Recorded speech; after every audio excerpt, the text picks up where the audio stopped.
I'll tell you a funny story about when I had my first startup, when I went into to meet with a VC. So long story short, it took a couple of meetings to get this guy to actually meet with me. So I show up at his office like 8:30 in the morning. We're supposed to meet at 9. So I see the conference room. I see his assistant, and she looks horrified. Like she looks like a person who's like literally reporting to Kim Jong Un, right? Like she's like the wrong words are said, and I'm like, I sense this energy. I'm like, what is happening here, right? So at first, I'm like joking with her, and she's just like, "Good luck." And the way she said it, I was like, Wow. right. So I get in the conference room, and I'm like, okay, let me set up my laptop so I can do the presentation. And she's just looking at me, and she's like, buddy, you're a bunny running into a buzz, so you have no idea what's coming your way. So again, I don't think anything of it. The guy shows up, I introduce myself, and I'm like, so let me tell you about my company. You know what he said to me? He goes, shut the fuck up. Let me ask you a question. I have enough money here to that enables me to piss on you, to drown you in my urine. Why should I listen to you? That's how he introduced himself to me. I was just like, am I on a different planet? Where Like did what? you go with that? Yeah. I stared at him and I said, you know what? I said, where I come from, when people speak like that, their throats get slashed. Welcome to the Furrowed Brow with Jeffrey Kipler. Yeah, let's just get into this then if you're ready. You got it. Awesome. So, quick intro. Twitter is the gift that keeps on giving, and how I became familiar with today's guest, Ahsan Deliri. I became familiar with Ace through what might previously be described as Taleb Twitter. In my mind, he's a practical philosopher whose insights I greatly enjoy and value. He also has a fantastic podcast, Risky Conversation, that's now in its third year. I'm honored that he's joining me here on the Furrowed Brow. So welcome, Ace.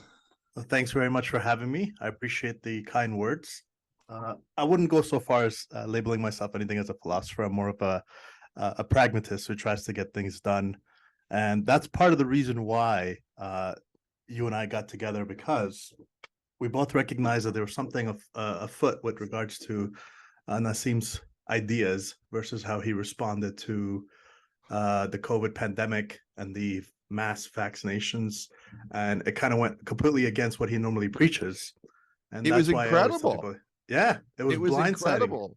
Like I mean, I'm looking up at my bookshelf right now, and I have, and I think he pronounces it as Incerto, the entire 5-volume set. And I've read all of the books at least once, Right. and it's really was some of the most important ways of looking at things that vastly different, that changed my worldview in many ways. And I hated his writing to start out with, but I Right. became really an acolyte in many ways. And then all of a sudden, like you were saying, COVID hit, and it was like, what is going on here?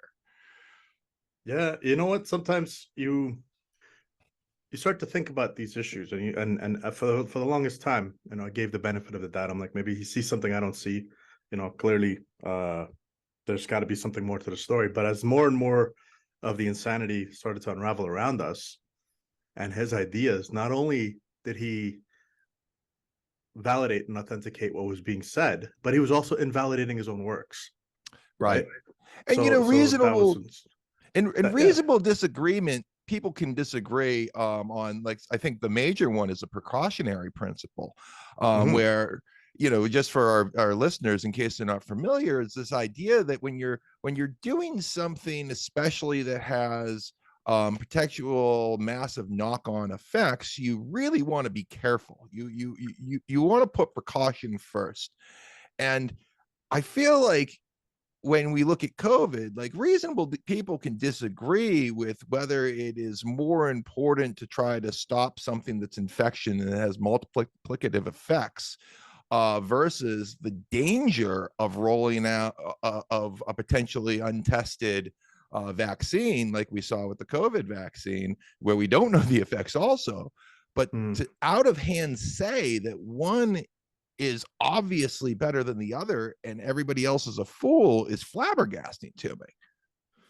Yeah. Well, I mean, I'll start with 2 points there. First and foremost, the precautionary principle itself, right? So up until recently, it seemed like a good idea on paper, Yeah. but then we saw what happens when it got applied in reality, and it completely turns into a nightmarish disaster. And there's a clear-cut example of how we know this doesn't work. The reason the precautionary principle doesn't work is it requires people to implement it. and people are flawed. And the perfect Yeah. example of that is, hey, you got a mom and pop shop? Sorry, we're shutting you down, buddy. It's COVID. Oh, my buddy's running Walmart. He's okay. Yeah. He's okay. He's all right. Don't worry about him. We need him running. So you see, right off the bat, you see what Right. happens with the principle.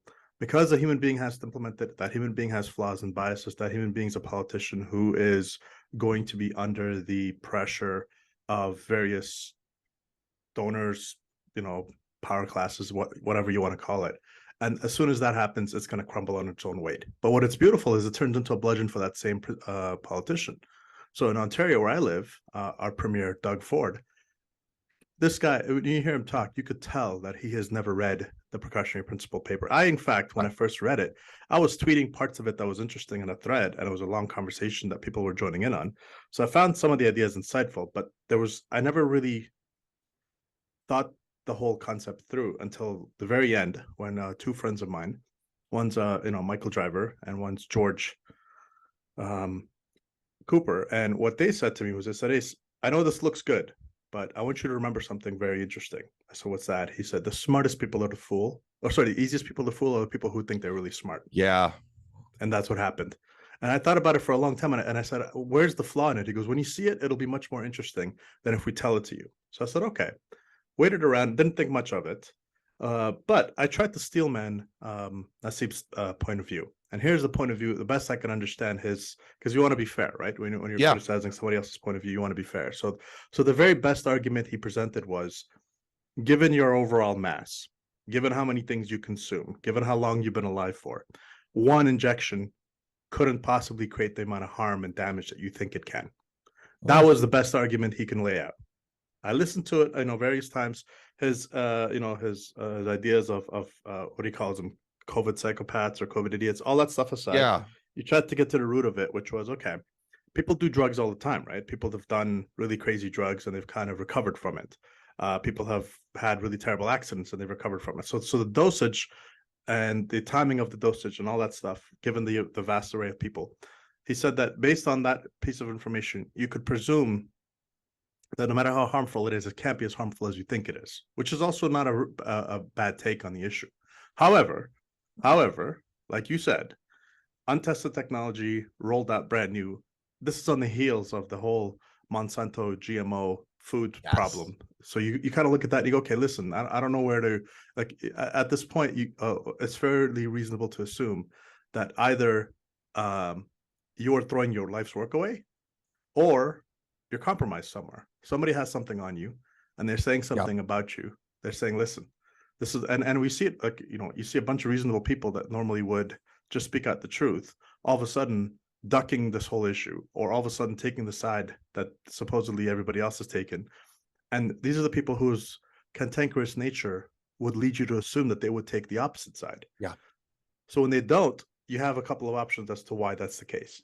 It also could genuinely be that the person actually believes this stuff, right? Mm-hmm. But it's hard to do that when there's 3 years of live data in front of you, and experimentation of a catastrophe, and the precautionary principle being used as a bludgeon across the world by every incompetent, inept political operation for everybody to see. And yet again, you're not able to, like, and Joe Norman is the perfect example of the opposite direction, because Joe looked at it and he's one of the co-authors of the paper as well. And he came around to the issue and he said, no, this doesn't seem to make sense. This seems to go against everything we've always talked about. This is the very definition of localism being rejected. Yeah. Right. So after you look at all that, you say, okay, maybe it's time for people to sort of look at this from their own point of view, through their own lens. And if they can't judge for themselves, that's okay. Right. We live in a world where we arbitrage opportunities. And if your opportunity doesn't let you recognize the fact that you don't need to be sitting in a car driving by yourself wearing a mask, that's okay, right? I'm okay with that. As long as you don't tell me I have to do it. That's where we draw the line. I'm cool with it. Go ahead. I still see people in Canada wearing masks, driving in the car by themselves, going to grocery stores wearing masks, socially distancing. It's been programmed into their mindset that that's their way of that's their life now, right? And that's what they do. That's okay. Cool. Do it. I'm totally, I come from Afghanistan. Yeah. Communist rule came in. Anytime somebody tells you what to do, there's an instinctive part of your deep psychology that immediately stands up and says, you know what, I don't care what you're saying. The fact that you're forcing me to do this by the barrel of the gun, because that's what the state is all about, I'm gonna have to disagree. Right. Yes. We escaped that country for that very purpose. My parents, we had a very nice life back home. So just to give you an idea, we lived in a castle. We had Really? servants. Yes, like that. We have there's a whole part of the province where that's like a section of a town named after my last name, Deliri. Wow. Right? I mean, that's the kind of life we left behind, and we came to Canada, and we were so poor at the beginning that when we were here, and I was a kid. We used to go to the grocery store, and my parents would take me with them so I can carry some of the groceries, because we didn't have money for the bus or the cab. We just had enough money to get the food to survive to the next round, right? Wow. So to go from a castle to that, and to recognize, okay, why did that happen? And I asked my parents. I said, listen, when the communists take over, nothing is yours. Yeah. In fact, the things that you thought were yours are reasons for you to be targeted even more, because now you're the enemy class. Yep. Right. And initially it just comes around with a conversation, but we know where that conversation is going to go, and we don't want to be part of it. So we left everything behind. And so innately in my mindset, it's like a particular track of a song. As soon as I hear it, I know, I see the tone. I hear what you're saying. I know what the next dance is going to be all about, and I'm going to leave the room before it gets to that stage. Wow. That's a hell of a story, Ace. So I assume that was in the 80s your parents came over. Yeah, so we left Afghanistan in 1989, by the skin of our teeth. I was born in 82. My parents had to, just to give you an idea of how absurd the whole system set up over there was. You couldn't leave with any of your credentials. So they didn't want, because if you're an educated person, you wanted to set up a good life for yourself elsewhere, which is usually what happens in countries where things fall apart. The educated class, if they get an opportunity, you get the brain drain. Exactly. But there they said, oh, you know what? Nobody gets any credentials. So you leave, and all of a sudden you can't even prove that you were what you say you are. Yeah. Right now. Now, it doesn't sound terrible, but if you do it across en masse, it's kind of like, I don't know if you've ever seen that show, Suits. There's an episode. So to give you a gist of it, there's an episode where one of the characters, he basically impersonates people and writes the LSAT test for them. And when he goes up to the front to give it to the instructor feels suspicious, and he puts his test aside. And what happens is he goes, "Do you know who I am?" He said, "No."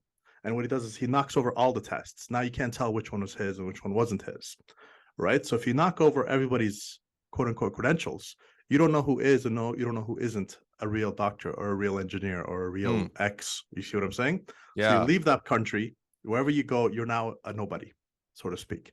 First thing they label you as is you're a refugee. Fair enough, understandable. Then it's kind of like what happened with the Jews in Nazi Germany, right? Yeah. They take away everything from you because they don't want you to have a shot at success anywhere else you go.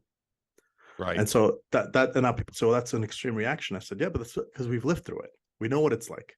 Now people will, like, the next time there's a quote unquote pandemic, watch how many people are actually going to believe what's being told. Right? This happened in our lifetimes. We've never experienced it. So initially we all said, okay, maybe these people know what they're talking about. And then we start to see it unravel, and we're like, you guys don't know what you're talking about. Not only do you not know what you're talking about, to quote John Archibald Wheeler, you're not even wrong.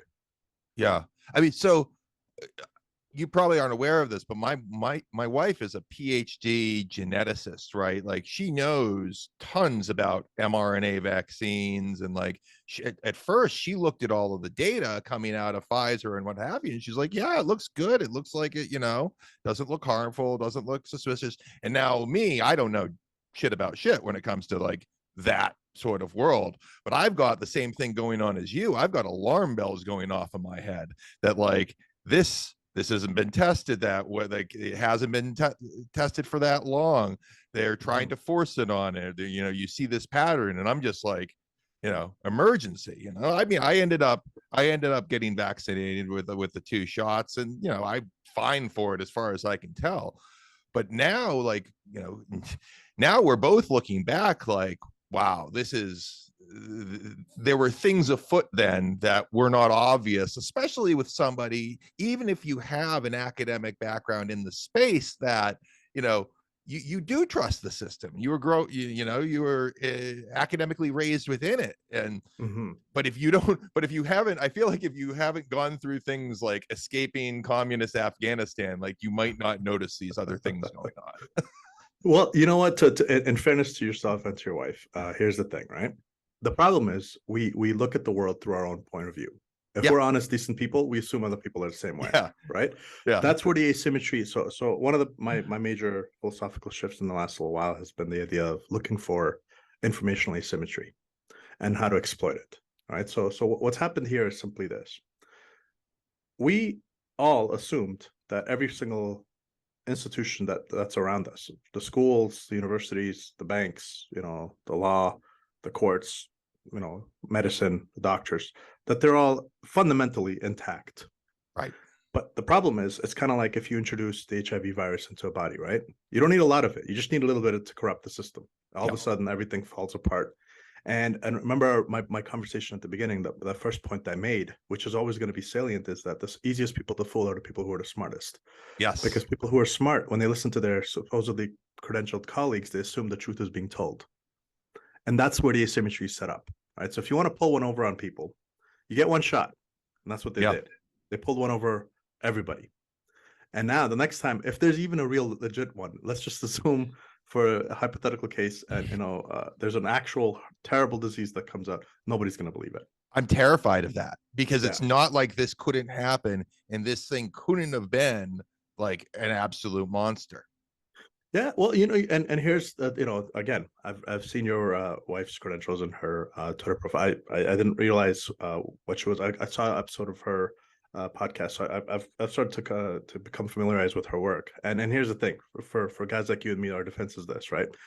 She's got brains. We have pattern detection, right? We look for patterns, and one of here's the patterns we see, right? Yeah. You know what? Everybody stay home, stay locked down. Is a pandemic. Oh, BLM riot. Rally. Riot. Mask off. I'm sorry, Freudian slip. That's okay. Oh, hold on. Sorry, what? It's okay. How did that become okay? You get what I'm saying? When you start to see that type of situation, the patterns don't require a PhD. You start to see it like, okay, I see what this is. When you're giving me goosebumps right now listening to this, because it's exactly what I went through. Like, I started out with masks and gloves and wiping everything down because precautionary principle. I don't know what the hell this thing is. And then come June, July, I'm like, this is bullshit. Like I can't even. And then everybody else is starting to wear masks and going crazy. And I'm like, this is obviously not the thing we thought it was. Well, there's that pattern to detect, to become alarmed by it. Then there's a second pattern.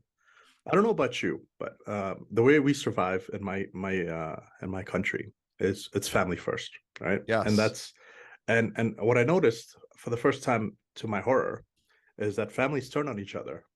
And it happened because of the news, because of COVID, right? They had people saying, I don't want that person, because they're not vaccinated, to come to whatever gathering or whatever thing. I don't want to even talk to that person because they're being selfish. Who do they think they are? Do they know more than the scientists, et cetera, et cetera? And I'm like, if my family does that, what am I supposed to expect of my friends or total strangers, right? And that's how they got that whole theme going, where they were talking about people who are unvaccinated can't come to the store. They should be fired from their jobs. We don't care if you're being selfish. If you come to the hospital, I, as a doctor who took the Hippocratic Oath, will not be treating you. It's like, whoa. First of all, let me linger on that Hippocratic Oath for a second. All right, so there's something insanely profound built into that concept. It's the idea of it's also the same idea of how young people get married. You're taking a risk. But the reason you're taking that risk that makes it worth it is you're saying, I'm all in, right? If you're a doctor and you take the Hippocratic Oath, what you're really saying is, I will put the needs of the person ahead of the needs of their actions or their ideology. I will treat Adolf Hitler if he's shot in front of me. Most people probably wouldn't, but a true Hippocratic Oath person would. That's the standard that they're supposed to uphold. That's why they get the respect they get in society. Not because they went to 8 years of medical school, because as you and I both know, you can go to a lot of schooling and kind of coast by and quote unquote get yourself a piece of paper. Well, it reminds me of the joke. What do you call the person who came last in medical school? Doctor. Exactly. Right. It doesn't matter because once you're there, you're there. It's sort of like when you see them. I don't know. I mean, I have friends who are in the military, Yeah. and they always look for that Ranger insignia. Right. When they see a Ranger insignia or they see a SEAL, it means something. Yeah. And what it means is, you know what, you earned what you got, and I know you couldn't get that just for free. There are Right. certain aspects of it, and it ties into Lori Loughlin and her little scandal friends trying to buy their daughters into school. Everything that we thought about with honor Mm-hmm. and respect, and the reason there's honor and respect, it usually comes from earning it. And I'll give you a Yeah. little story about that. So I have this, we have friends that we play little indoor beach volleyball for fun, like absolutely just for fun. One time we went in and there was a tournament there, and my buddies thought, hey, you know what, we should play. And I said, we're going to get destroyed. He goes, yeah, but we're going to learn. That's all right. Yes. So we signed up, and we played teams that we should have even won any games, but somehow miraculously we got into the finals. And when we got into the finals, there was this kid, and I'm telling you that he was like Superman. He could fly, and he was spiking it, and we were just eating dust. So I called the team over. I said, look, guys, here's what's going to happen. That guy is going to destroy us, and he's going to humiliate us. I said, yeah, it's kind of happening. What do we do? I said, let's do something nobody expects. Let's get 4 blockers on him, but that would require the guys in the back to be really quick in case he starts tipping it. But it's only for him. Everybody else, we can handle it. What do we got to lose? Everybody agreed. We played our hearts out. We won by a single point. We got so lucky, right?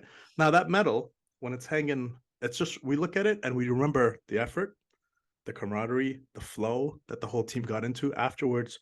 We took showers, we went out to eat, we were talking about it, we were just, enjoying it. Now whenever we see each other, we always remember that instance. Now contrast that with my nieces and nephews. They see that medal. Oh, Uncle Ace, I have one just like it. Oh yeah, what did you get it for? Oh, we went out for a community walk and everybody got one. So I said, oh, this is the problem.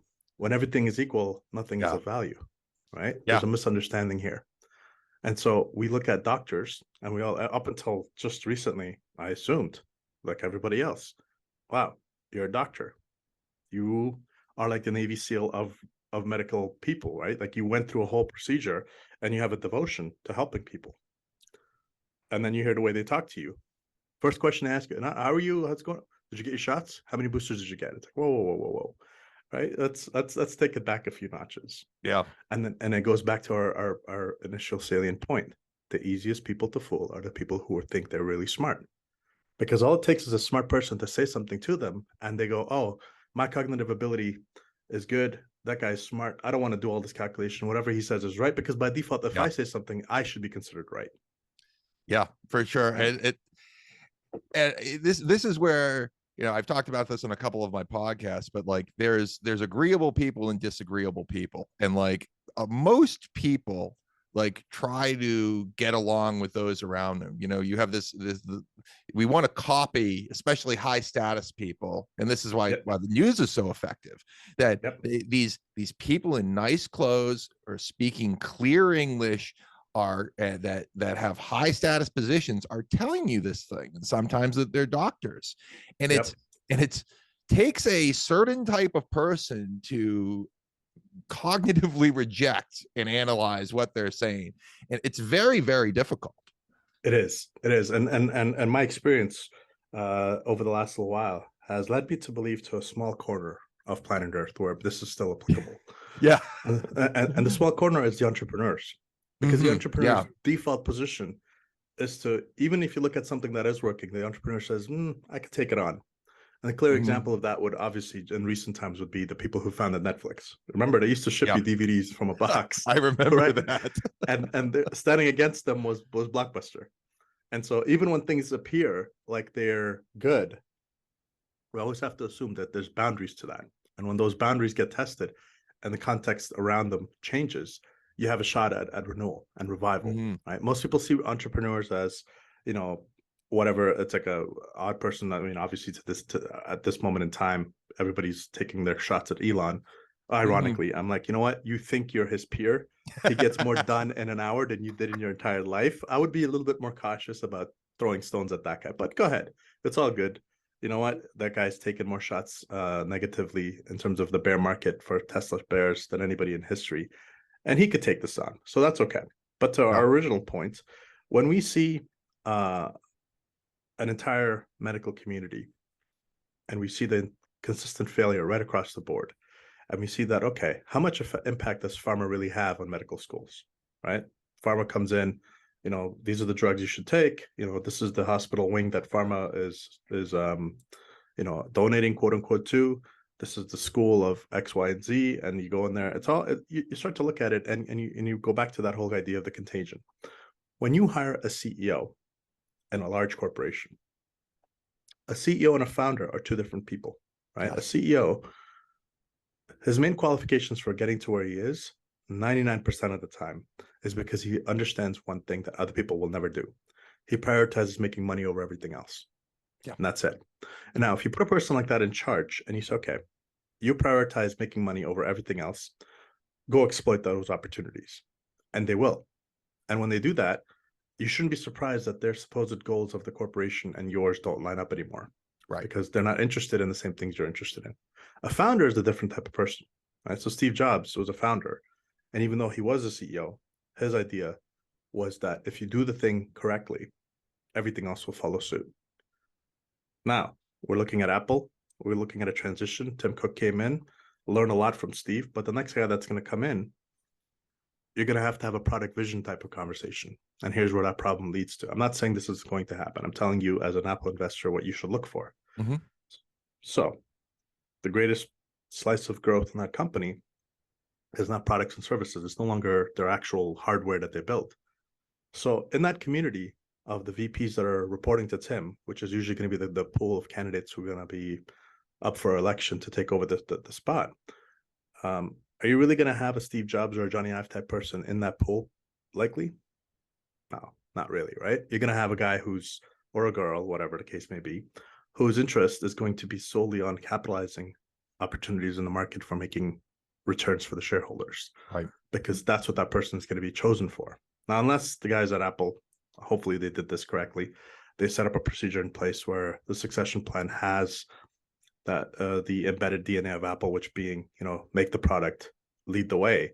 That has to be the priority for how you select it.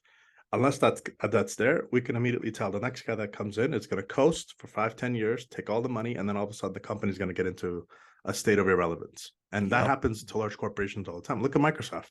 They're not in the conversation anymore, but they make way more money than they used to. Yeah. But they're not culturally appropriately fit into the conversation. Nobody talks about them, and Ballmer went and spent, I don't know, 8 billion to buy Nokia and 10 billion to build Windows into mobile, and nobody cares because it's not even around. Mm-hmm. Right. So that tells you that money, which I've always told people, you know what money gets you? It gets you a building and some cars. That's it. Yeah. Right. Because a factory or a company is essentially the pooling of resources, but that direction of where those resources are deployed has to be based on a vision. And so you get these people and they don't go anywhere. I was having a conversation with somebody earlier today where I was trying to explain how optimization leads to fragilization. And this is, I feel like, what you're getting at here. And this is another thing that I learned from Taleb. And Joe Norman speaks to this very well, where when you have a system and you choose a single variable and you sacrifice everything else to go after that variable, inevitably the system starts failing in various ways that you maybe could see coming, but in many ways you won't see coming also. Yes, 100%. To your point, your equation that you use to select those variables to optimize, the variables you left out are the ones that are going to come back to slap you in the face. You get what I'm saying? So it's one of those situations where you look at it, and I was talking to Paul and Mike on the last episode where we're talking about these ideas. And let me give you a clear-cut example of how this can go really, really badly. So what happened was a bunch of quote-unquote stats guys looked at the game of basketball and they said, is there such a thing as the hot hand fallacy? Yeah. I listened to that podcast and this was fantastic. Please go on. I'm glad you're getting into my podcast too. Yeah. So I wanted to share that idea, which was like, okay, there's a guy playing and he's draining threes. He's got the hot hand, pass the ball to him. Everybody thinks that way, but the quote unquote statistician guys are like, no, that's not true. It's just a fallacy. So they looked at a bunch of data for about 1 year of the Boston Celtics, and they said, oh, according to the data, this is incorrect. Yeah. So everybody said, oh, statistics, data, science, sounds sciencey, sounds good. I remember reading that and going like, yeah, it's not real. Right, because again, we fell into the trap of assuming that somebody who claims statistics, science, and data, as soon as those words are thrown, what Yeah. ends up happening is they actually put you in a prison. The prison they put you in is the prison of assumption of what those words mean to you, when it could be the total opposite of it, right? If I said science to you, you assume hypothesis, testing, theory, validation, data, blah, blah, blah. But what if I don't mean it that way, right? You don't know that. So anyway, what happened was they said, yeah, according to the data, it doesn't pan out. But reality is it's actually far more complicated than that. So the way it works is, what if the other team noticed that, hey, you know what? This guy's draining threes. Let's go double up on him. Let's go triple up on him. Right? Let's Yes. go give him no room to do it. Let's give him a little bit of a hard foul. And on his way back for defense, what if he pulled a hamstring? Right? All those factors are completely removed from the equation. So you don't see those. It's kind of like the kid with volleyball, right? He was Yeah. flying. We threw in a variable he couldn't see, which was, what if we threw up 4 blockers at you? 4 is a lot more difficult to block against than 3, right? So you're going to have a difficult time. So the hot hand fallacy, and part of the, because I knew that story, that's how I came up with the idea of let's throw up 4 blockers. I said, listen, he's getting this easy because this is perfectly set up for him. Let's just switch it around. And so same thing with the basketball analogy. And what the problem I have with that whole hot hand fallacy issue is that bit of knowledge that was improperly derived, poorly constructed, became fundamental truth for the next guy's assumptions. And they built all Yes. those other theories on top of that. And this is where you start to look at the whole idea of rationalia, and why, to take a little conversation in Neil Tyson deGrasse's direction. Mm-hmm. Let's create a planet called rationalia. Yeah, well, look where that's going to take you, right? As you start to abstract things, as you start to optimize for things that you think are actually correct, you're forgetting a couple of points of view. First of all, whatever you think is working bounded in space and time, and it's going to run into those boundaries very, very soon. Mm-hmm. Right? What looked like it was working in 2000 is not going to work in 2008 when the financial market collapses. What looks like, rationally, oh, look, here's my quant guy, here's my 50 servers, we're running the math on this, doesn't work, right? Yeah. And the reason it doesn't work, and I'm gonna make it very interesting for your users and listeners, is the following. Everybody follows these concepts based on game theory, right? So you model it out, and game theory tells you exactly what your opportunities are, but they forget that the market prices everything in. And so what we specialize in is we look at the concept of what's called the Kobayashi Maru. Have you heard of the Kobayashi Maru? No, this is new to me. Okay, so you're gonna love this. So this is basically an idea from Star Trek, right? So what Okay. they did was, as they're training cadets to become captains, they put them in a situation where they're supposed to have no wins. So essentially, you're supposed to die during the simulation as your ship is under attack. But James Kirk actually knew that was the setup. So what he did was he cheated against the cheat. So he went in and he hacked the program so that it doesn't turn out the way it's supposed to. Right? So he pulled what's called the Kobayashi Maru. Now you might be asking yourself, okay, what does that have to do with reality, and how do we work with that? Well, think about it this way. Game theory assumes rational actors across the board. Right. Okay. Let's give you a perfect clear-cut example of how this could be gamed. So you're Vladimir Putin, and I'm the US president. You're going to sit there and you're going to say, okay, what do we know about Ace? Give me everything there is to know about Ace. I want to know where he grew up, everything that we could possibly get. Let's get all that information in. Now you've game theory modeled me out, right? Mm-hmm. I decide to adopt Donald Trump's tactics. I'm a madman. Now what happens, right? So now the Kobayashi Maru doesn't work anymore. Sorry, the game theory doesn't work anymore because I've just Kobayashi Maru'd you. I'm unpredictable, which means you can't predict what I'm going to do, which means you can't be on offense anymore. You have to play defense now. And the way that works is, the way you win at strategic games at a higher level is you don't give your opportunity for the opponent to play offense. You make them so worried about you that they're constantly setting up for defense. And that's how you create stability in certain situations. So if you and I are pulled in by cops, and you're being interrogated in one room and I'm being interrogated in another room, they're playing the game theory prisoner's dilemma model against us, right? So what I would tell you before we go rob that bank and say, hey, listen, Jeffrey, here's what we're going to do. Okay, when they put you in the room and they put me in the room, this is what they're going to try to do. Now, normally, the best bet is you don't say anything and I don't say anything. But that's what they want us, because that's what they're going to calculate into their heads. Let's do the opposite. I'm going to teach you what to say. And you're going to be like, okay, what do I possibly say to a cop that's interrogating me? Interrogate him. Whatever questions he asks you, assume that he's making up lies and say, wait a minute, how do I know what you're saying is true? I don't believe that. Show me the proof that you did that. Where's the camera? How fast was I going? Why did you pull me over? You see what I'm saying? Yeah. So you're Kobayashi Maruing the cop who's game theory modeling you. I think I've actually seen a video of a guy do that, like in a police parking lot to a cop. Like he started accusing the cop of the same things that the cop, like, what are you here? Like, what are you here for? You know, it was hilarious. Right, right. Because if you think about it, what the cop has been trained to do is has been trained to model you from a game theoretic point of view. If I ask you these questions, so the way I ask you that question is how I'm framing your point of view. Yeah. If I frame your point of view, and all of a sudden those words I'm using are words that are going to paint an image in your head, like, oh, you're going to be in the slammer, and oh boy, they're going to love fresh fish, right? That type of thinking in your head all of a sudden dilutes your capacity to think. And so I learned this watching Jordan Peterson with that Kathy Newman interview. So when she was questioning him, you noticed his shift. He kind of subtle. He sits back and he stares at it. Goes, "Oh, this is the game we're playing." Yes. So what he starts to do is he goes, "What do you mean by that question? What does this word mean to you?" Right. All of a sudden, what the person who thought they were on offense gets put back on the defense because now they have to go back and they have to try to quote unquote define their words. And if the person has ill intent, what will happen is if you ask them to define the words that they're using in their question, they either have to reveal their ill intent or they have to dodge you, in which case now their ego is going to be brought into check because they're going to feel like, uh-oh, my attack didn't work. All right, they're going to get frazzled and they're going to get in that uh-oh gotcha moment where they're going to realize that they got pulled one over them because they try to be, because as people engage with you in dialogue, if you the minute you detect that there's no good faith, stop answering, start asking questions. That's the best thing to do. All right. Yes. Because now it's defense. So that actually reminds me of Bill Clinton dealing with Kenneth Starr, where he's like asking the definition. What is the definition of "is" you're using? Exactly. Right. And most people look at that and they think it's absurd, but look, it works very, very effectively. But it's brilliant. It is. Because again, remember, when the other person's questioning you, and 99% of the conversations you're ever getting involved in, the person asking questions is usually the person who's in a position of authority. Why is that? How do we know that's true? Well, it's simple. As a kid, when you do something wrong, who's asking you, what did you do? Right. It's your parents, right? Then you go to school and it's a test. The test is basically a set of questions provided to you by an authority figure and your teacher.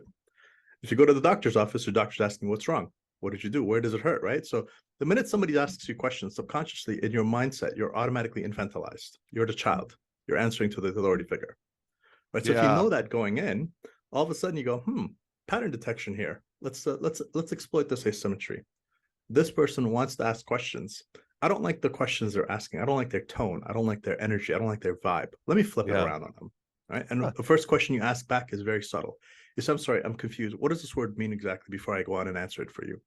And if they had bad faith as they were quote unquote interrogating you, the mask will fall right off the bat, because it takes a very highly trained person to know that, oh, wait a minute, he just took my shot and he returned it back in my direction.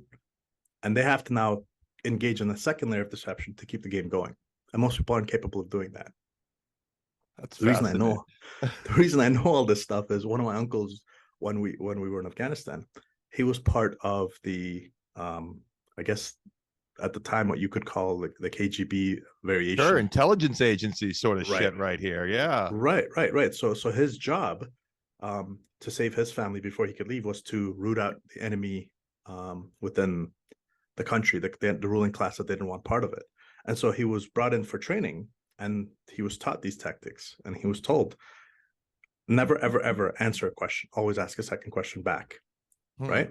And so it says, who do you think you, so here's the way that would role play out. So you come into the room and I'm interrogating you and I say, hey, where were you last night? And you ask me, I'm sorry, who are you? Right? As soon as I see that, I go, oh, he's been trained. So instead of that, I just say, who do you think you are? I'm the one who asks questions, not you. I'm going to ask you again. Where were you last night? Right? Yeah. So your little volley in my direction, I just recognize that, oh, this guy knows what's happening. Let me flip the script on him. I turn it back into another question by reinforcing the idea that I'm the authority figure. And so these tactics work on human beings. And the way we know it works on human beings is this. We'll go back to COVID. You know what? We got to stop the spread. We got to flatten the curve. Look at our models. Our model says, if we don't do X, by the rate of growth, 50 things are going to happen and the number is going to explode and the hospital is going to crumble and we're going to fall apart. Yeah. Now, any journalist worth their salt, and I say this, and I say to this day, journalism died the way Christopher Hitchens died. Christopher Hitchens was the last journalist.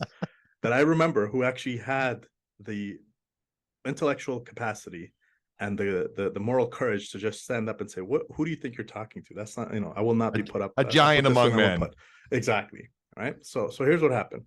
So I remember I had a conversation with a VC when I was pitching a company of mine. And I said, oh, here's our company, here's our projections. He said, oh, stop. I don't care about your projections.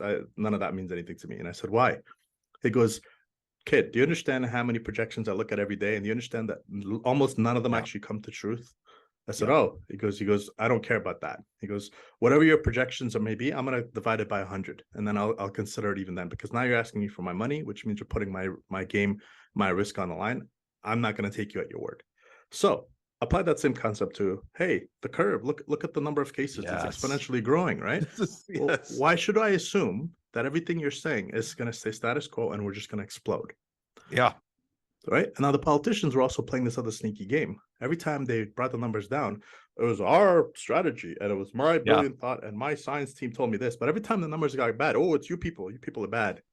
Right. So the asymmetry of power, that exploitation of authority figure to infantilize human being, was perfectly at play. But they had a second layer built into it, which was even more disgusting, which was they had the kid in school who would tattletale on the other kids for walking in the hallway, right? The hall monitors.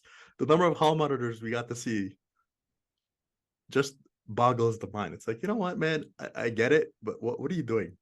You walk into a coffee shop, guys. It's me. It's you. Nobody's here. Do you have a mask? Why? It's just you and me, man. Why do I need a mask? You're way over there. There's literally a glass shield in front of you and me. Why do I need a mask?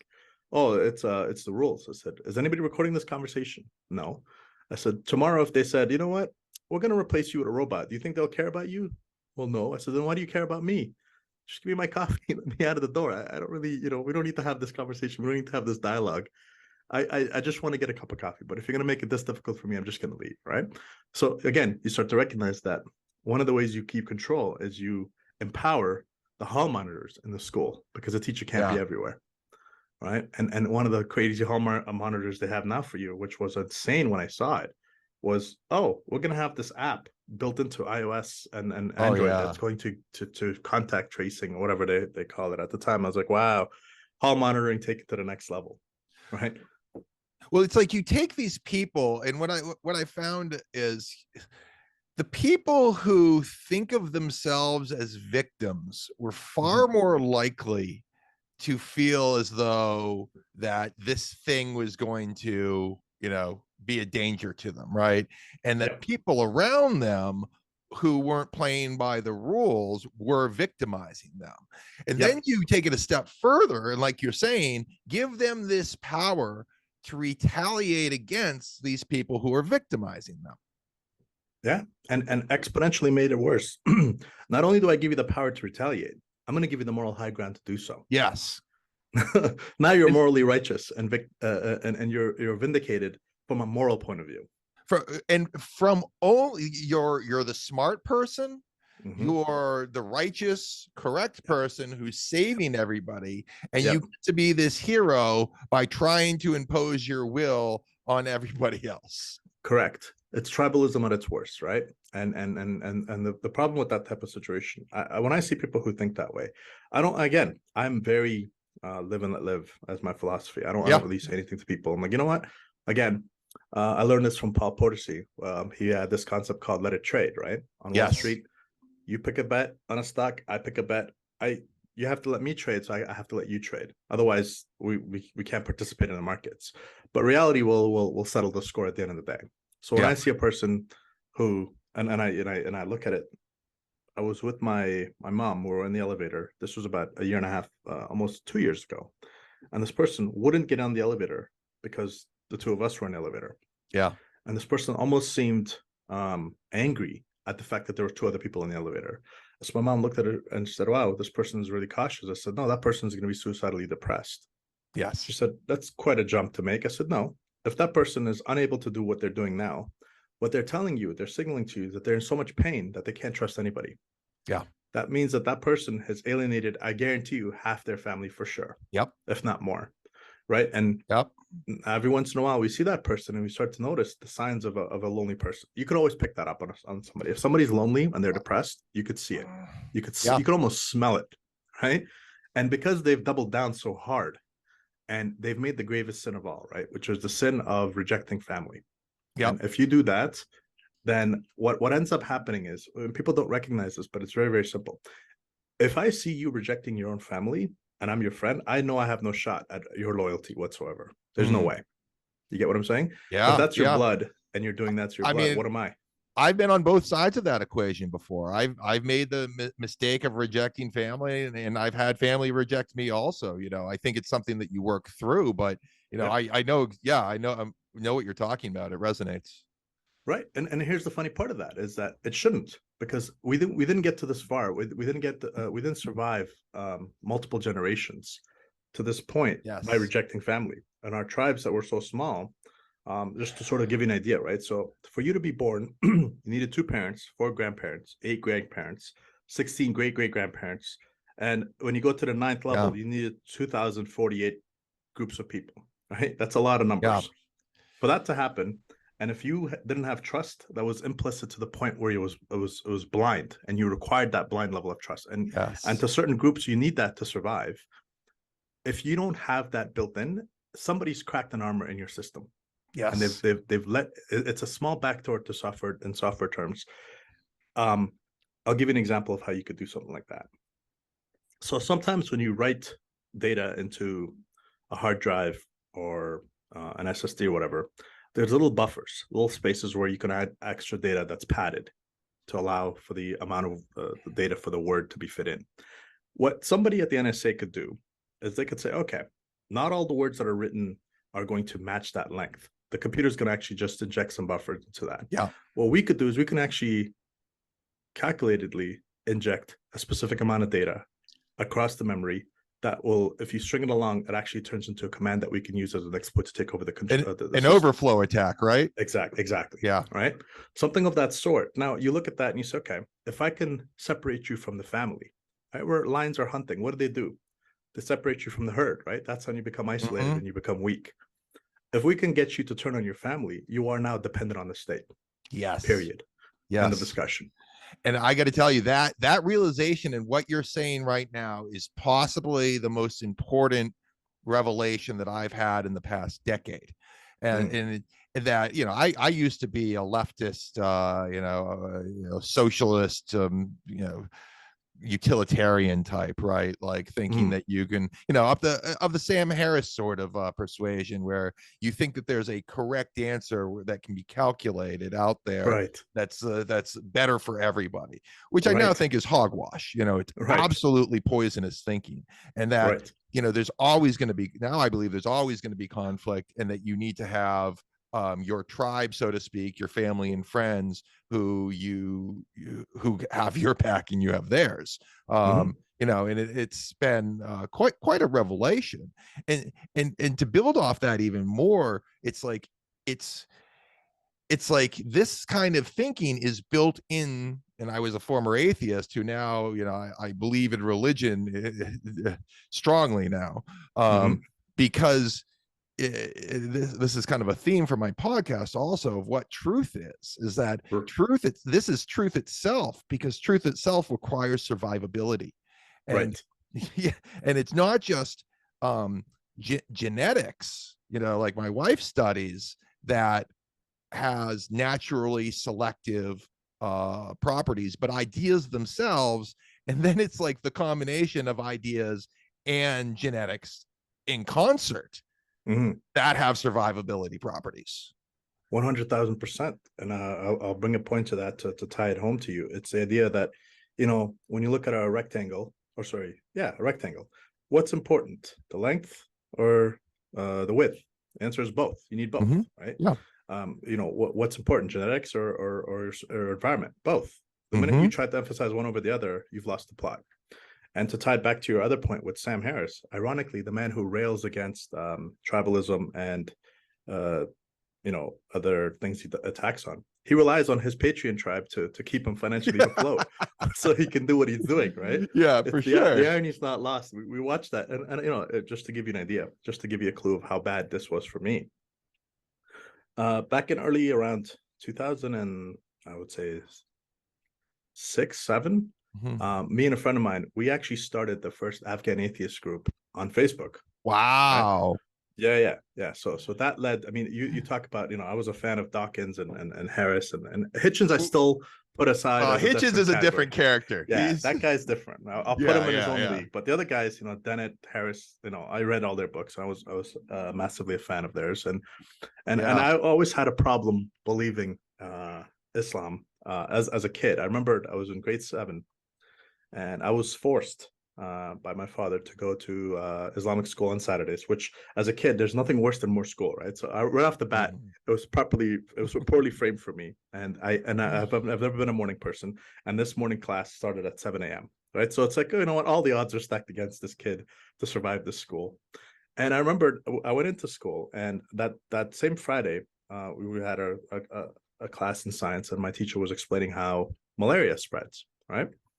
So you know, cut the next day, we're sitting in class, and the teacher's explaining that God has thought everything through, and one of the things he's thought through is how a mosquito filters and cleans your blood, so that if one person gets bitten, the other person doesn't get sick. And I was like, whoa, wait a minute. I said, hold on a second. I asked her, I said, you know, I have a question. She goes, what's the question? I said, I just learned yesterday how malaria spreads. Can you reconcile these two for me, right? She couldn't really do it on the spot. She said, I'll talk to you after class. After class, she went in, called up the quote unquote principal of the school, who happened to be a friend of my father. So you could imagine how this is all working out.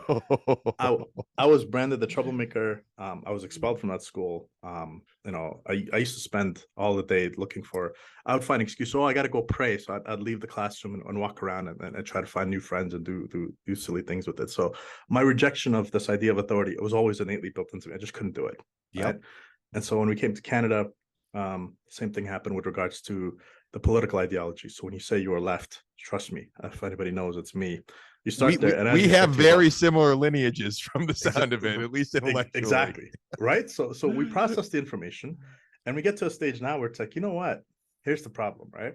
The problem is you're a finite being, and you think you understand the infinite universe. Yeah. And there's your lack of humility right there. And that's why I said that when they say the devil plays tricks and the easiest people to fool are the people who are the smartest, is because if you can be convinced that your computer in your brain is better than everybody else's, and that you could compute what the universe is versus everybody else is too dumb, I can trick you into pretty much doing anything I want you to do. Yes. You get what I'm saying? So that lack of humility is massively, and that it's not fun. I think, and this is a thought experiment, I want you to consider this. Pre the new atheist movement, I think it would have been a lot harder to sell this pandemic. You get what I'm saying? Yeah. Now, obviously, there's lots of other factors. There's social media involved, the contagion that you could spread through social media, and the quote unquote fact checkers and all the nonsense that's going on over there in that space. Compound that with the whole atheist movement of the rejection of religion because people who are religious are stupid. All those things that we all thought were true.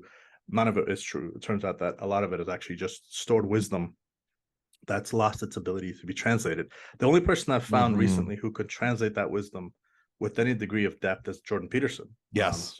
He was one of the people that put me on this track, like listening to him and his discussions of religion, in terms of, and just that the pragmatism of truth is really just what set in my mind, like in this direction. Yeah.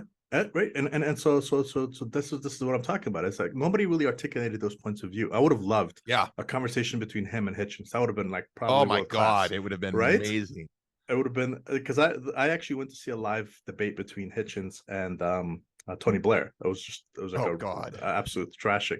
But to point back out to the whole idea back in 2007 when we started the Afghan atheist movement, there's a reason why I'm not on camera, and the reason is because I was actively encouraging Afghans to first of all, you know, if you leave Christian religion or Judaism, it's not such a big deal. If you leave Islam, it is considered punishable by death. Now, take that to the level where you're not only left it, but you're encouraging other people to leave it. You get what I'm saying? Yeah. So, yeah. That's me and my buddy, who ran the Facebook page for a good number of years. We used to, because he lived in Germany, I lived in Canada. How old were you at the time? I was probably 17 years old. Oh, the Yeah, ignorance yeah, it of was youth right there. so much ignorance, so much, oh, I know everything. I've read, the moral landscape. Come debate me, right? That type of disgusting mindset. Then I look back and I'm like, you know what? I get it. Yep. Yep. It's a phase. We all go through it. Yep. But it means that you're learning, right? You're reading, you're acquiring new knowledge. Whatever was status quo around you, you don't accept and adapt to it. That's fine. But what was happening was, um, there was this whole movement against those sort of ideas within the Islamic community, simply because, as bad as religion is in the West, when it gets to this extreme deformed variations of it, the Islamic variation is almost always worst, right? Because it's so much more oppressive in terms of how it and I think the reason why it's oppressive is it doesn't explain why it's telling you to do what it is telling you to do. Like, I'll give you an example. I'll give you a clear Yeah. cut example. To this day, I've never gotten really good answer for it. So there's this a holy month of Ramadan where the Muslims fast, right? Yep. And that's the reason they fast, is because during that month, the Holy Quran was supposedly revealed to Muhammad, and Yep. as a celebration of it, he is asking people to fast. And depending on where you read all the literature and which Muslims you talk to, I talk to both sides of it, and I'll tell you why that's interesting in a minute. Is what they tell you is, oh, Muhammad initially was going to ask everybody to fast for 9 months, but he talked with God, and now it's down to 30 days. I said, okay, that's Hell of fine. a salesman right there, that Right? Muhammad. Hey, we brought it down from 9 to 1. You should be grateful for it. Steve Jobs would appreciate that little right? That's how trade-off. he would have secured that music streaming deal a lot sooner if he had Muhammad doing it for him. But to give the devil his due, the argument was that you do this because it's good for you. So I said, okay, what exactly is it good for me for? They said, well, one of the things you could do is you could empathize what it's like to be poor and not have food, and then you'll be a lot more compassionate towards. And again, remember, I was in grade 7. Okay, Yeah. so I asked my teacher. I said, if I was poor and starving, instead of you empathizing with me by starving yourself and being thirsty, I would really appreciate if you just shared your food with me, right? Like, why wouldn't you just share Yeah. your food and give me some of it so that I'm not hungry too? We both don't Yeah. need to be starving. That's a better way for you to empathize, right? So to this day, that argument of, oh, you need to empathize with the poor by being poor and hungry yourself, I'm like, you could do better. You could just feed them some of your food. Yeah. But now, do you think that you have come to an understanding of why? I mean, so clearly Islam is a very successful religion, and it has stood the test of time. And Yes. in that way, it is Yeah. true for the people who practice it. Have you been able 100%. to square away, like, maybe one of these observations about Ramadan and the fast with, like, why it's effective? I have to a certain extent. Like I said, I always try to steelman the opposing point of view. Yeah. So I know that it's good. Fast. I fast now. I Yeah. just and I do it every day. What I mean by that is there's an 8-hour window during which I eat. Other than that, I'm usually not eating anything. So I recognize the benefits of that, because I look at food as information. Information has to be digested and incorporated into the system. If you're constantly bringing new information in, it's like, I want you to think, but while you're thinking, I want you to stream through a YouTube video playing in the background and constantly reading Twitter. That's too much information for you to process, right? It's just not going to happen. Mm-hmm. You need time to read something, walk away, think about it, digest it, so it's actually properly incorporated into your systems. Think of food in the same way. That's how I do it anyway. It doesn't mean that you have to, but that's just my thought process behind it. Mm-hmm. But the problem with the Islamic version of it, and again, somebody somewhere is always going to get offended. Knock yourself out if that's what you want to do. Here's the deal. The problem with the Islamic version of it is this. What they do before they start their fast is they get up early in the morning, Mm-hmm. and they eat like 5 meals worth of food, right? And it's like, I have to really eat a lot so that I'm not hungry during the day. And then during the day, you're doing something that's really detrimental in my point of view, which is that the lack of water, right? So it's not just the fact that you're not having food, it's you're also depriving your body of water, which I think that the health benefits of fasting are heavily negated if you say, okay, it's like, imagine you're living in Qatar, for Christ's sake, or Saudi Arabia, and it's like, I don't know, 70, 80 degrees out there. It's hot. It's like hot for like 16 hours a day, and you're not eating food. No problem. You could manage that, but you're not drinking water, and you're doing lots of heavy work. And now the way I tested that for myself, because again, I was always one of those people. When I was old enough to do the fast, I decided, you know what, I'm going to do a CBC count. So a little blood work. I wanted to see what my blood looked like before I started this process, and I did it after. I noticed there's a deterioration, right? Because the lack of water during the day was negatively impacting my health because of the way I was being taught how to fast. Now the Muslims around you will say, well, that's not what you're supposed to do. You're supposed to do X, Y, and Z. I said, okay, great. Einstein, listen, I did it the way my family does it, the way my community does it, and that's what's normal to us. So if it's wrong, somewhere somebody diluted the process and said this is how you should really fast. But up until this day, any Muslim you ask during their Ramadan time, they won't drink water. And you say to them, and I've always said, okay, put my arguments aside. Why don't you do this? Get a blood test going for yourself a month before Ramadan. Do the fasting as if you were going to do it, but drink water during the day. Do another blood test and see the results. After, then do the Islamic version of it, where you don't eat and you don't drink, and then do a blood test again for your own body. Forget my words. I'm just some guy on the internet, right? What do I know? Do it for yourself. And then once you see those results, you start to think to yourself, am I really doing myself any good here? Right. And now that turns into that spiritual conversation, which is like, well, I'm punishing myself for my sins. Right. Okay, that's a different conversation. If you're into masochism, that's entirely up to you. I'm not here to judge. If for you, some people, and it's tied deeply into it, as if they feel like they've been engaged in sin, and most of us have been engaged in various sins of the flesh, as we say. From certainly. Right. So for those groups, if your atonement requires that you punish yourself, by all means, have at it. Yeah. Right. Again, my argument is let it trade. Do you, right? That works. Right. Have fun. I can't come back to it. I just seen too much. I mean, I think doesn't appeal to me. In Judaism, I believe there's a concept that I'm no expert on these things at all, so take what I'm saying with a grain of salt, but it's like if you have to work on the Sabbath, like you understand, it's like as long as you're doing something where you understand that you're honoring the point of the Sabbath while making a decision, that is, that's still a godly thing to do. Yes. I take a different spin on that whole work 6 days, rest on the seventh day. What that really means, and again, this is one interpretation, so please don't crowd the comment section with various name calling. But here's what it means, right? So the world around you is always in a state of decay. Yeah. To maintain, you have to work at least 4 days a week. Right. Otherwise, you're gonna try running a business and working 4 days a week. Maybe you'll get it to supposedly stay where it is. If you want it to thrive, you got to push it 6 days a week.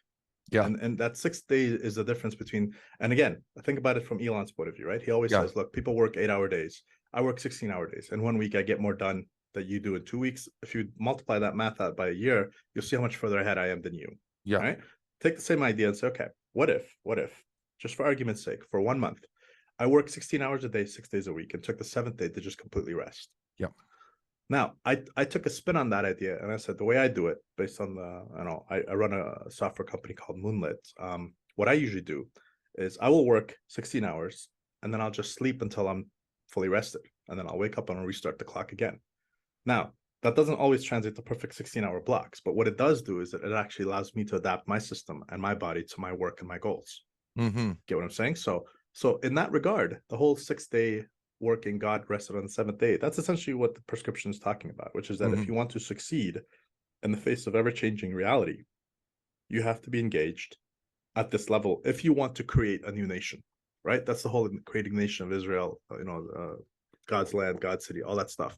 What they're saying to you is if you want to create a new life for yourself, you're going to have to put this into it, because that's your new city. Right, that's where you're going to inhabit the force of divinity, and it's almost like a religious prescription, that's true on multiple levels. Like it's the avoiding of the over optimization problem, where you're maximizing work and you're fragilizing everything else. It's like God is telling you, in order to avoid system failure in some unpredictable way, take some time off, get your head about you.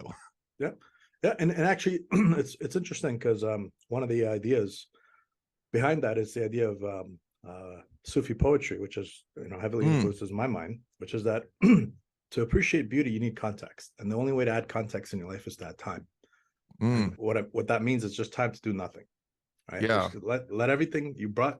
Think about it this way: you bought a brand new house and now you're decorating, right? So you and your wife, I'm sure, has better taste than you, because most of she does. Right? So she decides that she's going to say, you know what, this is the couch we're going to buy, these are the paint things, this is the rack, all that stuff. So she's constantly buying, and you never sit down to just enjoy her company on a morning sunrise to view the room you're in, right? But you're constant. Imagine if you just kept all the time adding stuff. Oh, fix this, vacuum that, clean this, clean that. What's the point of all the work that you just did? Right. For Right? sure. So you're not going to enjoy it, A, but B, you're not going to see your mistakes, because sometimes to see a mistake, you need time. You know, I go to Burning Man and I help run a pretty big camp that we put a lot of work into. And I'm one of the first people to get into the desert on playa, as they like to say. And I start setting up all this stuff for a 150, 160 person camp. And we're working under very difficult circumstances, with the heat and the wind and so on and so forth.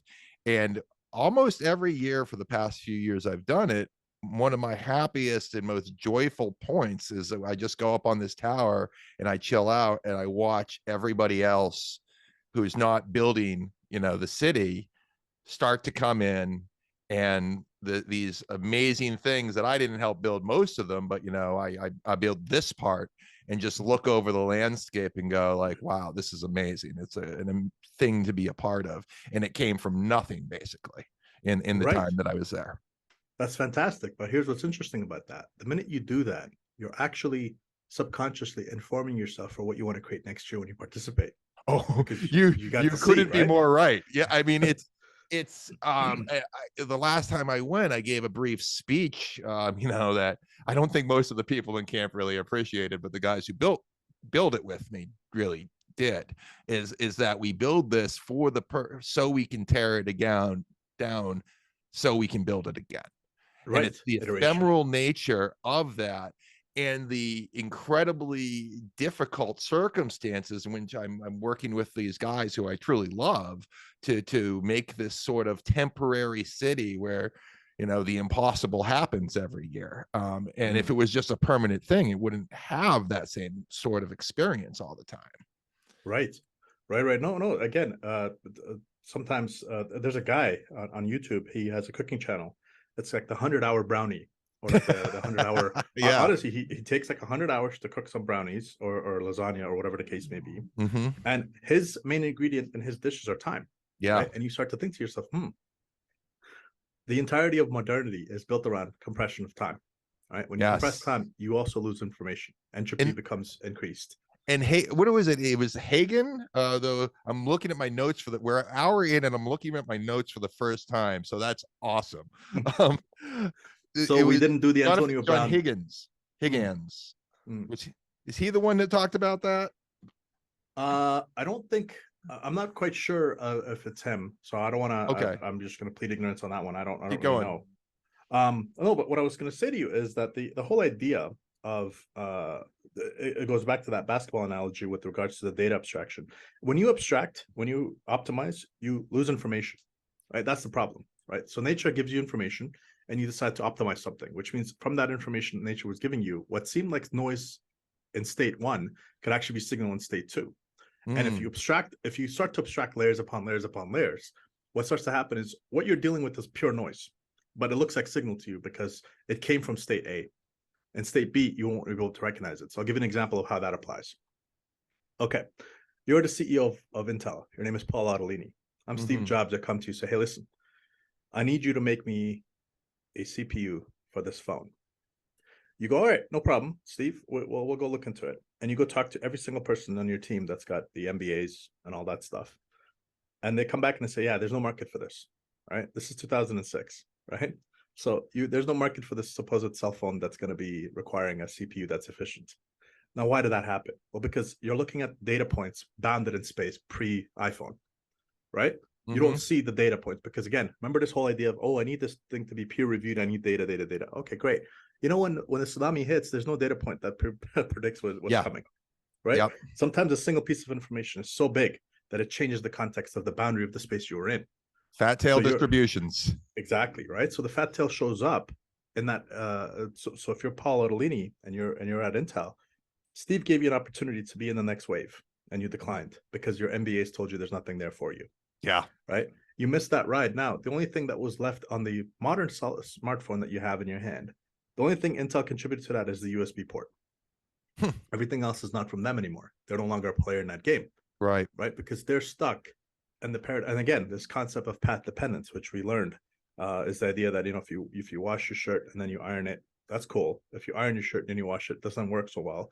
If you're building chips for Microsoft Wintel, which is the thing that brought you to the dance, 30% of the chip die is designed for APIs that Microsoft needs for Windows to operate, and Microsoft does not and will not cut those APIs out of the equation. That's why you could run a Windows 98 program on Windows 11.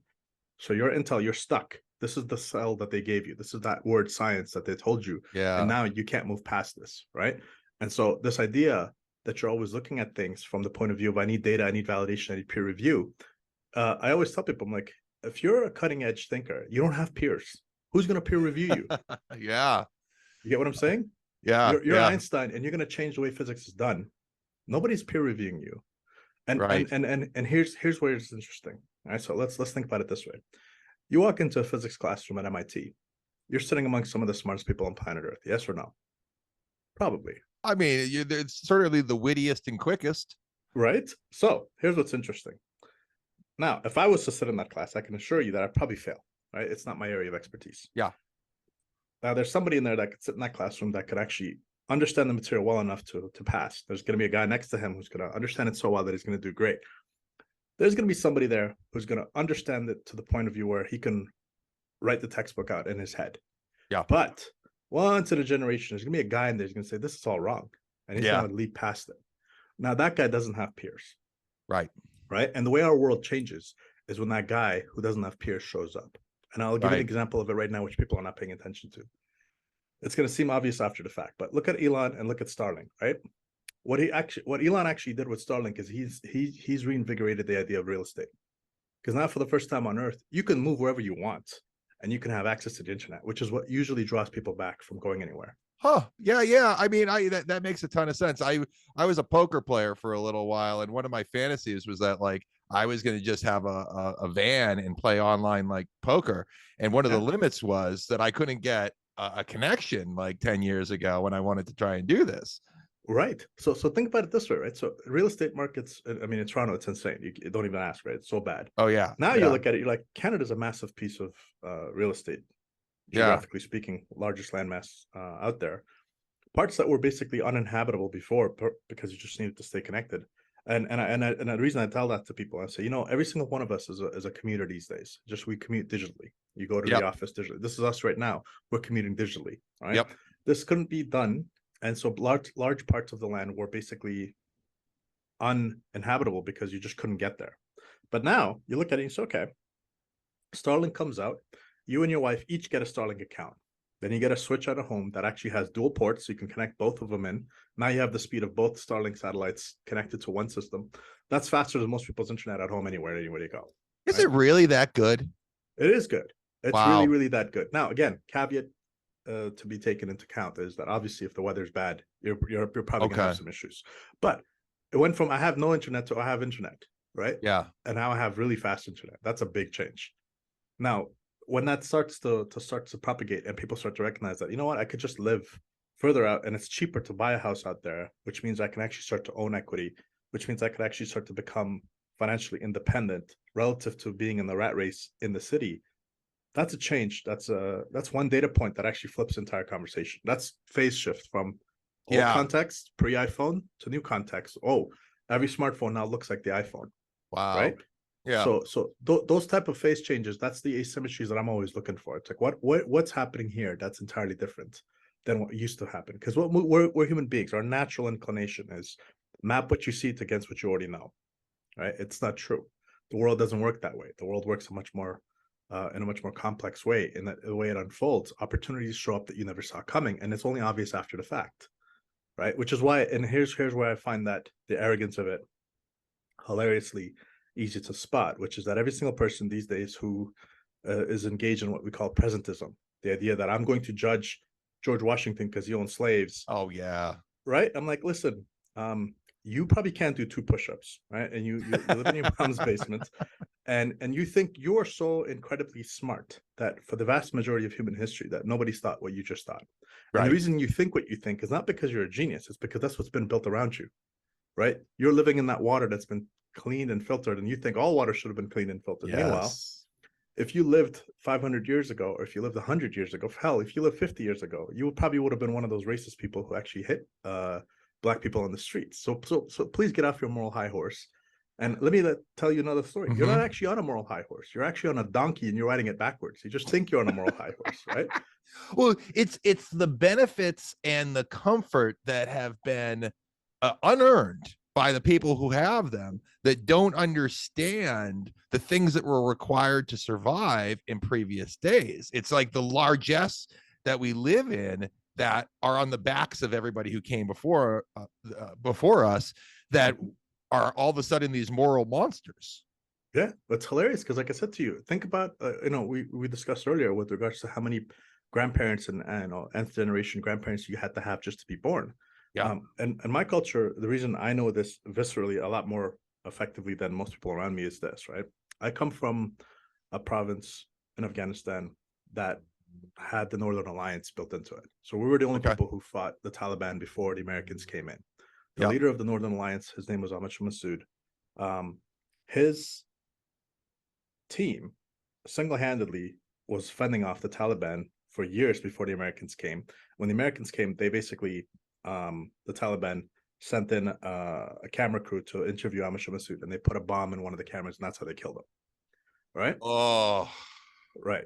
Now, that same province to this day is actually where the resistance continues. Even after Kabul fell, that province in Panjshir, which is the reason it works is it's geographically locked. When the winter comes, you're not going to survive there because it's mountainous, it's crazy cold, and if you're going to go and you're going to survive and you're going to put up a resistance, and I hate that word because Twitter ruined it, but if you're going to put up a resistance, that's where you put it up. Now, the reason I know that and I recognize that fact is that people who live under those circumstances, sleeping 3-4 hours a night, traveling constantly, engage in various issues of battle, literally for life and death.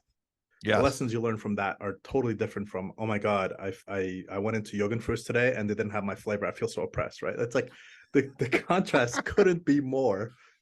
And the level of contempt that you can generate from just recognizing that couldn't be more. But you also recognize the fact that, you know what, this is beautiful. I have a closer link to reality than you do. Mm-hmm.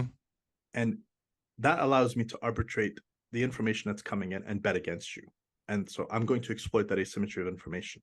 Now, at the same time, I want to help you. I want you to recognize how easy it is for you to get to the situation I'm in, which is I'm going to lay out Dostoevsky's point of view, which is that the devil has one thing he cannot do, which is he can't be grateful.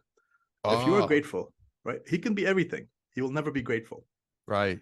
And one of the tricks to detecting people who you shouldn't really get in bed with, and I mean that in multiple ways, is that if they can't show great gratitude. Right. That means their level of entitlement is so deeply ingrained that they think they're God on earth. Right. Yeah. And that's what the devil does. Every single sin is possible. One thing that cannot be done is to show gratitude. I mean, I was certainly possessed by that problem for, a number of years, was the lack of gratitude for where I was. And, life has a way of humbling you, though, over the time.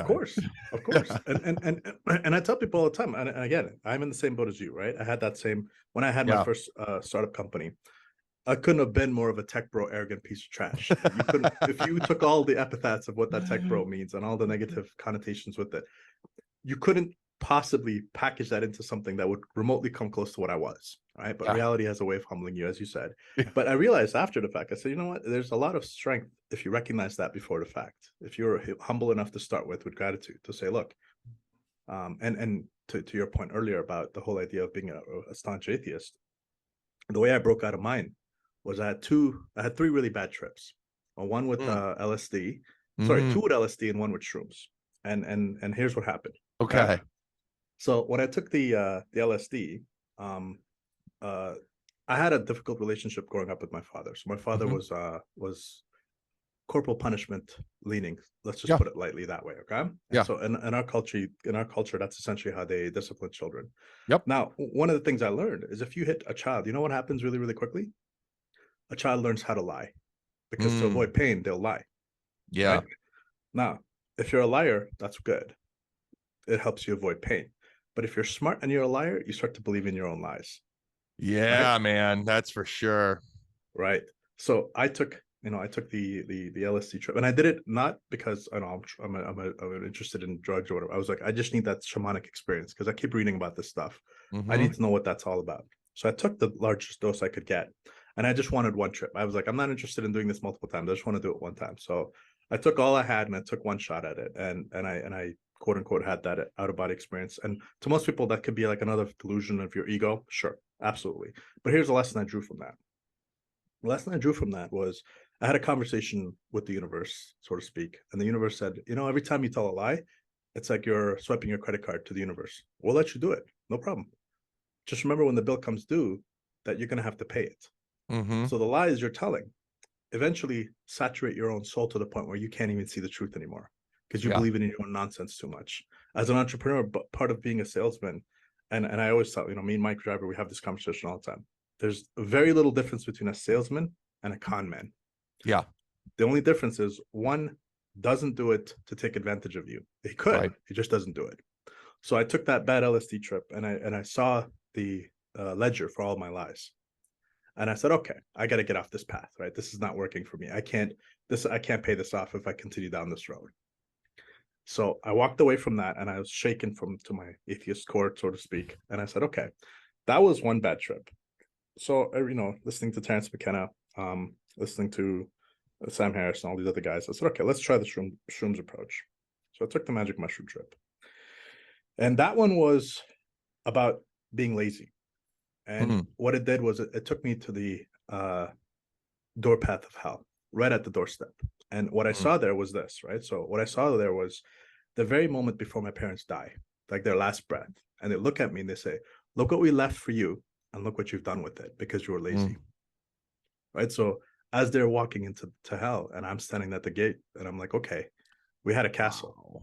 They left that for me. And I've been so lazy and I've been so ungrateful for what I've been doing with my life here. This is the second lesson I had to learn. I had a very similar mushroom trip, man. It shakes you, right? All of a sudden, you're like, okay. Yeah, for sure. Okay, so that was two. Was there a third? So the third one was I took LSD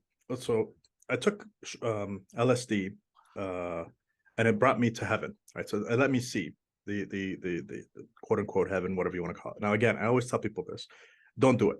As much as it helped me, I wouldn't recommend it to anybody because here's the difference. You don't know how it's going to impact you after the fact, right? You can have serious PTSD. You can actually lose your mind. So it's stuff you really don't want to go. It's sacred territory. You don't want to just saunter in there like you're on vacation in North Korea, right? Yeah. you will get captured by you're going to encounter demons. Yes, and they're going to be you. Yeah. and so when I took the trip that took me into heaven, what ended up happening there was I started to see that if I just stopped doing the stupid shit, right, and I just started to do the simple, like just be grateful and everything else will work in its place. Like, you have a plate of food in your hands, it doesn't taste good because you wanted to have takeout. Recognize how much work was taken to buy this food when your parents had to walk to the grocery store in freezing weather in Canada to bring this food into you so that you can not go to bed hungry, right? If you start from that point of view and you say, okay, for me to be alive, how many things had to go right? I could have been, and I tell people this all the time, I could have, if I stayed back home, I could have been the leader of the Taleb. And that's the kind of mental mindset I have, which is I could have sold these people the idea that, hey, listen, direct me as leader. I know I'll be an arms dealer. We'll do all this. And back then I was completely confused, right? I have this ability that I can sit down in a room and talk to people and sort of convince them of pretty much anything I want to convince them of. And that would have been my way out. Because what else am I going to do in Afghanistan? There's nothing else to do. The highest a pinnacle of achievement there, if I had been born in that and stayed in that situation, would be like, well, might as well join these guys. And once I'm there, might as well get up to the rank and ladder and file. And I'm that type of guy. I'm like, you know what? I want to be the leader. I don't want to be just the guy. Yeah. Right. So I'm grateful for my parents that they took me out of that situation, that I was able to be exposed to the works of Nietzsche and Dawkins and Hitchens and Jordan Peterson and Nassim Taleb and Steve Jobs and all these other people and reading poetry and that would have never been an opportunity had I stayed there. And so that gratitude is where you start. That's your superpower now. So you're like, okay, with gratitude, I get to stay closer to reality, which gives me a shorter feedback loop into my mistakes, which means I can iterate faster than the guy next to me, which means I can get there a lot quicker to build my city of God, right? That 6-day week work, what we're talking about. Right. So all these things sort of tie together. But also more importantly is if your feedback loop to reality is a lot closer. And I'm not saying I have the perfect feedback to reality. I'm sure it's massively distorted relative to what it actually is. But I could detect patterns. And the most obvious pattern being, hey, lockdowns, BLM riot, it's all good. No, sorry, that doesn't work for me, right? So those type of things start from gratitude. Yeah, come from a country where you can't go anywhere to a country where they tell you your greatest power is that you're a sovereign individual, but now we need you to stay home. Yeah, I feel like you and I are kindred souls in many ways, and one of the things that um your what you just said reminds me of, like,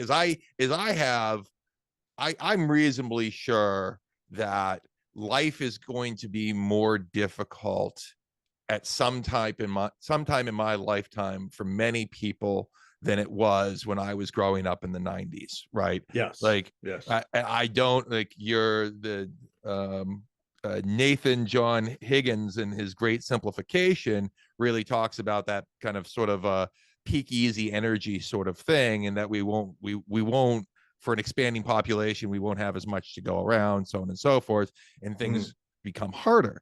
And the Yes. only thing that gives me solace about this is what you were just talking about. The ability to understand the patterns that you see, the humility to accept that, like, none of this is given, and the confidence to work through it, is what that brings to mind.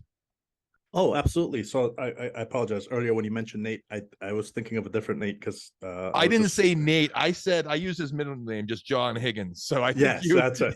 Yes, because I don't know his middle name. I just knew Nate. Nate's a Yeah. fantastic. That guy's crazy good.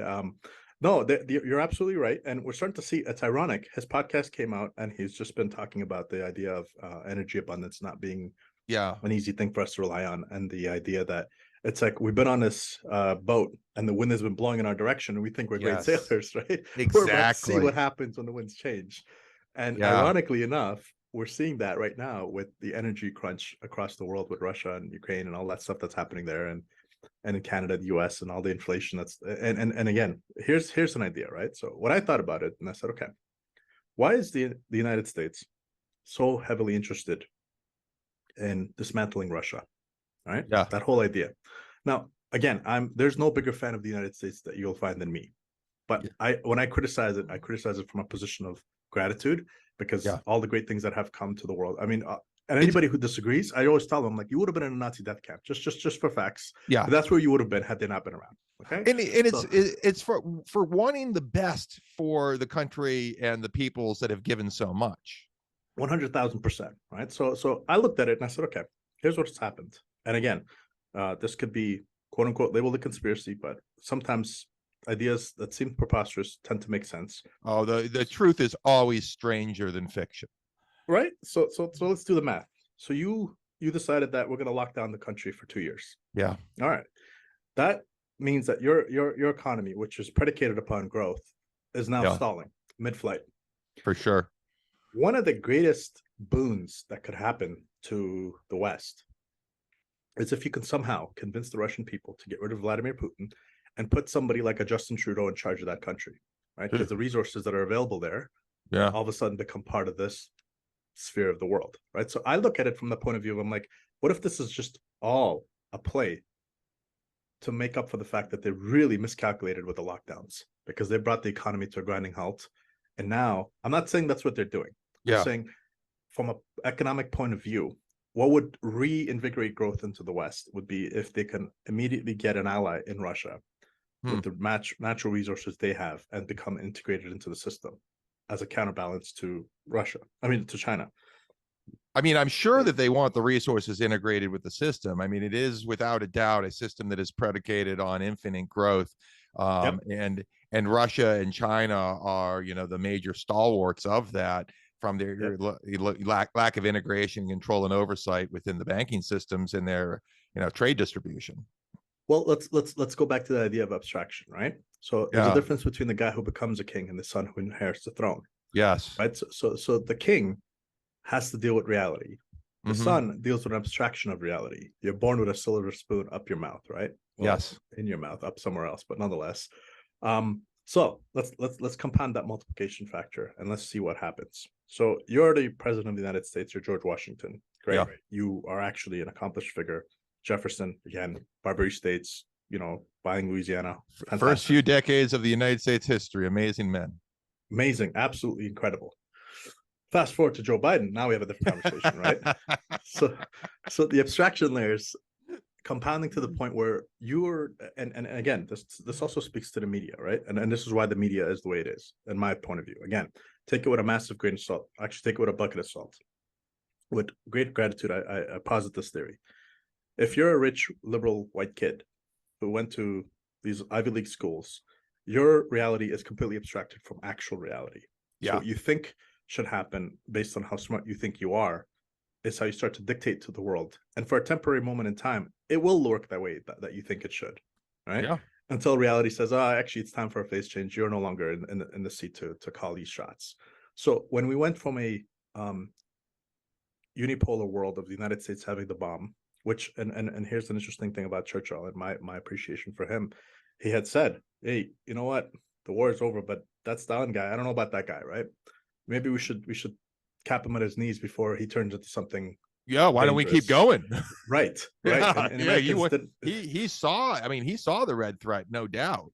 100%, right? And unfortunately, the Americans at the time didn't have the stomach for it. So okay, Well, so now there was have, also a lot of sympathizers for the communists in the United States. you know what? And I'll tell you where that comes from, because a lot of Afghans who are traditionally Muslim, you would think they would know better, but here's where it comes from, right? So the idea of communism is inherently built into your psyche, and the Yeah. idea is that you want everybody to do well. The blind Yep. side of it is sometimes at the cost of your own family, right? It's a utopia for the world, but the country you're in is basically starving. But that's okay. We're going to make the world a better place. Well, how about you start at home? Well, this is why utilitarianism is a devil in my mind. It's because it gives you this promise of moral superiority and making everything okay, with ignoring the fact that there's just always going to be conflicts between groups. It has to be conflicts in groups. It's built There into our have to nature. be. Yeah, and you know why? Evolution and variation. Yes, exactly. I mean, infinite variation will require that. We're living through a time of abundance. I mean, where you see the hockey stick population thing go up, right? Like we just there's no way that a creature, an animal like the humans, all of a sudden have a population boom, and it's not because the environment all of a sudden got a ton better for the animals. Well, the thing about all of a sudden an easier environment for those animals is that you get, I think, and this is true both genetically and I could say memetically, is that you get a larger variation of things that otherwise wouldn't survive if the environment didn't get better.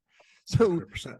Right, like, and so these ideas, and I think this is mostly true in the space of ideas, where these terrible ideas that would have never survived the pressures of the old world are now allowed to flourish, and the benefits that they can strew to the human animal in easier times are taken as though that they need to get that to more people. Yeah, no, 100,000% on that front. And I look at it this way, right? So if you look at what the internet has become, the internet is what we would call the manifestation of infinite variance, right? And there's a funny comedian named Sebastian Maniscalco. He has this piece on Netflix where he says, "Aren't you embarrassed?" Right? So he says, 10 years ago, that guy would have been in his mother's basement dressed up like a diaper baby, right? Now they can get together at a Hilton on a Saturday, and there's like 20,000 of them, right? So now, oh my god, it becomes an amplifying source. Yes, right? That's an amazing way to put it. Now, let's think about that from a different point of view. So let's take a look at it and say, okay, let's talk about genetic variation. So you live in a tribe with your wife. I live in a tribe with my wife. We're separated far enough that we have a small circle that we can interact with. You have your children, I have mine. Yeah. Now it becomes a game theory model. The way it becomes a game theory model is I found some fresh water. You come to me and you say, Ace, kind of running low on water. My baby's kind of sick. Do you have anything? Now, for me to survive, I have to lie to you, right? Because if I tell you the truth, what you may end up doing is you may end up killing me at night and taking the water, and now you and your family survived. Maybe you and your oldest son did that. You didn't tell anybody else because you don't want to give them PTSD. You want to keep them morally pure. They don't know where that came from. Right? Yes. But you took it upon yourself for your lineage to engage in murder and kill me and my tribe off so you can have access to the water. right? Yep. Sorry, buddy. This is the way the world works. Yeah, Now, exactly. take that same concept and just start to add the variance to it and just keep multiplying it out generation after generation. Yes. 7 billion of us, all of a sudden, that's a different animal than a billion of us or 100 million of us Right. or 10 million of us, right? So that infinite variance is going to naturally breed conflict simply because the variance is built into it. And if that variance wasn't built into it, there would be no more businesses because the entrepreneurship couldn't exist without variance, right? Yes. You need to be able to see things differently. I need to see things from a point of view of like, that's not how it actually works. Let me show you how it actually can work. Yeah. Okay. Let me take this is awesome, Ace.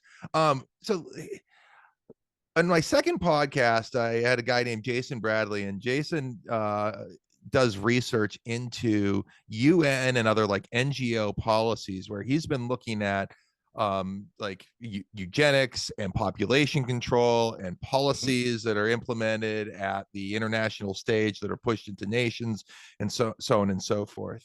And you know, these things have occurred, you know, just kind of like, hey, we've got so many people, how can we control these variables?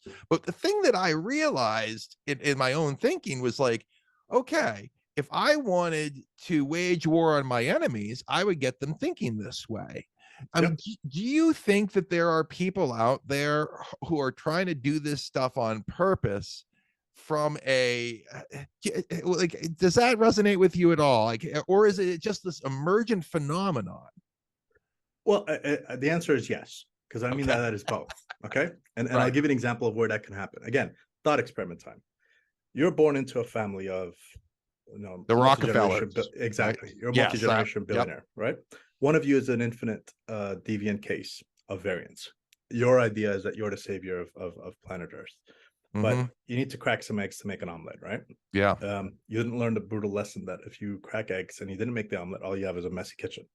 So what is it that you can engage in? Now, I'll give you an example of where this kind of conversation starts to lead down the path. Now, I'm going to tell you something that, again, people are going to misconstrue this, but that's okay. This is the way the world is. Think about the idea of a flag, right? You're American. So for you, that flag means something, right? For us, flags have a very specific meaning to them. If you walk across the border from Afghanistan to Pakistan, or from India to Pakistan, a flag is the difference between life or death. Or if you want to talk about the demilitarized zone in South Korea and North Korea. If you're in northern China and you happen to cross over to the North Korean part of the world, you're under that flag's jurisdiction. Right? So why does that matter? Well, let's think about it. What a flag really does is it says, okay, this is a part of the land that has these values. Bannermen in the history of warfare, when they plant the flag, what they're really telling is they're signaling back home that, hey, this area now is under our control. Yes. Okay. I want to ask you a simple question. Most people don't put that much thought into flags, but let me ask you a question. Where does this trend flag come from? How come it's everywhere? Oh, yeah. Oh, for sure. You get what I'm saying? Oh, yeah. Very much so. I mean, this was an observation that I've seen made on Twitter and like definitely resonated with me. Right. So it's an encapsulation of a certain set of beliefs. I'm not saying I agree with them or disagree with them. I'm just saying what that flag represents, and it's being flown in corporations and you know, countries all over the world. And it brings with it, it smuggles in through the back door a set of accepted beliefs that are not to be questioned. Yes. And it's everywhere. So now you start to think to yourself, okay, if you are a person who was motivated enough to do something of that sort, like you said earlier, maybe coordinating this type of effort could work in that direction, right? It seems to be tearing at the fabric of wherever it lands. There is merit to every idea, even a bad idea, in a more muted puppy level tone of it can be valid, right? So if you look at the idea of fasting, yeah, it's valid. If you do it with the extreme version of the Islamic version of it, it starts to lose some of its credibility. Right. The idea that people who are, and again, and I'll give you a story of just so that people misunderstand this. My mother was having open heart surgery in Canada at St. Mike's Hospital. If you're ever in that area, you start to notice something really interesting, which is there's lots of drugs, right? Lots of drug use. And there's lots of mental health hospitals in that area. And there's this corner of it, which the Islamic community tends to have taken over. And there's a bunch of Muslim youth standing around the corner. And they're kind of like roaming gangs in that area, so to speak. Why am I telling you this? Well, I was driving home and there was this trans person trying to get access to a building. and these Muslim youth were actually harassing. They were trying to instigate a physical confrontation so they can have an excuse to beat this person down. I took it upon myself to open the window and yell at them so that they could come after me, so the person can have a chance to escape. They did. I had to calculate all this. I'm like, okay, green light, okay, I can go. Not much traffic. I'm not going to get, if they start chasing me, gives this person an opportunity to escape. Because again, I don't want violence upon anybody because I know what that's like. Yeah. So I took it upon myself to almost put my life at risk just to help this person who was just trying to get into a building and was being harassed to the point where a physical confrontation was inevitable. So I have absolute empathy and compassion for people to be able to experience reality as they see fit and to help them get to that point where they're minimizing pain for themselves. Right. Now, contrast that with the idea that I look around and I see this flag and I see the values that it encapsulates, and those values are mutating every single day. They're not set in stone. That's one of the tells.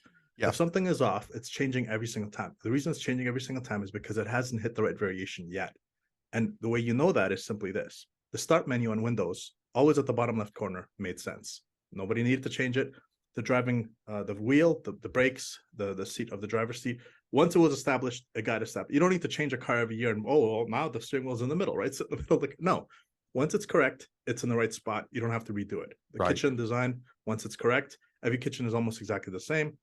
The dock on the Apple computer, exactly the same. You don't need to change it 50 times. So if something is constantly changing, that means you're not getting it right. Right. So when I see the values that are espoused with this ideology, with that flag, and it's constantly changing, I'm like, they haven't hit the right value yet. They haven't resonated with the mass population enough to be given respect to sustain itself, because they keep changing. And they keep making the circle of what's acceptable smaller and smaller and smaller. And as a consequence, they're actually eroding their base of trust that they could possibly engender in others. Oh, for sure. Yeah. That, I'll take it as slightly, I'm going to go back to the population question. And it's like, I think there's I've no problem, like you said, like, people live your life how you want to, but I've also got at the same time to steel man the historical record and why these things have been rejected over time, and why there aren't, major religions that include, homosexuality, transgenderism as bedrock protected things. And the conclusion that I came to is because they don't have children. And that any society that encourages these particular ways of being that people have natural inclinations to end up eliminating themselves and under competing the people who do that choose to exclude them. And they end up in the cultures that form around these ways of being end up having to take the kids from families who tend not to have those beliefs. Yeah, no, I mean, like you said, a self-terminating experimental idea can only be experimented on in conditions of relative peace, security, and stability. Exactly. And that's why you end up seeing, like, it gets talked about quite a bit. People talk about the fall of the Roman Empire, right? Where like at its crest, like, people were experimenting with these sort of things. The Weimar Republic, when there was this hyperinflation based economic boom, people were experimenting with these things. Yeah. Experiments, like I said, and I bring it back to Google, right? They have that whole moonshot concept going. Moonshots work when you're printing money like Google does. Right. But now the time when that's open to you is not infinite. Yeah. You will eventually run into realities where, now they're having massive layoffs in the tech sector because that free money, easy money is no longer, the low-hanging fruits have sort of been picked. And the problem is, when you have low-hanging fruit, you have as a leader, you have two responsibilities, right? One, obviously get your team to pick as many fruits as possible. Get the fruit. Get the fruit. But if you're a smart leader, you're like, I need somebody to find the next harvest. I need you to go and I need you to explore an opportunity in a direction where once this thing runs out, we need to have something to eat, right? Also, it's going to turn zero-sum game, cannibalism real quick, and we don't want that. Right. So, this is why you don't eat the cows in India, right? Like, there's layers to that, right? There's always these concepts that are built into it. And I always tell people, like, and I'll give another example. Let's revert back to the precautionary principle, right? Oh, it's such a great idea. Okay, try it in a country with 1 billion people. Good luck. Right. Good luck. You know what I'm saying? It's not going to work. There's 1 billion people. A lot of them are not financially in a position that you can afford to have them sit at home, because you're not going to have. They don't have Uber. They don't have Uber Eats. They don't have that financial capacity to quote unquote live as the Western indulgent, self-righteous person who advocates for this perspective from on Twitter from their iPhone. Sorry, that's not the real world, right? So Right. so ideas that seem good, I've always said you got to bound them in time and space. What space are you talking about? If you're going to talk about these ideas about, we need more rights for this, or we need more diversity, and I always said to them, okay, why isn't anybody talking about the lack of diversity with Xi Jinping's new cabinet in the Politburo in China? There are no women in that. Forget, Yeah. forget. There's no other Chinese people. It's just there's no women. It's just men. There's 6 men, and they're running the Right. operation. You would think the people who are very gung ho on the whole diversity notion would be all over that, but there's silence. You know why there's silence? Because those movements are backed by violence, Right. and these movements are protected by violence. That's why I love somebody like Jocko Willink, right? Yes. When you see that guy, you're like, you know what? I am. The reason I get to do what I do is because of guys like that exist. Exactly. It's the A Few Good Men was an amazing movie when I was growing up, and then I realized Tom Cruise was the bad guy. Yeah, that the guys sitting on the wall, those are the good guys. Yeah, like they are. It's not. See, the world can't be reduced to your notion of good and bad in the sense that what we think of it. The world is a complicated, ugly place. When you say somebody's a good person, if you're an adult with nuanced perspective, you mean they're 51% good and 49% bad. Well, or they're a benefit to me. Right, which is good for you to again. I mean, I have no universals. Good and bad has a point of view. Right. Like I said to you, if you're in, we go back to our tribe conversation. I tell you where the water is, and you take it upon yourself to take me and my tribe out. You survive. You pass on your lineage to the next generation. That's good for you. Your great grandkids will never know that's what you did. My great grandkids will never have an opportunity to be born because of the mistake I made. Right. So this is where the whole idea of lying has to come into play, which is why it turns into a game theoretical model, which is where most of the multipolar traps around global politics has been set up with when they were talking to what's that guy's name? Oh my god, I can't believe I'm forgetting the smartest scientist. The name will come to me, but they're on his deathbed. They talked about him, and he came up with the idea of mutually assured destruction. I can't believe I'm you know who I'm talking about. No. Different physicist. The name will come. When it comes, I'll be very much more 10 shades of red embarrassed than I am right now. Okay. Hawkins? But no. Okay. Anyway. Yeah, we'll get to it. But the point is, what he was talking about was that you model this out from game theory, and all of a sudden you could start creating predictions. Based on those predictions, if the other person doesn't have the information that you do, you can actually exploit that territory. Yeah. But we're at that point now where everybody knows everything. And what I mean by that is this. Have you ever gotten into an argument with a person with a heavy accent in real life? Like, let's say an Indian or a Chinese person or a Vietnamese person? I don't think so.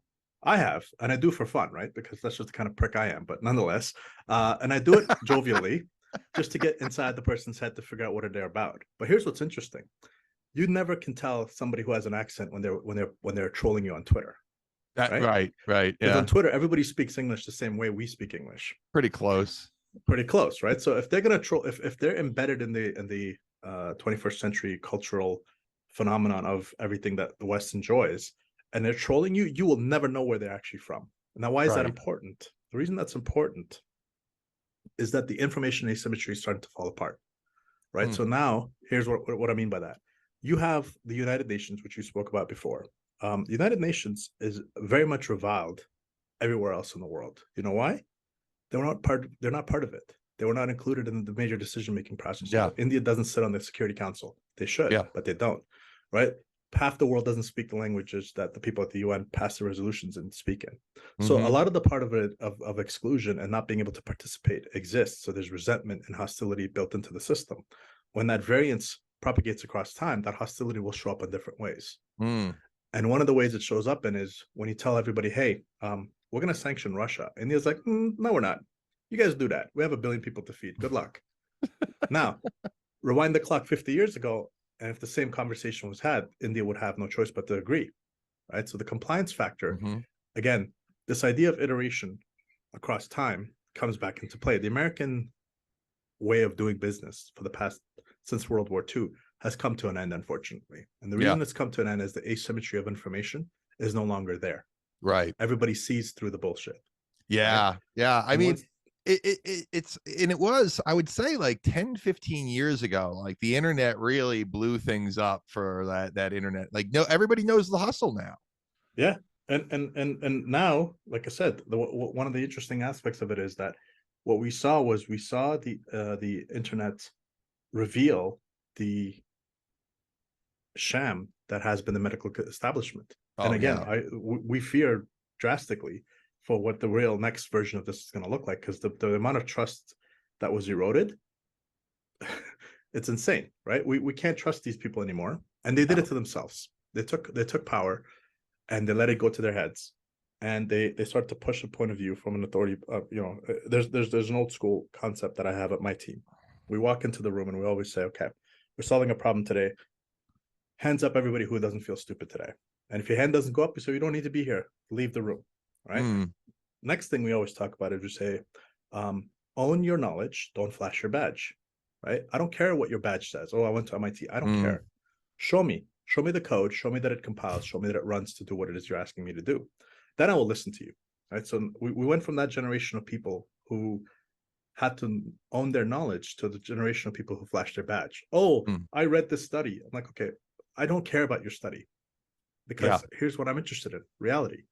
Can you take what you said, apply it to reality, and show me the result that way? Because a peer-reviewed paper is game theoretically gameable, right? Bunch of people getting paid. They'll say what they want to be. They'll say what needs to be said because they're getting free money.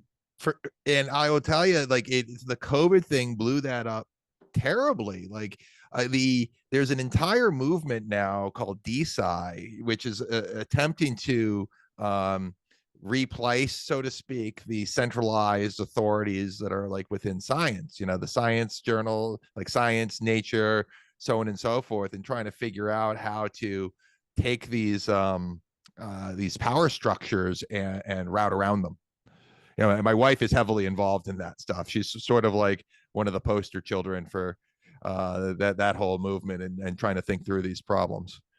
Yeah, I saw she's into the Web3 space, and she's interested in that whole sphere. And what that whole thing is telling you is that the structure of how information is being processed globally is broken. And we saw that multiple ways. We saw it when the banking crisis hit, right? That around that time, a lot of people were quote unquote coming of age, should be buying a home, all setting up a family, all that, and all of a sudden they just saw, well, we just got out of the Iraq War, and now we're seeing the financial collapse. Okay. Yep. Oh, and now we're seeing a pandemic, and now we're seeing an energy crisis. Like, there's no break to be caught for a specific generation of people, because for the vast majority of by the way, I just realized the name of the gentleman, John von Neumann. My apologies for everybody who was listening. I don't know that name, huh? You don't know John von Neumann? I do not. You will be very interested in von Neumann. Brilliant mathematician, physicist guy. The computer architecture is literally called the von Neumann architecture because he was able to solve how computation should be done. He could do math in his head faster than pretty much anybody, and the stories about him are many, but his insights into humanity were fruitful, and that's where he was one of the guys who came up with the idea of mutually assured destruction. Oh, right? So if you tell the Russians, if you tell the Russians, listen, you launch a nuke at us, we launch a nuke at you, we all die, nobody wants to do that, right? Yeah. Now, that model sounds interesting until you come across the Taliban. Taliban are suicidal, and they think they're going to go to paradise. You think that argument works with them? Yeah, no. Right? That's why you don't want them to get nukes, right? So these arguments vary, and again, it always goes back to the idea: asymmetry of information. There's people now who have access to information where previously they would have been just told what to do and they would have done it. Now they're like, that's actually nonsense. It's actually bull. You guys at Harvard who are discriminating against Chinese people, and you're constantly talking about diversity this and inclusion that. Where's all the diversity there, right? So this massive variance of what the internet is just getting started. There's a lot of people who still haven't come online yet, and when they come online, and you have this whole new layer built on top of the structures that were around. I think one of the reasons why these structures, like the academia, banking systems, government, the reason they're constantly face planting live in public is now all their incompetencies are constantly highlighted. Whereas Right. before it used to be just, yeah, if you know people in academia in the early 80s and 90s, you would have to talk to an academic to know how bad academia was. Yeah. Now, now I think I saw a history professor literally talking about how lockdowns never happened. I'm like, what? Yeah, What? yeah. He had to turn his tweets private, protected, because people were like, what are you talking about? Like, he got ratioed so hard with example after example of like newscasts telling people lockdown this and mask that and cities this, and he's like, oh, I have kids coming into class and they're already buying into this false ideology of lockdowns, which never happened. And Well, I'm this like, is like the mostly holy, peaceful protest thing. Like, it's yeah, like, are exactly. you guys kidding me? Like, I went out on the streets of Seattle. I'm watching this. Like, there's fires. I just remember Michael Malice, the brilliant satirist, who said, "Yeah, 9/11 Oh, was mostly peaceful flights, right? Except for the few that ran into exactly. buildings." Oh, I love Michael. He is he's a national treasure with them. And you know what's funny about him? Again, another guy who escaped communist Exactly. control, right? I have never met a person who came from like an Eastern Bloc European country that is like, yeah, the communism, great idea. Let's do more of that, right? They're like, they see the patterns, they get it, Yeah, and you know what's also interesting? In my experience, I've noticed that some of the smartest people who detect bullshit better than anybody else are Polish people. I don't know what it is, but because they recognize that Nazism sucks and they recognize communism sucks, they saw both of those right in front of their eyes, right? Yeah. So if you want to talk about pattern detection and bullshit meters that are really properly tuned to reality, talk to some Polish people. Like I've yet to run into, and in Canada there's like a large Polish community. I went to school with a bunch of Polish people. I get invited. It's insane how consistent those people's points of view are on certain aspects. They see right through it. They're like, no, I just reject that out of hand. And like, why? This is nonsense. It's like, why do you think it's nonsense? Like, well, if you lived against fighting against the Nazis and then you lived fighting against the communists, you would pretty much know how to smell bullshit a mile away. Right? Yeah. And one of my friends who one of the lessons he taught me is he said, listen, he's like, I don't know what the truth is. Nobody really does, but I know what bullshit is. I know what it smells like. Yeah. The minute you start to tell me what I should do for my own benefit, and you're not living it, you're just preaching it. Because the truth of it is, if something is really good, you just do it. You'd have no reason to compel others to do it for you. And I'll tell you, that's what you just said is my white pill against the next pandemic, right? The real one. Is that like, we're just gonna know, right? Yeah, sure, there's gonna be some like crazies out there who are like, I'm not doing anything, but like when it starts rolling through, people are gonna get on the right page. I mean, the problem with COVID is that it appeared as though it could have been, and you needed to be careful, but then like everybody kept thinking it was Godzilla when it was a salamander. You know what's funny about that? Let's rewind the clock, because I did this to myself. How did I fall into that trap? You know what happened to me? And this is maybe it resonates with others, but I saw those videos of people on the streets of China. 100%. That's what did it to me. 100%. I fell for that. Yeah. I saw that and I was like, and at the time I didn't even think. I'm like, wait a minute, what am I doing? Why they were ridiculous too. They didn't even look realistic. And I'm still going, wait a minute. You gotta be, I fell for it. Hook, line, and sinker. Yeah. And so what that tells us, and again, it tells us that there's a part of our brain that's tuned to these things. Yeah. And if you are aware of how these things are tuned, you can actually take advantage of it. When it comes to recognizing these flaws in it's actually built into the scaffolding of our mind, right? For sure. And one of the ways we know that is that based on how we evolved as a species, we are attuned to negative information. Yep. The reason being is that this is why when we read a negative comment on a YouTube video or one of your Twitter threads, 100 positive threads means nothing. That one negative comment will consume your mind. Why? Well, because in tribal times, if you were meeting a new tribe and everybody was shaking hands and you're exchanging gifts vis-a-vis food and water or whatever, and that one guy gave you a kara, you're like, that guy will kill me at night. I better watch out for him, right? Because he might knife me. So we're mentally attuned to that danger, right? So now if you know that fact going in, and you just say, okay, how do I get the people to believe in something beyond what would be rationally acceptable? And one of the things that really upsets me is that I remember early in the stages of the pandemic, there was a cruise ship that was like a perfect experiment to witness, hey, let's just see how bad this thing really is. Yeah, exactly. And that information, again, flew by my head. Now I think back to it, I'm like, okay, that's what I should have clued in. I clued in, Yeah. just a little later than I would have liked to. And so we're starting to see, okay, control occurs much more effectively if you can hide information, right? Mm. It doesn't work if you give information out. It works if you hide bad information in. And that's what the hall monitor concept is all about, right? That's what, when I asked the teacher, hey, how come malaria is transmitted through mosquitoes? Well, the reason she had me kicked out of the school wasn't because she couldn't answer my question. It's because she couldn't hide me from the other students. Do you get Yep. what I'm saying? Yeah, for So, sure. well, this is And where you that whole were an canceling ongoing comes in. risk because you were willing to do that. Yes, because the way I was raised, in the sense of the way my just to give you an idea of my mother is, she was not allowed to go to school after grade 6. So Mm-hmm. she snuck out and she went and she learned the trade of a hairstylist. And she eventually ended up owning her own salon in Afghanistan, which, Yeah. but to compound on how all that works, it's like if you're today, if you were to open a market in North Korea and under the regime sell things that are not black market, Yeah. like that's the level of accomplishment that is for her to be able to do what she did. And Right. she used to tell me all the time, the way it works is you have to take a risk, because if you, it's a fist fight. Either you pick one or they're going to bring one to your door, right? You choose which one you would prefer. Are you Yeah. going to go outside and pick the one, or are you going to let them come to the door? And by that time, you're already not ready to go, because the reason she was able to get us out of Afghanistan, and I say it's her, she picked the fight, she got the resources, she took the money, she got the flights, she got the lawyers, she got the guns on our side, right? Mm. What you want to do to succeed as your lineage goes forward is you want to make money for two Yep. reasons. One, it gives you optionality. Two, Yep. it gets you guns and lawyers on your side. Yeah. Right. Well, you have to be somebody people don't want to fight. That's exactly it. You want to be that guy who says, okay, if I go up against him, the cost of doing so is going to be so high that it's not worth my time. So I'm Yeah. going to go after the guy who's docile. I'm going to go after the guy whose marriage is a catastrophe, and he just, because he knows he's in a bad spot. His wife doesn't love him.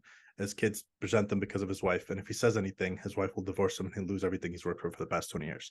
Yep. That guy is super easy to manage, right? Yep. What's even worse is if that guy happens to be slightly smarter than the average bear, because now he can see that that's the outcome of the situation. So he'll quietly agree with whatever the case may be. And an example of that is Sam Harris himself, right? His take on COVID, his ideas of attacking Brett Weinstein, the way he attacked Brett. It's you look at that man and you go, you know what? I always thought better of you, but now that I see the box that you put yourself into has decayed your position and your moral authority so much so that you've become a parody of yourself. I mean, one of his first books was on lying and about how he never lies. And then he goes and says, I don't care if Hunter Biden has his dead children in his basement. Exactly. And you know what's funny about that? And I say this to people all the time. I'm like, look, people talk about January 20th. Let's talk about something that's tied into that to give it context. The context being, how do we get to January 20th? When the election January 20th was clearly colluded upon against the man, right? Why would he accept it to be a legitimate win? So it was so obvious. I don't understand how people I have friends and family. I'm like, look, say what you want about the man Trump. I sure have. He's kind of a scumbag, but yes, it's pretty obvious they were rigging the deck against him. 100,000%. So many ways. Yes. And what's funny about that is the blowback that's going to come from it. Again, and I always tell people, when you come from where we've come from, we don't trust politicians. I don't care which side they're on. That's just facts, right? Yeah. What we do is we say, who's the guy who's most likely to leave me alone? That's the guy I want. Right. Because I don't really, I don't want you in my life. I don't want you telling me what to do. I don't want you telling me to lock down while you wear your pride flag socks in Canada, all that stuff. I don't want you going out in the middle of the pandemic. Hustle you have going on affecting me, and I know you got to hustle. Exactly, and the problem is, these most politicians are rent seekers. That's just the way they are, right? So they just feed on power and a little bit of wealth here and there, and they've never really created anything. And so you look at that example of how Sam Harris basically betrayed his own principles. Yeah. You say you're going to harp on January 20th. Legit. You know what? That shouldn't have happened. He should have expressed his point of view with a disagreement in a much more civilized manner. But to blow it out of the proportion, to make a mountain out of a molehill, you also have to look at the preceding factors that were plugged into that scenario, which is that, hey, we now literally have Zuckerberg come on Joe Rogan and tell him, yeah, the FBI told us not to mention this conversation. Like, that's huge. What that Oh, tells you is that the United States isn't what there's it been a is. DHS leak now where Of course. they're embedded in all of these tech companies. Like Yeah. it's obviously bigger than anybody was saying, like suggesting Right. before. And there's a conversation with Sam Harris and Yuval Harari. I'm not sure if you've seen it, but they were talking about how the future should be decided by Googlers and how democracy is rated and how Google ranks and searches information and all that stuff. And I'm just staring at this Wow. going, really? See, this is where that hubris of what Dostoevsky was talking about comes into play, which is that for you to have what it is you have, the previous generations of yours had to deal with the fact that there are people across the street who literally disagree with them on everything, Yeah. but they would never take their voice away, right? That's when you go down that road, you're creating an amplifier for your own noise, confusing it for signal. Are you familiar of the story of like the last two Jews in Afghanistan? Yes, of course I am. It's one of my favorite. Like this is exactly what I'm talking about, right? And part of my rejection of Islam is rooted in the fact that it's actually a plagiarization of Christianity and Judaism. So I'm like, you guys aren't even original. Like at the very least, if you had come up with some original ideas and played into that, I would have given you something to it. But what rubs me the wrong way about Islam is simply one fact, and it's this: no matter what anybody says, and no matter how they slice it and dice it and cut it up, I always say to them, the problem with Islam for me is the fact that it claims to be the absolute perfect final solution and answer to all of life's problems. And it can never make that claim for itself. Does Judaism Period. and Christianity not do that? No, because what they do is they say this is a way. Islam says this is the last way. Yeah, because so in Islam, Muhammad acknowledges the prophets before himself, including Jesus and Moses and all the rest. In fact, there's like the whole bunch of other prophets that are mentioned, but he says, "I am the last one. I'm the final one." Right? That's where we draw the line. I'm like, oh, okay. Now we have a hubris issue that we have to contend with, right? It embeds within itself an ideological slant that gives ignorant morons a moral high horse from which you can't get them off. That's interesting because Judaism does have the concept of the prophet coming in the future, right? Like, yes. Yeah. And then Christianity does have the concept of, Christ will return or something to that effect. Right. Okay. When you get to Islam, this is it. This is the final stop. This is the final destination. This is the perfect answer to everything that ails you. And there is nothing about life, death, marriage, food, sex, politics that is not included in this concept. And I'm like, whoa. You just bit off way more than you could chew. Right. So to me, the disconnect comes, and that's why I told you, even if I appreciate and recognize some of the valid points that they bring to the conversation, I cannot wholeheartedly at all remotely accept the perfect answer to an infinitely changing universe. It just doesn't work. Now, so Islam is obviously very successful in terms of propagating itself and across the world. I mean, but from a Lindy sort of like survivability point of view, does it matter what you think? It doesn't. It never should. And that's why I always tell people, I'm like, look, I make my bets based on what I see. You obviously should place your bets on what you see. But here's the thing, right? What is true and what is survivable are two different things, right? Because what can be true now is also false tomorrow, right? Based on the context of what piece of information you're giving me. I mean, the vaccines are 100% effective? True, until they're not. I guess I use truth in a very pragmatic way, where like truth is not objective. It requires a person believing it to exist. So it's like almost like this tree falls in the woods. Is there a sound sort of thing? Well, if there's nobody around, there's no sound. And the same I feel is like for truth. Well, for me to reconcile that problem in my head, what I always do is I say there are technical truths and there are political truths, right? So a technical truth is the force of gravity. You jump off a building or you throw an apple, it's the same truth for everybody. If I tell you 9/11 was X, that's political truth that you can get into an endless debate about, right? So the problem with religious connotations is it tries to have a foot in each camp, and that's where it starts to fall apart. Because when you're in the hardened atheist side of the conversation, which we both previously were in, we can immediately see the political falsehoods that it presents, right?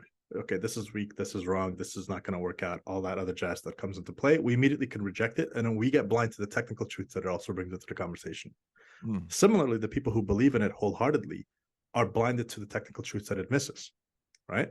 And for me, the overall arching conversation is always this, right? So as a systems architect for the computer systems that I build, we always say, like I'll give you an example. So I'll architect a system that I can actually mediate data transfer from video across Canada. We built something of that sort. And the conversation is like, well, how much can that handle? How much load can it handle? What's the peak traffics? Under what conditions is that true? How many requests can that server process per second? Oh, it can handle 786 requests per second. Okay, that's under ideal conditions if all the microservices that code depends on are also operating under ideal conditions. Let's do a test. Let's just run every system chaotically with variances in terms of how many requests. So if you have an API server that actually has to talk to a database and it has to actually talk to a web server, then it has to talk to a phone, all those other systems, let's inject variance into all these systems and let's put it under load. And then we can give you a more granular point of view of like, okay, under condition X, Y, and Z, it can handle this many requests per second. If those conditions are not met, here's how quickly the system can deteriorate. Right now, when you think of it from a systems architecture point of view, your entire process is predicated upon failure.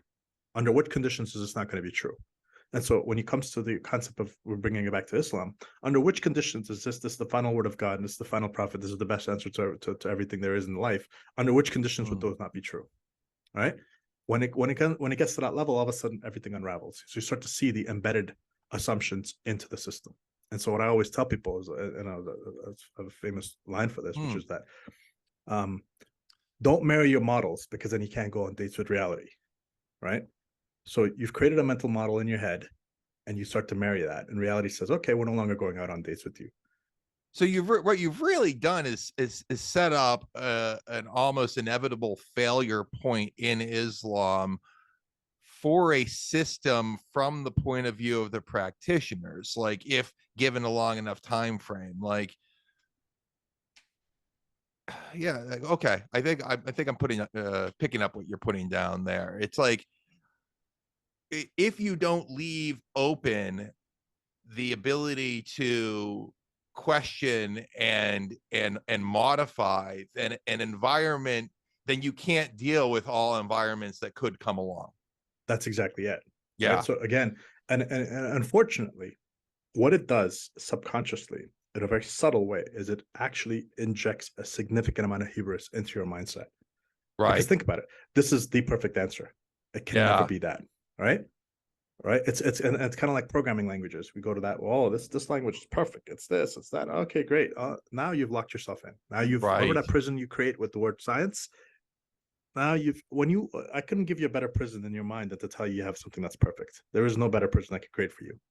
Because now that I think, once I get you to believe that, I could totally manipulate you into doing whatever it is I want you to do. Because I just have to look at you and say, okay, this person's emotional expectations. Remember, an idea to embed into you to the point where it actually makes you fight your own family, it has to bypass all your filters, right? It has to hit you emotionally at the core. Yeah. How do I do that? Well, first I have to know where your emotional standpoint is. Once I know that, then I could say I have to feed you information that you think is true, and I could just slightly twist it in such a way that you don't even notice that it happened. Right? That's where the cop coming into a conversation. There's a reason why they ask you questions, because they know that doctors ask you questions and teachers ask you questions and parents ask you questions, because it's embedded into the scaffolding of your mind. Right? So if I tell you from a young age, and so just to give you an idea of how the Islamic tradition works, the first thing a baby is told is the call to prayer. Right? It's called the adhan. And so the baby, when the baby's born, they usually get a mullah or an imam or whatever you want to call it. One of them comes in. Yep. And they say the call to prayer in the child's ear, in the right ear. So the first things they hear are the words of God. Great. Okay. Understandable tradition. Makes sense. Spiritually beautiful. Got it. Yep. But amplify that. Constantly walk it forward. Okay, what's the next thing that you're told? The next thing you're told that this is the religion you were born into. You're lucky. You're blessed. You will have the perfect answer to every single person's problems. Well, that's going a little far. Right. So now let's think about it this way, right? So you think about the Islamic tradition, and you look at when Europe was in decline, and you had the great thinkers and scholars doing work in the University of Baghdad around the Middle East, right? Islam was doing well, and all of a sudden the religious, I guess you would call them the imams of that time, or the jurisprudence, the people who are Islamic scholars were saying, hey, you know what, let's focus on the knowledge that validates what's already been said in the Quran versus finding new knowledge. And right then and there is when the fall of Islam as a civilizational force for good started to collapse on itself, because the weight of those assumptions. Right. Let's take a look at everything that's out there to be known, to validate it against this book. Now you've created a constraint for yourself that you can't get out from under. So what happened after that, if you look at any part of the world where there's an Islamic culture, is there's no progress. Right. And if take away the oil, what do you have? Right? Nothing. Goat herders? I don't know. Right. And I mean that and as a person who comes from a shithole country, which is a fact. And the reason it's a shithole country is because the culture that it's imbibed into that place is one where if you step out of line, they will kill you. Right. I had a cousin of mine, literally about 4 years ago, he was murdered by the Taliban. You know why? He was at a wedding. They had rented a Toyota Corolla. Just recognize the fact it's a Toyota Corolla. Okay. They were driving home, and there's a Taliban guy standing at some corner in the street, asked to be patrolling as a guard, wearing basically sandals. And he said, why does this guy have a Corolla and he's driving a car and I'm standing here? He shot at him for no reason. Put a bullet in his liver, put a bullet in his lung. The man suffocated to death for 4 hours. Ugh. He's 22 years old. Right? Now, if that's not the definition of a shithole country, I don't know what is. Right? Yeah. People get offended on my behalf. I'm like, you have no right to get offended on my behalf. I can tell you what it is because I have people there that are constantly in touch with the reality that is imposed upon them. Yeah. You have no the worst thing you could do, and I remember this from Hitchens, right? And he said that at least in death you have release. Right, in some parts of the world, where they say, even when you die, you're gonna be sent to hell and you're gonna be tormented. There are fates worse than death, no doubt. Right, and so you think about what would be worse than all that. It'd be to live in North Korea. You have what are your prospects? Sure. Are you gonna have a podcast? I don't think so. Right, and if you do arduous have a podcast, march, exactly right, and your daily existence is meaningless. And once you take meaning out of a person's life, you take hope out of their conversation. They have nothing left. Viktor Frankl. Right? That's exactly it, right? So these conversations, it's funny how themes are basically always spreading up everywhere. That's one of the ways you can tell if something is true, is if it's applicable in one area and it shows up in another area, right? So if the idea of the reason why I love computer science so much is the idea that your entire job as a systems architect is to validate assumptions. That's what I do. Good systems architects, from the people I've learned from, they're always telling you, yeah, that's great. Under what conditions is it true? Right? And the minute you can figure that out, all of a sudden you set yourself up for a position to capitalize on an informational asymmetry. You know that person telling you that that's true is going to be wrong under these new conditions. So you can actually set yourself up to say, okay, you know what? You think you have the perfect answer to everything in life? I know where you're going to fail. That's funny. It reminds me of my favorite interview technique, where you just ask somebody to explain anything that they're expert in, but it doesn't necessarily have to be to do with the position they're applying for. And you get one thing that you get out of that is you get to see how the person communicates. Another is they get to demonstrate depth of expertise, because you just keep drilling in and asking them to explain in more and more granular detail whatever thing that they're explaining. And they should always come to be able to the conclusion that they can't explain any further. Right. And if you find somebody who can always explain further, they're a liar. Yes. One of the people not humble enough to. Yeah. There's a perfect example of this. The Scott Adams guy. Yeah. Right. Oh God. Everything. I feel so bad for Scott. Yeah, I listen to him and I'm like, every single time something happens, you come back after the fact and you give us an explanation post hoc. And I'm like, okay, that's the sink oil salesmanship right here. And what I mean by that is, I want you to make a prediction ahead of time, and then I want you to admit humility when you're wrong after the fact. Yeah, none of it happens, right? Again, I am one of the most flawed people on walking this planet, which is great. It's a relief. If I don't have to be perfect, that means I have room to make mistakes. Perfect. Works out for me.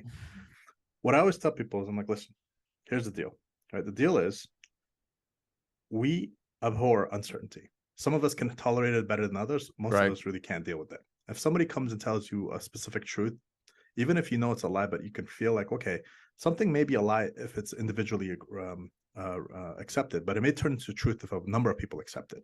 That's how, right? So I'll give you an example. Okay, we're in a tribe. Hey, listen, it's a pack of wolves coming this way, man. That's crazy. You're going to be scared to death, right? Knowing that piece of information is going to give you a lot of anxiety, a lot of uncertainty. Even if that's false, the fact that it's there is going to make you have restless nights. Your quality of life is going to deteriorate. You may not be able to succeed in the next hunt. All those things are factors. But what if everybody in the tribe believes that to be true? Now, we go and set up a defense, right? We're ready to take on these wolves. We have an exit strategy that we can all leave should the pack come looking for us. All of a sudden, you could function better as a tribe if everybody believed the same lie. Yeah. Now, you say, well, what's the harm in that? Well, there is no harm in that because you're prepped, right? This is Taleb's idea of, oh, Russell in the bushes might be a bear or it might be a stone. It's better to assume it's a bear. Yeah. What if you assume it's a bear and you start running in a direction, you fall off a cliff? Was it better for you then? Right. You see what I mean by what is true under which conditions? Yeah. So the Russell in the leaves, it's a bear, is true. Well, it might have been until you fall off a cliff. So in my model, it was true right up until the point they no longer exist to believe it. Exactly. Right? Exactly. So once you know it for a fact that it's not really a bear, it was a stone, but you insist on it being a bear. And again, we go back to Nassim's ideas. Some of them are brilliant, where he was talking about the idea of updating your Bayesian priors. And the example he gave, which was brilliant, was that what if you hear what sounds like a gunshot, but it's just a car backfiring, right? Yep. The time will come when that gunshot is a real gunshot and it actually hits you, and now you have no opportunity to update your priors because you got killed. Yeah. Right.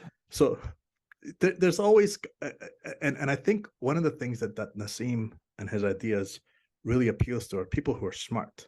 But then what it can do is it can trap you, because what it does for you is it says, okay, this is a really smart way of looking at something. But what he doesn't tell you, and what I'm pretty sure most of his followers don't really recognize, is the context under which that's true. Well, I think if we bring Jocko into this like little model that we're talking about, you get a really nice balance, because he likes to talk about the dichotomies of these situations where you have to essentially have a way of balancing whether the importance of treating whether it's a bear or a stone and being prepared for both situations, and and operating under that uncertainty and having the humility to recognize that. 100%. And the other element of that, which is one of the things I learned from computer science, and I learned this just from working with different programming languages. Each programming language is built under a set of assumptions under constraints. So for example, JavaScript was invented in 10 days by Brendan Eich, who at the time was given a function to add some dynamic elements to the web. Now, a programming language created in 10 days by one guy under pressure is going to have different assumptions built in than a programming language like Go, which was created by Rob Pike, Ken Thompson, and Robert Griesemer, who were constrained by the build times it takes for C++ to compile Google code base. Right? Different assumptions, different timelines. Why do I tell you all this? Well, what's interesting is when I tell people who are learning how to code and how to do programming, is I said one of the reasons it helps you think is that it gives you different models of reality. And if you overlap all the models, a lot of your own blind sides will get rejected. So if I have multiple models and each model has a flaw, but if I overlap all of them, hopefully one model will compensate for the flaw in the previous model. Right. So if I'm looking at JavaScript as a programming language, which a lot of people use for front-end development, they go, oh, you know what? JavaScript is so cool. Let me put front-end, back-end, all of it JavaScript, so it's a lot easier for me to develop. I said, that's great. But what you just did was you propagated all your faulty assumptions from the front to the back. So now you're going to get blindsided by some attacks that are going to take place from the vectors where we know JavaScript has a lot of vulnerabilities into it. I think another way of saying that is you have multiple maps of reality that your observations have to conform to, and more of these maps that they're like, this looks about right on this map, the more confidence you can have that you're acting in a way that'll get you from point A to point B as you intend. Exactly right. But the only caveat I'd add to that is more models, but always bounded in space and time. Under which conditions could this be held true? Right. When is this model applicable? And you try to, and if you can say like this model seems to work, this model seems to work, like Yeah, we have this amount of confidence with this model, so we'll ease into it here, right? Kind of Exactly. thing. Yeah. Right. So think about it this way, right? So you have Newtonian mechanics, from which you can take a rocket and launch it from here to Mars, no Right. problem. Then you have Einstein's equations, that general relativity, all that. Does it negate Newtonian mechanics? No, it just gives you a better picture. But here's what's interesting. The physics from the people I've listened to, when they tell you, is that when you hit a black hole, all those models collapse, right? Yeah. So again, it's telling you one more time, what appears to be true in a specific context. So there's a great author, spiritual guy named David R. Hawkins. So he wrote the books. There's about 7 books. One of the most intellectually phenomenal people that I've ever come across. One of his books is called I. So and when he says I, he's talking about I as in you and I as in the ego. And what he always said, one of the great takeaways from him was context defines content. So what is the content that you're looking at? And what is the context in which that is applicable? And the way he illustrates that point, which is what I'll illustrate for you here, is imagine you came home and I said to you, hey man, unfortunately I had to kill your father. And you're like, oh, okay. Under which, now you might say your first reaction might be, well, I have to kill you. Right. Now, what if I said to you, unfortunately, your father was dosed with some really bad fentanyl and he was having a bad trip and he was trying to kill the rest of your family. The only way for me to stop him was to kill him. Right. Now, your judgment of what I did is entirely different because of the context that I gave it to you under, right? So whenever people provide you information, one of the first things that I always try to ask is, what's the inversion of the assumptions that are built into this? What did he think was true that led him to this conclusion? Because sometimes, just like that fallacy of the hot hand, what seems to be valid is a conclusion that somebody now uses as a predicate for the next 2 predicates to build a new conclusion upon. So the conclusion looks sound because you're looking at it from A to B to C. That's great. But what if the A predicate was a conclusion built on something faulty before it? And now underlying all that, it turns out to be false. Yeah. Get what I'm saying? So how do you get around that? For sure. Invert the assumptions. Ask them, why do you think that's true? And well, they'll tell you, oh, I think it's true because X, Y, and Z. And it's okay. Can this be true if we immediately invert everything? Let's just invert everything. What do I mean by that? Okay, let's take a look at the banking infrastructure, right? Too big to fail. How to get too big to fail? Well, let's go with the assumptions. Bankers used to be very conservative types who wouldn't lend money out to people unless they knew that this person could pay them back. Okay. Yes. Time came around when, oh, you know what? If we just give out loans to people who are chasing the American dream versus the people who are financially creditably able to follow the American dream, that whole idea of ninja, which is no income, no job, no whatever assets. What if we toss that away and we gave people loans? Okay, now you made an assumption, but that assumption temporarily in the context of that period of time is like a parasite. It can grow. Now, if it's growing, it looks like it's a living organism and it's making you money. And the way we know that is because it's profitable. What do you do with that? Oh, I know. What if I take that and I start selling it to more people? Now you got a contagion spreading across the entire financial economy. But now you got people placing bets, right? So people are placing bets in credit when they're doing options. A regular option is one thing, which is like, I'm going to bet you X is going to go up by this much over this period of time based on what I think is the reality of that company. You're going to bet against it because you think it's going to go down. Let's place a friendly option bet and we could proceed forward. But what happens if a whole generation of bankers comes in and these assumptions are layered on top of each other? Eventually, the house has to collapse, right? Yeah. And you have to ask this question: why did these people have MBAs? They're not stupid. They have PhD statisticians. Why did they make these bets? They made these bets because nobody questions the underlying assumption. Nobody did the inversion of it. Okay, what is the inversion of this? And so when I build systems, one of the things we do is we say, okay, security is baked in from the start. We don't start with security as a bolt-on after the fact. What we do is we say, okay, what operating system are we going to select? Well, we're going to select Linux. Okay, which version of Linux are you going to select? I'm going to select the bare bones minimal amount of Linux that I need that only gives me what I want. And that's what I'm going to start because I'm reducing my surface area of attack right off the bat. Okay, cool. But what is that system going to run on? What kind of chip am I running it on? I'm running it on Intel. Oh, that means it's got zero-day exploits that are built into it because of how it does branch prediction. Okay, so now if you're running a really sophisticated system for a financial processing unit, you have to start there. So, okay, well, we don't want anything with an Intel chip because we know this flaw exists, right? Work around that from there and then start to slowly build up with the smallest assumption and the smallest amount of information that is required to get the task done. And then what you'll have is you have something that you can actually maintain. Contrast that with some of the other systems that I work with and some of the telecoms I do consulting with. Here's what will happen. people don't know this, but telecoms are basically held together by glue, spit, and tape, and it's really Completely bad, unsurprised. right? And here's why. So I have a software background, at least with from the product management point of view. So yeah, hearing right, that is not a surprise to me whatsoever. exactly. So I walk into a place and there's like this, there's a server here that does this one thing. What does it do? Well, it activates some cards. Well, it's kind of important. Yeah, it is. Nobody ever touches it. We pray near it. We don't go near it. We don't touch the code. Git Yeah. was invented when the code for this thing was around. The company that wrote the software for this thing is no longer in business. We actually now pay a third-party company millions of dollars a year to reverse engineer this code so that we can actually get a version of it running because we can't afford this Yeah. thing to ever go down. All right. Now you got a path dependency problem. Now, like think about it. People who build software tend to be very smart. Again, Yeah. it goes back to my original idea. The easiest people to fool are the people who are smart. So now you've built a cage for this person whose business is dependent on this piece of software that they have no control over. Yep. So I did some consulting for a hospital system, and their entire like claim system was built in with the same critical flaw. So yeah, this is I think endemic, and in especially in industries where, like, I would imagine that the technology grew up, where the security wasn't like the core product. You just had to keep the train running.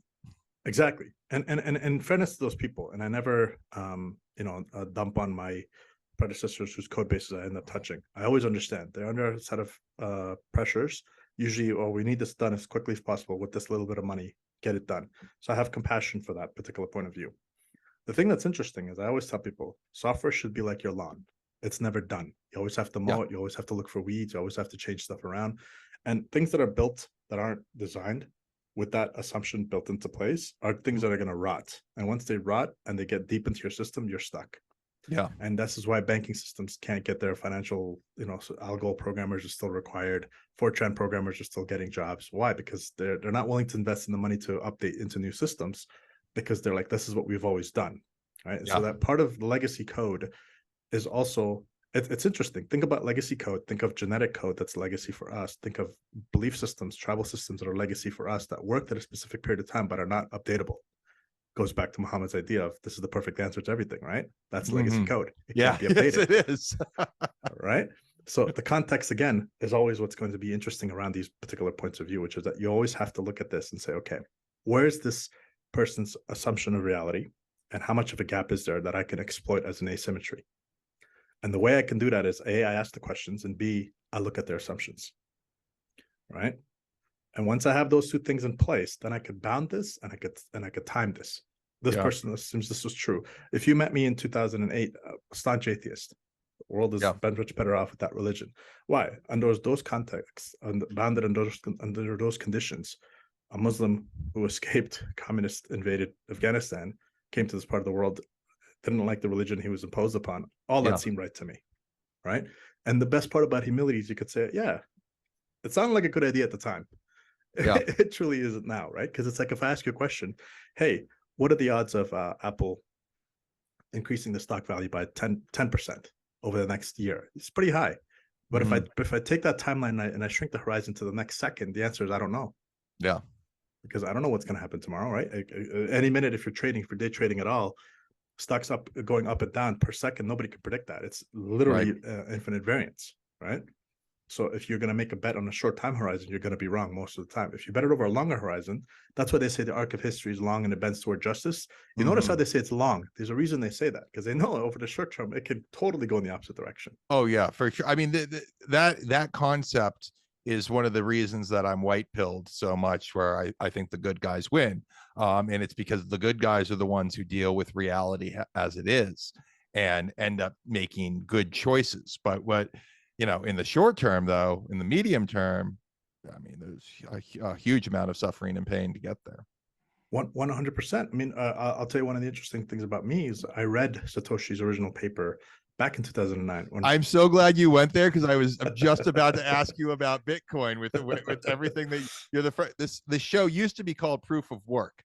Right. The very first episode, and then I changed it because there was problems with the search and whatnot, and it's not Bitcoin centric, but I wanted to ask you, what's your take on Bitcoin?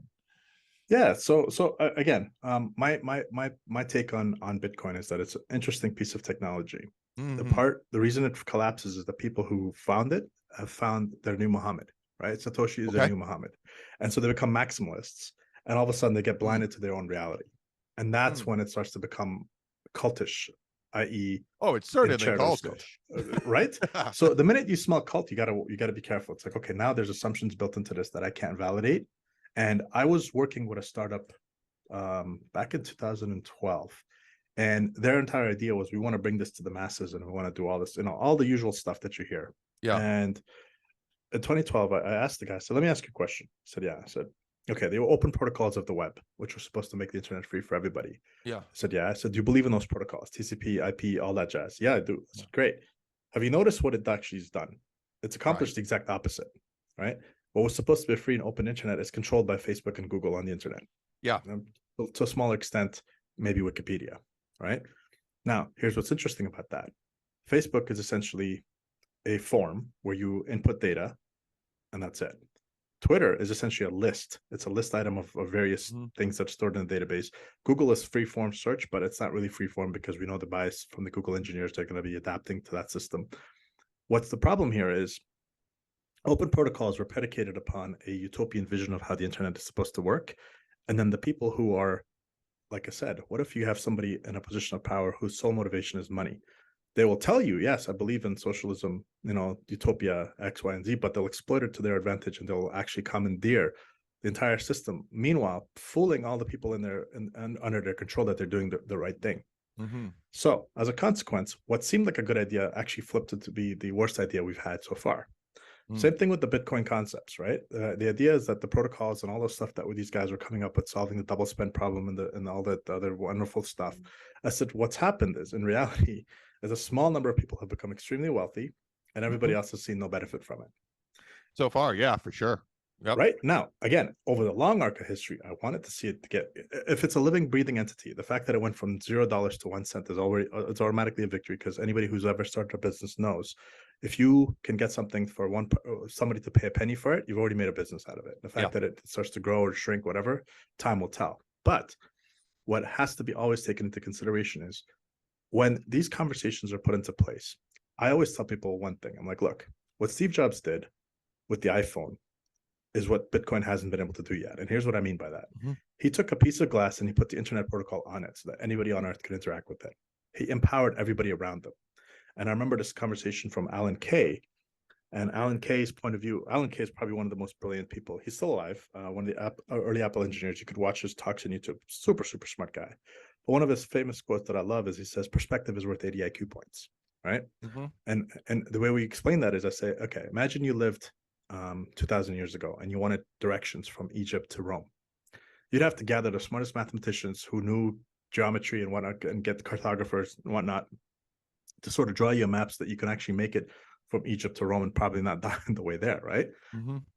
Now you give a potentially really dumb person an iPhone or an Android phone and you say, open the Maps app and just type in where you want to go. And all of a sudden you've empowered that person. Yep. You get what I'm saying? So to me, the way I judge a person's capabilities of knowing if they put product first or if they put profits first is this: are they empowering themselves or are they empowering everybody else around them? Mm-hmm. And so with a good product, you're giving leverage to people who don't have any. With a good con artist, what he'll do is he'll make himself rich at the expense of others, meanwhile telling everybody else that this is good for them as well. Mm-hmm. And so I've watched the Bitcoin process. I've watched all the NFT nonsense that went on for a while. Yeah. And I said, okay, you know what? It's being sold, and the people who are making money are doing it at the expense of others who are losing their livelihoods at it. And that's where we have some problems. There's an asymmetry of information. People don't understand how this stuff really works, so they're being exploited for it. But it doesn't say that this is bad or it's terrible or it's evil. It's just saying that the current iteration of it hasn't reached the potential that it's promising to be. I mean, I was assuming that Bitcoin would be a lot further along than it is in terms of the global monetary system, just simply based on what we're seeing with all the inflation. Inflation. Yeah. Yeah, I mean, It turns out it's not a hedge for inflation at all. Well, the funny thing about it right now is it seems to be, it seems to be behaving better than the stock market in terms of stability all of a sudden. There's a few interesting things, but it's certainly nowhere close to what I thought it would be, with the pressures going on around it right now. Um, yeah, it's like the US dollar is, and I it didn't really dawn on me until recently why this is happening, and is eating everybody's lunch. Yeah, well, because again, I always tell the people, I'm like, listen, here's what's interesting about it. What's interesting about it is this: we're all on the global highway for e-commerce, and Mm, commerce and e-commerce are now basically essentially the same thing, because when you yeah, tap your debit card, it's e-commerce nonetheless. What's interesting is, to get off the ramp, no matter what your currency is, you have to come back to dollars, because people in the regular world don't don't yes. don't trade in Bitcoin or whatnot, right? 80% of all international transactions are made in dollars. Right. And until you come around that problem, everything else is a pie in the sky type of, yay, in the future utopia X, Y, and Z. I'm like, look, I'm not bashing you. I want you to go and do it. Yeah, I just want you to be humble in how you prognosticate about its prospects, because in the process you're robbing a lot of people of their money. Because people, yes, there's a sucker born every minute, and yes, if you're going to sell your house and buy Bitcoin because you think you're going to become a Bitcoin millionaire and you go bust, do I really have sympathy and empathy for you? Not as much as you would think, but also not as little as you would think, because I would look at it that way and to say, look, you sat in a room with a guy who on YouTube spoke all these fancy economic terms and told you all about yeah. this monetary policy and all this code stuff, and it sounds good, and you bought into it. How's that any different than somebody who bought into, yeah, you should get the Moderna or the Pfizer and get yourself double vax because I have a PhD from school Y and this is what we think is true.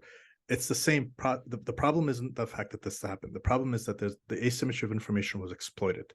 As soon as it becomes I see. exploitative, it turns into con man situations. So it sounds like you're a believer in Bitcoin to an extent, but you do not have, you're humble enough to say that you have no idea about the time horizons and promises can't be made. Is that Right. This is okay? it's So you and I are on the same page now. I had way more confidence on the time horizons about a year ago. And then yes. I'm like, my models blew up. So now I've got to be humble again. And This is it, right? Like we said before, if you marry your model, you can't go on dates with reality, right? yeah, yeah. And And I really thought I forget it, the plan B model looked really good too, man. I'm like, oh, this, and like, then that failed. And I'm like, and he just started pivoting his story. And I'm like, oh shit, I was conned. Didn't really you know work. what? This is the funny part of it, right? So another thing that I've been quote unquote famous for or known for is that I have basically three sentences to my name. The back to Whitman's quote, all of life is but a play. You may contribute a verse. My three Mm, verses so far have been, if you whisper the truth, you can actually listen to it echo across the universe, because the truth doesn't need to be yelled at. It just needs to be just told. Like, just yeah. quietly say it. That's what it is. The second one was, again, like I said, if you marry your model, you can go on dates with Yep. reality. But the third one is a much more profound one. In my point of view, is that time burns all assumptions. Right? We make an Yes. assumption in our model, and time shows you how wrong you were. Yeah. Right? So here's what I say to people. I'm like, this goes back to Chesterton's fence. People's assumption of how bad the dollar is and how the mismanaged U.S. economy is because of the bad politicians and the corruption of the FDA and the corruption of the FBI and the deep state and all that jazz. Yes, yes, okay. I'm not saying that none of that is true. What I'm Yeah. saying to you is that you're walking up to a fence and you're basically taking it apart. You're trying to put a new fence up, and you don't recognize Right. what that fence was actually doing. You don't know how much the US dollar was embedded into the global economy until you tried to remove it, Yeah. right? It's like how some people don't like anchovies on their pizza. Well, the US dollar is like sort of like anchovy that was crushed into the dough of the pizza that was made, right? So Right. you're going to have this problem of, you're going to try to extract the corruption element of it because you want to say math is incorruptible. Math is not incorruptible. Math, as Kurt Gödel has told us, is undecidable. Right? There's an undecidability problem built into these assumptions. So the smarter the person is, the more likely they are to fall for this trap. And Yeah. so when I say to the people who are, and again, I read the paper in 2009 when buying Bitcoin was a whole venture to get it done, and along the way I kept seeing something interesting. I'm like, Steve unveiled the iPhone. Within a year, the entire planet had access to something that they never had access to before. They Hmm. had the entirety of human knowledge in their pocket on a glass screen. This protocol has been introduced, has been hyped. The smartest people supposedly are working on it. And we have yet to see the average person see any benefit from this. So the leverage is not symmetrically distributed across the world. It's asymmetrically in the pockets of people who are already rich getting richer from it. So to me, that's the smell. That's a code smell. Right? I'm not saying they're wrong. I'm not saying they're evil. I'm saying the amount of hype they put into it doesn't match the reality of what they've been able to deliver from it. Ironically, if you watch Steve present the iPhone, he said the smartphone market is X, and we hope within a 2 to 3 year horizon that we can get 1% of that market share. Very subtle, conservative estimates, not overhyping it. Now, of course, they have their marketing machine that's going to push it to its limits, but in the process, they weren't saying this is the cure for cancer, right? Right. The people who are, that there's a reason that meme of Bitcoin fixes your broken marriage, right?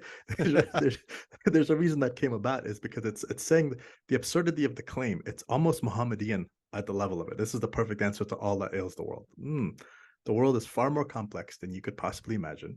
It's the interactions between it, and like I said, there's everything has a probability of one. There's some things that have a probability of happening once in a million, right? That's a 1 in a million chance. But because there's so many things happening, those 1 in a million things happen all the time, and they interact with each other.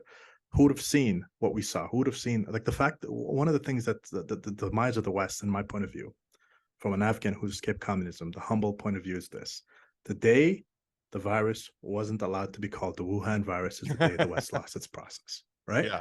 You can't even call the truth what it is anymore. Yeah. Because you can't call. And ironically, listen to people in India, listen to people in other countries. They don't call it COVID. They call it the Wuhan virus, right? Because we always name viruses where they came from. Like Ebola is named after some damn river. Exactly, right? So the fact that so now you have to stop and think about that.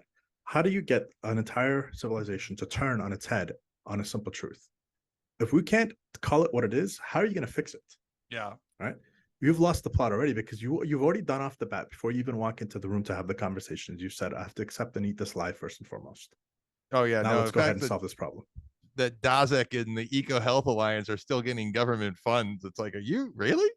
Yeah. You know what I mean? And here's our problem, right? We've always thought of the government as a competent social entity, because we beat the Nazis. Okay. So I always tell people this. I'm like, okay, imagine Apple on day one in the garage, and imagine Apple today. Those are not the same companies, right? The government that actually coalesced around the threat of Nazi Germany is not the government that you see today. The government you see today, sort of like the corporations that go around, there are busybodies inside of it, more concerned that emails aren't being sent with signatures and pronouns in them than solving actual problems, right? Now, that contagion got so bad that it's gotten to that point. So you say to them, you say, okay, where are your dollars being allocated, and what problems are you actually trying to solve? And the greatest trick, I think, that the fallen communist bloc pulled over the West was that they convinced people that the job of business was to become a social enterprise, and it's not. That's where you get all the social justice nonsense built into these companies. That's where the whole idea, woke capital, ironically, is blind to its own assumptions. It's blind to its own privileges. Right? You have the privilege of using an iPhone to tweet about how unfair the iPhone factories are. I view like the ESG stuff as just another mechanism of control that you can put over these large enterprises who have to be concerned with dollars and cents. But then you can say, well, these things align because of our academic research with dollars and cents, and we're going to bully you guys with these protocols that just happen to be controlled by entities like BlackRock. Yeah, well, I'll tell you a funny story.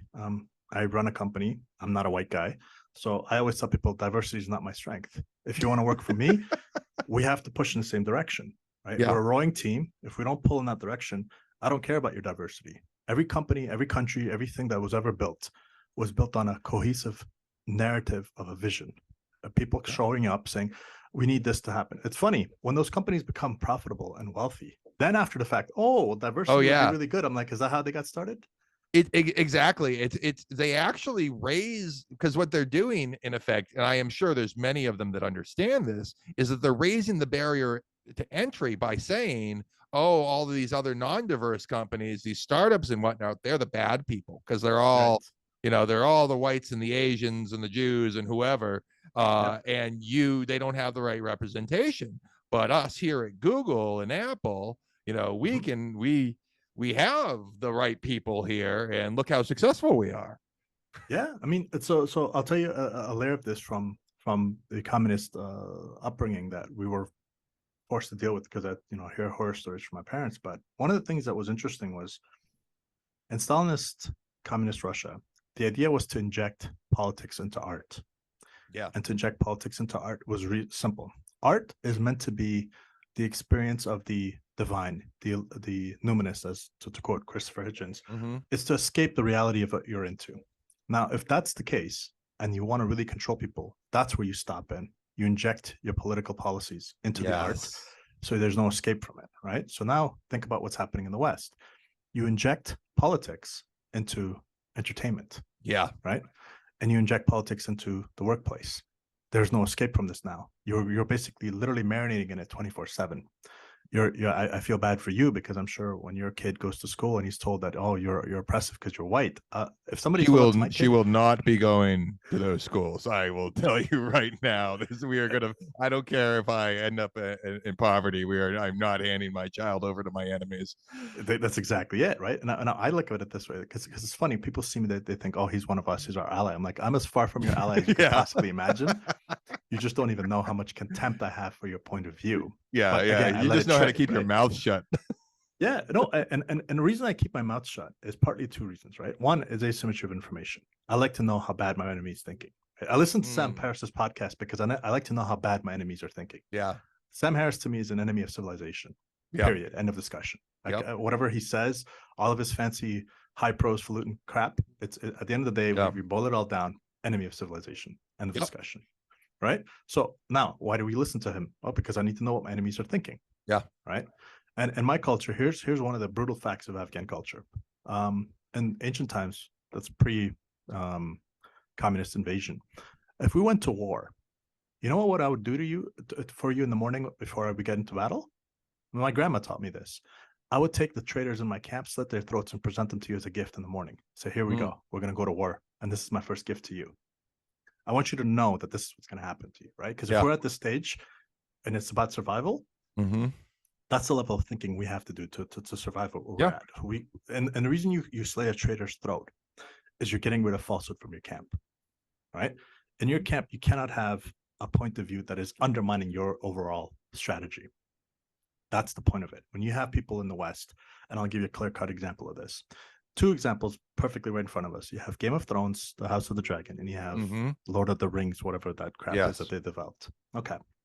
So on the one hand, you took a story where you have female characters who give birth in the most agonizing way possible. In House of the Dragon, they're literally dying over giving birth. Mm-hmm. And the ones that survive are actually managing political intrigue and complexity, fixated on their general role and the strength that gender brings to that role. Fantastic. On the other side of the equation, the female character doesn't have a husband, doesn't have a child, can fight 10 men and win. Yeah. And Yeah. this is supposed to be empowering to women. I'm like, Right. you're basically misguiding a person so badly. And I'm okay with it. I'll tell you why. My nieces and nephews, I'm like, they come to me to tell me all the time, Uncle Ace, everybody's coming out as this and that. I'm like, this is perfect. I said, those people are being completely fooled into what reality is, and you're being trained on how to spot it. Yeah. So when the time comes and you have to place your bets, you're going to win. It's not Yeah. up to me to go and correct that child. This That this child is wants to believe X. Great. 100%. This is what I want my enemies to believe, because it's going to make them fail. That's right. Because remember, Napoleon said, never interrupt your enemy while he's making a mistake, right? Yeah. I mean, well, I say that at the same time, but these ways of thinking have affected have infected my friends and my family. And like, I'm aside from maybe one person in my family, my um wife's side is I don't think is as far gone, but I only have one person on my side of the family that like sees these things like I do, and Yeah. it's bothersome to me for sure. And it's like how they, and it's not like I want to be a traitor to my family, but Mhm. I can't accept these ideas because I think it will be the downfall of us. Yes. So to follow up on that point of view, I have the same issue, right? So, luckily for me, my issue started when I rejected Islam. So I was already pre-battle trained, battle tested for this problem. Right. As Yeah. to Yeah. the new stuff. I look at it this way. I'm like, okay, look, I have allegiance to the truth. Now, I don't know Yes. what the truth is, but I'm going to try my very best to find it. And when I do, I'll try to have allegiance to that.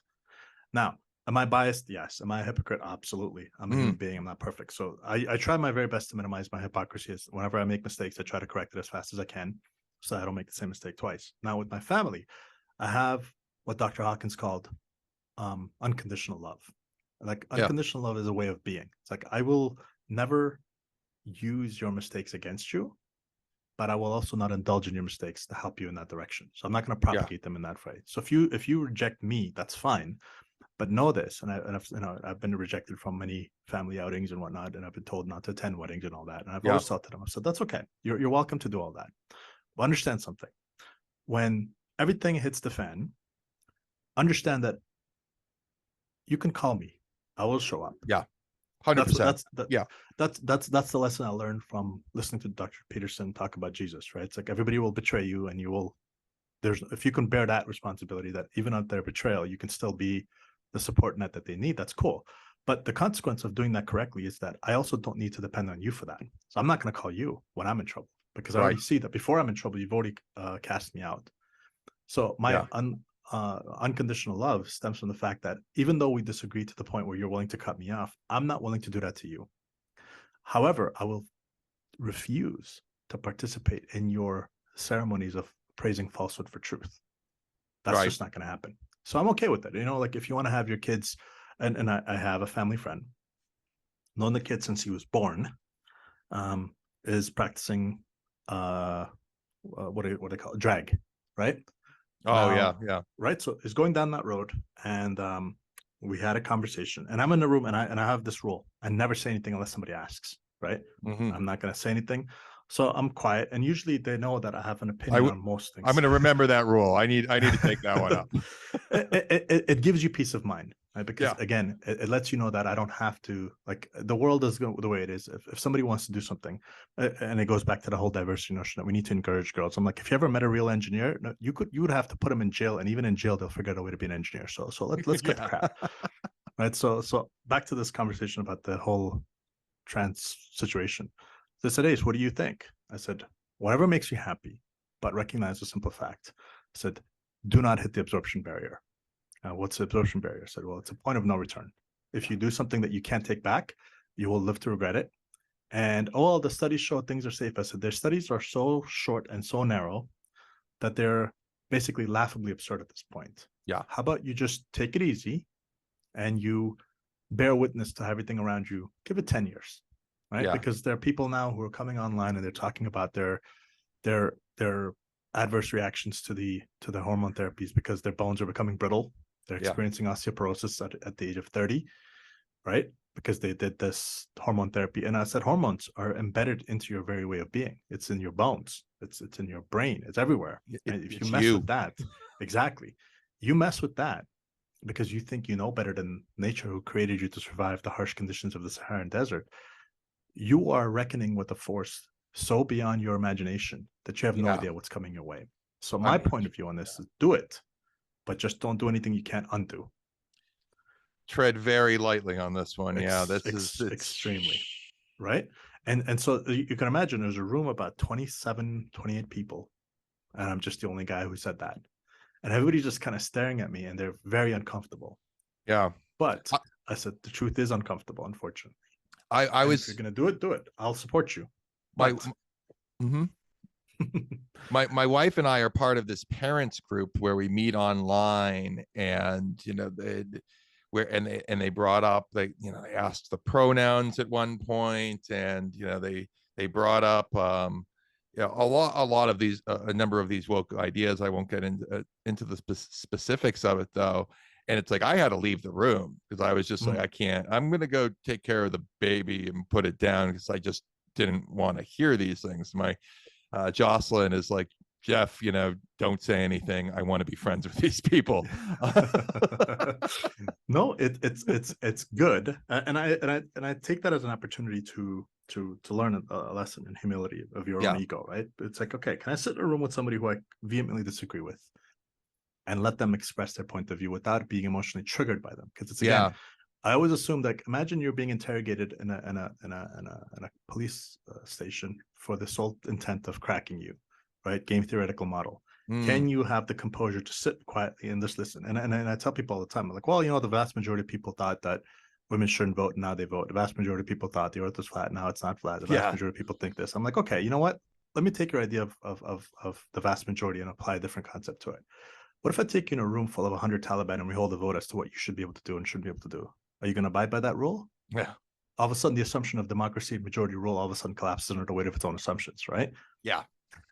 So similarly, when you sit in a room like that, if you want to train yourself to rise above this stuff, one of the things you could really do is you could say, can I sit here and just listen to this? Yeah. Right? Like, I can listen to this person who I vehemently disagree with, and I could try to steel man their arguments live. Because one of the things that makes people really interesting, at least in my personal point of view, is the reason you are an interesting person is because you can in real time process information, and you can give insight by doing heavy lifting that most people wouldn't even notice because they don't have the pattern detection system built in like you do. And you're training that pattern detection system live, and you can actually extrapolate what they're saying in real time to let other people see this is the flaws in their arguments, right? And so it's a training mechanism. It's a perfect environment for you to hone your skills, to say, okay, I will sit in that room and I will listen to these people, and I'm going to do the mental heavy lifting of, first, I'm going to steel man everything they're saying, and then I'm going to take a look at their arguments and pick it bone from bone, just literally tear it apart. And then I could articulate that point of view in such a way that if I was to tell another person who listened to the exact same conversation, that they would look at what I was saying, and after the fact, they would say, initially I agreed with them, but now I see what your point of view is, and it doesn't make sense. That process is like breathing. It is. I wish I could shut it off. Right. And it's beautiful, right? And the thing is, think about that. That's your gift, right? That's what you bring to the table. That's what people don't have. A lot of people don't have that ability.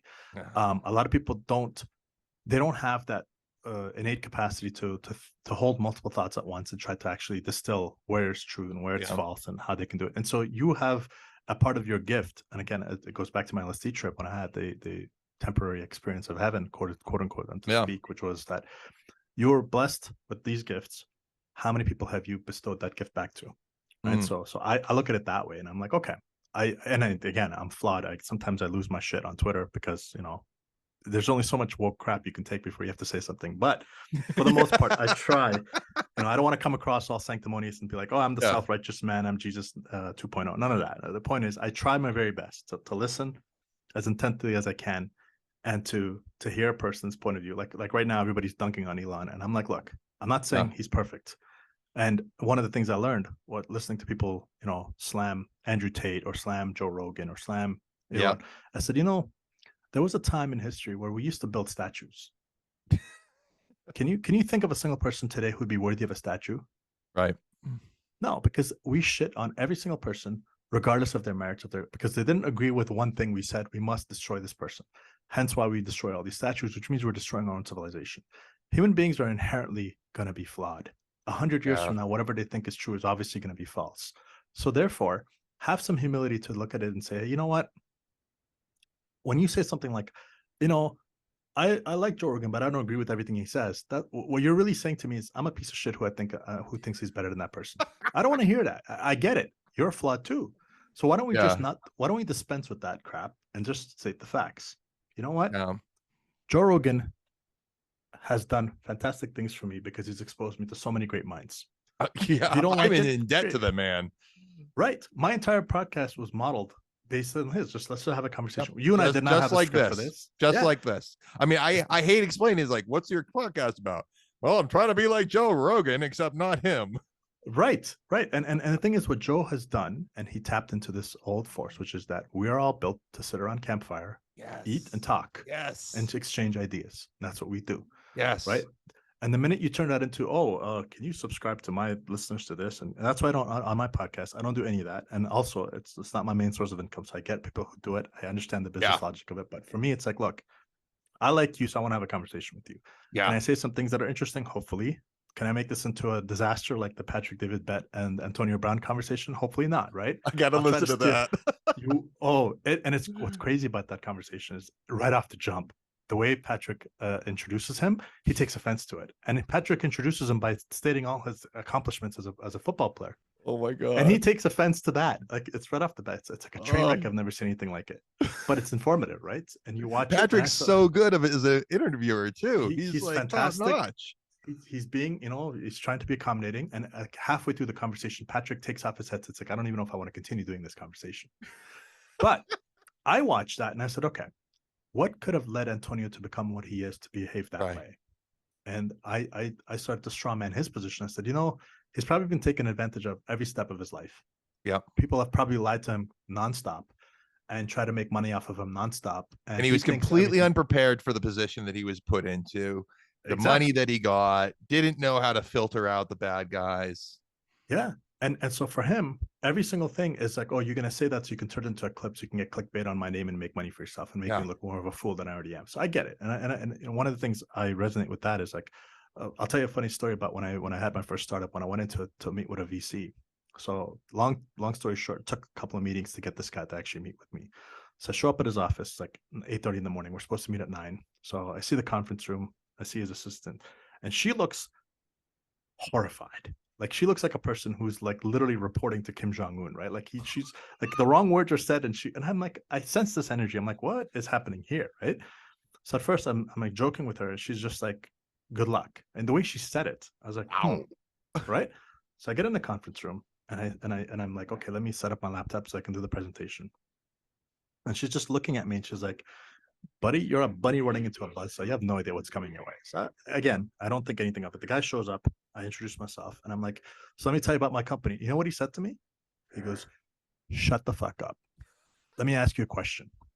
I have enough money here that enables me to piss on you, to drown you in my urine. Why should I listen to you? That's how he introduced himself to me.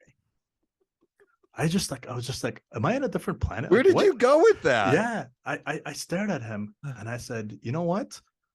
I said, where I come from, when people speak like that, their throats get slashed. Wow. So I want you to understand who you're talking to. I don't need you. I thought you were going to be a decent human being when I was introduced to you, but we're done here.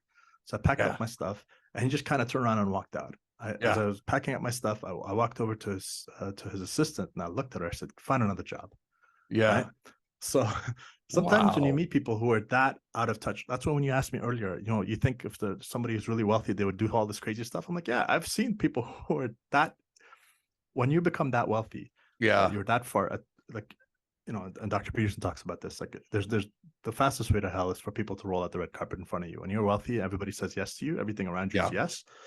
You're going to turn into that person that you should never have become in the first place, right? Because falsely, your ego is going to say, the reason I'm this good is because I'm this special. And therefore, everybody who doesn't agree with me is beneath contempt. And I don't need to speak to them with any amount of respect. Yeah. Right. So now here's one of my areas of blessing. I am glad my first startup failed as miserably as it did, because it humbled me to the point where I realized, man, if I had become successful, you would have known me from a different point of view. I would have been that arrogant prick that everybody hates online, famous for how much of an arrogant prick he was, because that's who I would have been.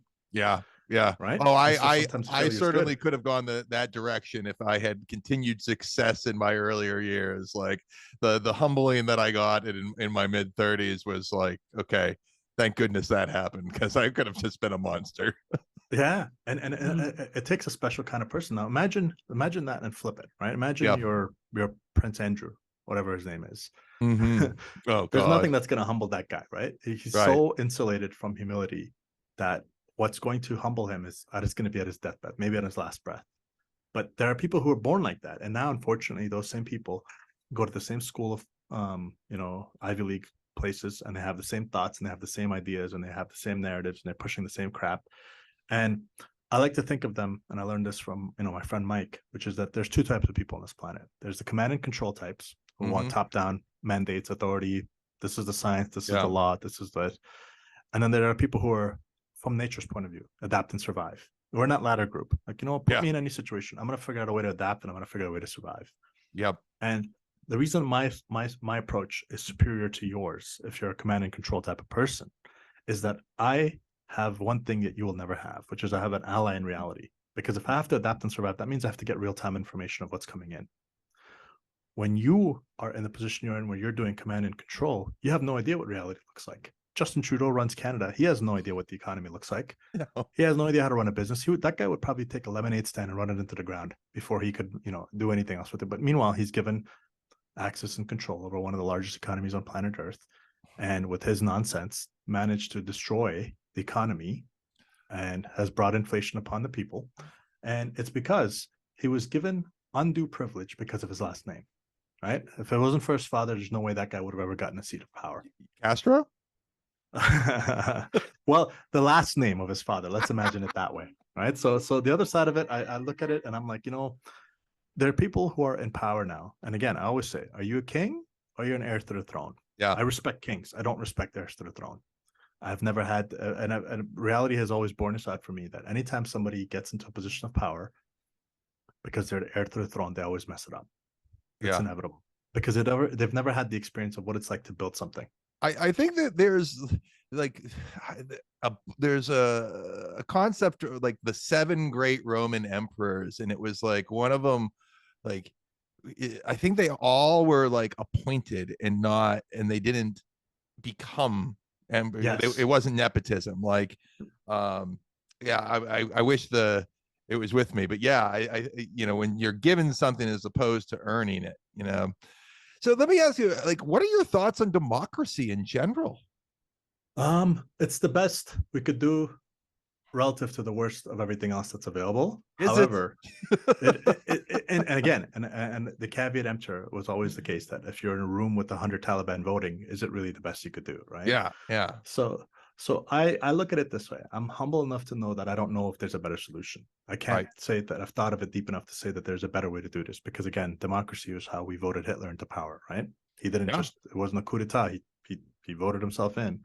And democracy is how we also got Joe Biden into position of power. What he's doing. Well, maybe. Right? I mean, ballots going out at night and showing up, all of a sudden the changes of votes, and it's 100% in one direction. Yeah, the Afghan in me who saw the Soviets doing what they do, we're kind of suspicious, but part of me thinks like what we really have is this like sort of oligarchy that has this veneer of democracy, and like it's kind of democracy, but it's kind of oligarchy. And I don't really mind it that much, except I kind of like really think the oligarchs are screwing up right now. And I wish they would fucking get their shit together. And I don't mind oligarchy that much. Yeah, command and control, right? It's the way I always tell people is I'm like, the Republican and Democratic Party is like, do you want eggs or do you want an omelet? Right? It looks like they're different things. They're actually exactly the same. At the end of the day, they're the people that they're held accountable to, the interests that they're laying bare to are not going to be yours. They never were. They never are.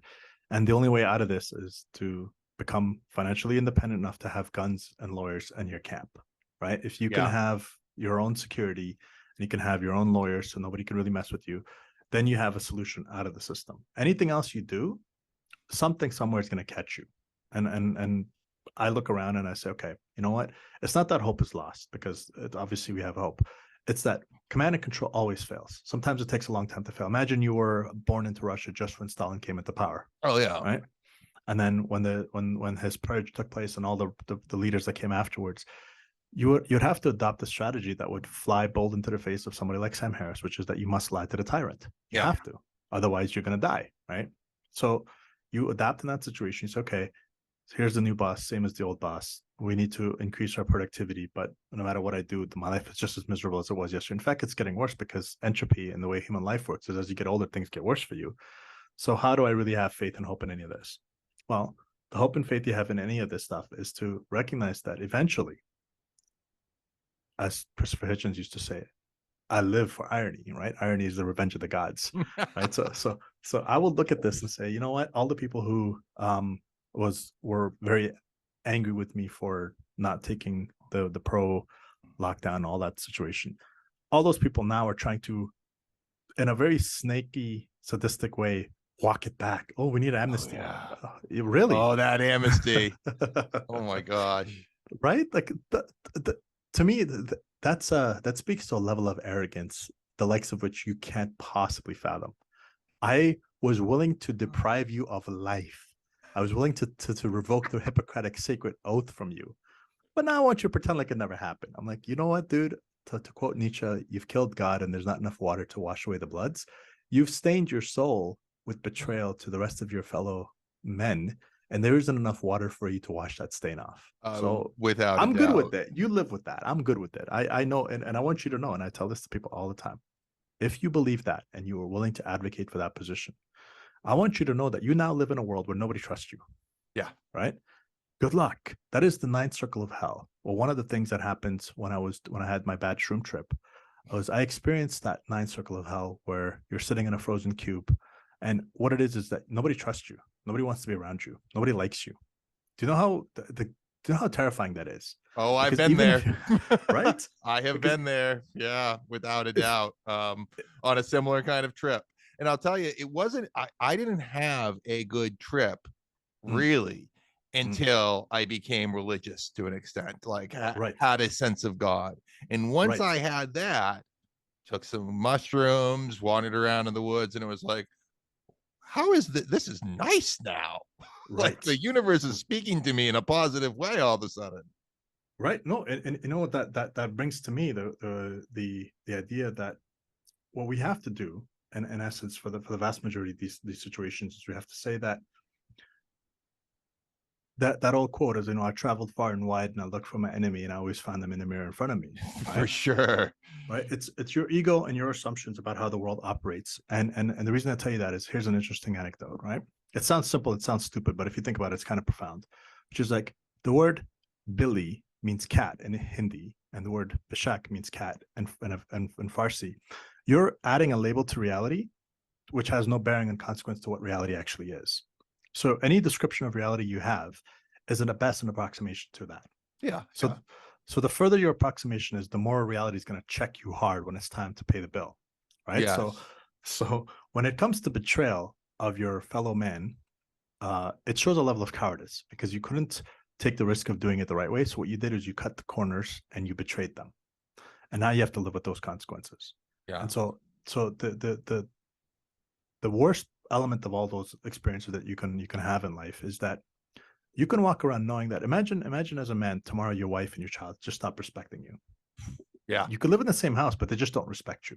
Yep. Right? There's no whole, and I know people, and I'll tell you, remind me to tell you the prison story after, but I know some prisoners who were in solitary confinement, and as bad as it is, because even in prison you want to be around other people. You know what they had? They always had the hope that, oh, I only have to be here for X number of days, I can escape and I could be back with my boys for a month or two later, because you need to be around other people, because then they'll have some sympathy or empathy for your position or whatever the case may be. Yeah. But that ninth circle of hell is, not only are you in solitary confinement, but nobody wants you when you leave. Yeah. There is nothing more shattering to the human psyche than that aspect of it. The realization that you're such a low level piece of shit that nobody wants you. Yeah. Nobody. Even your enemies want nothing to do with you. This is why when we say the reason you slash the throat of your traitors in your camp is because those people are you're actually giving them mercy.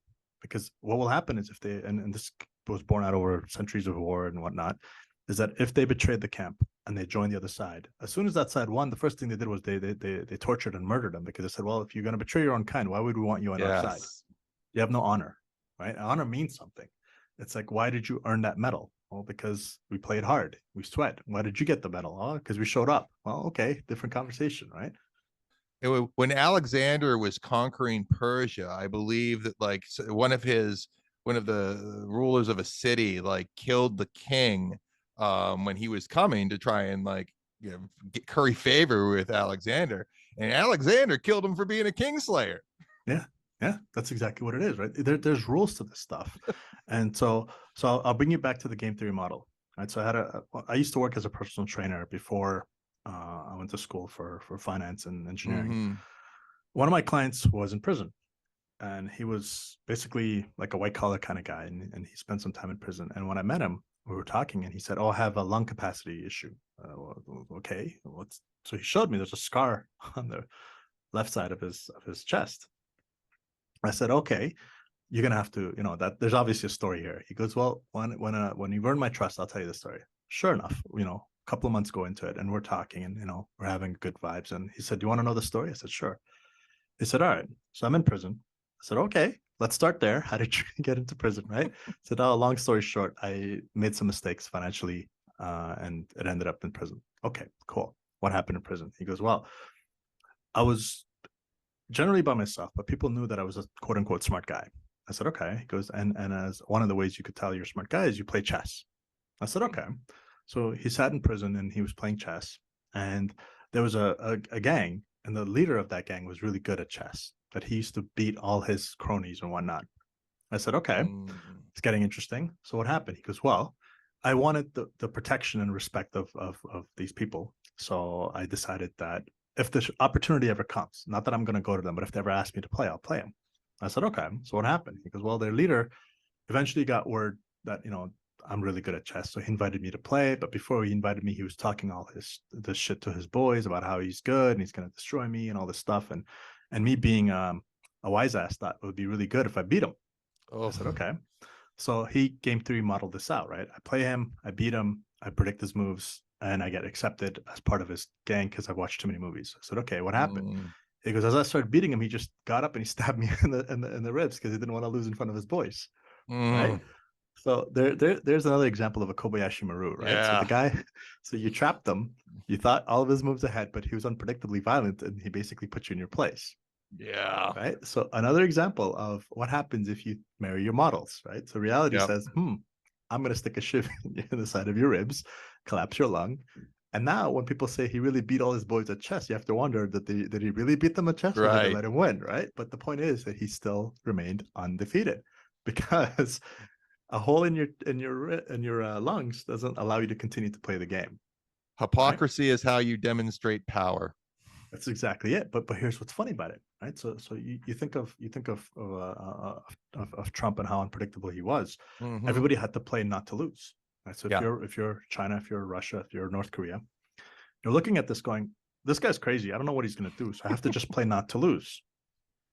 And Well, when people say, "Oh, yeah, go ahead." that was the Nixon thing. Nixon had the madman philosophy where he wanted to present himself as somebody that could just go off the rails at any point in time so he could keep people in line. Well, think about it. That's the exact same strategy that Putin, Kim Jong Un, and Xi Jinping and all these guys are Hmm. projecting back into the world, which is Yep. that the minute you think you know me, that's the minute you're going to box me into a corner and you're going to put me in a position where I can't play. But I want you to recognize something. Here's the foolish assumption that the pros of Barack Obama and his sweet words kind of people fell into, which was that, oh, the Americans are really powerful. All we have to do is sanction Russia. Well, it kind of backfired, right? Yeah. Because those guys aren't dumb. They're watching this. And if you're Putin or if you're Xi Jinping, you and I are buddies. Where you run China, I run Russia. We wake up in the morning, we get all our reports. The thing that's always going to stick in our craw is that all our economic gains are in U.S. dollars. It doesn't sit Hmm. well when you're that high on top of that mountain.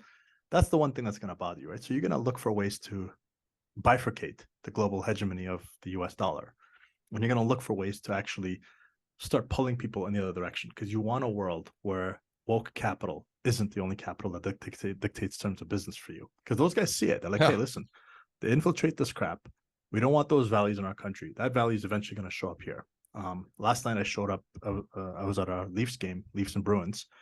And before the Leafs game started, they had this thing that they do now, which is something called a land acknowledgement.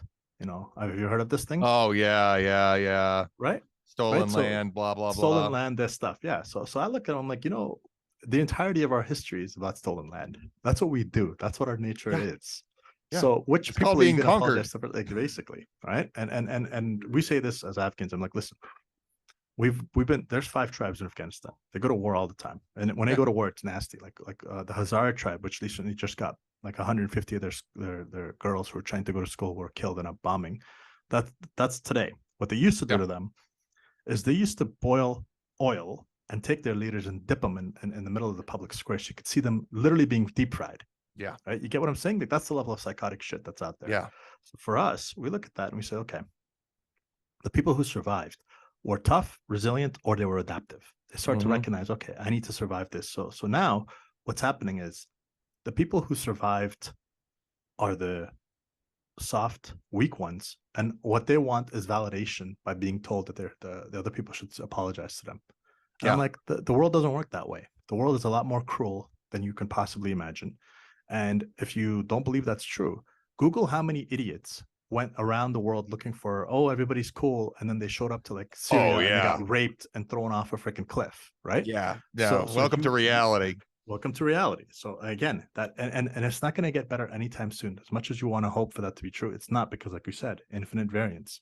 Infinite variance also means infinite variance in violence. Different ways of sadism, masochism, all that crap that comes out there is going to be out there, right? Like I don't know if you ever watched that story. That there's a clip of Saddam Hussein when he comes into power. Have you ever seen this thing? Oh, I don't think so.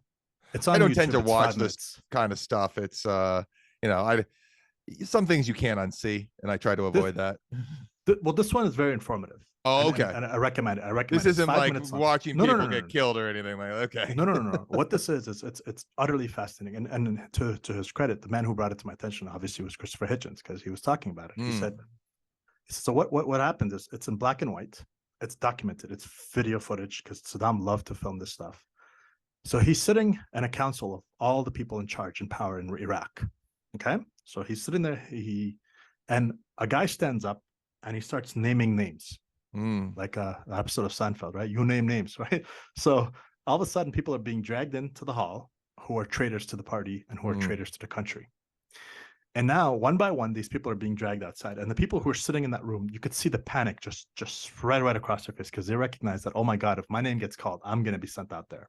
Yeah. And so all of a sudden, these men who are all, powerful, mighty, all of a sudden they start standing up and they're saying, long live Saddam, long live Saddam.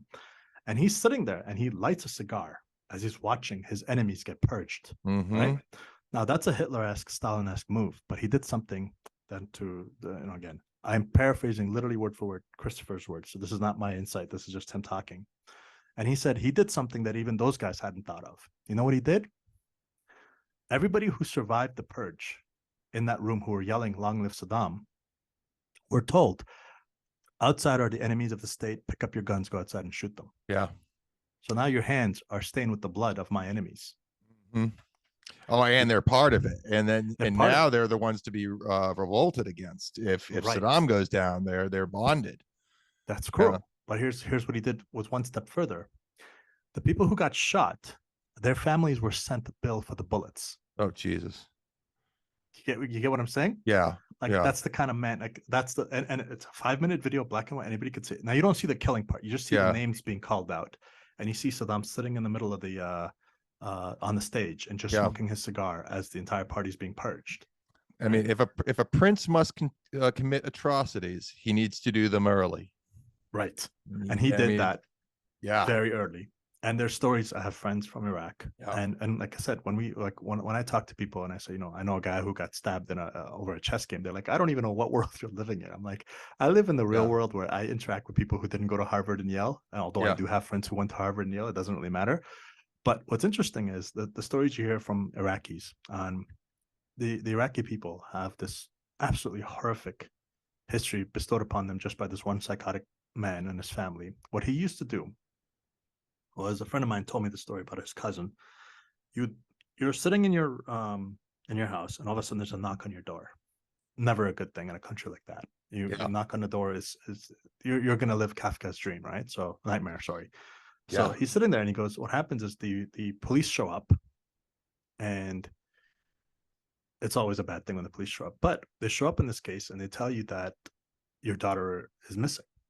But now what you have to do, because the police showed up, is you have to invite them to dinner. So then you have to bring them in, you have to cook food.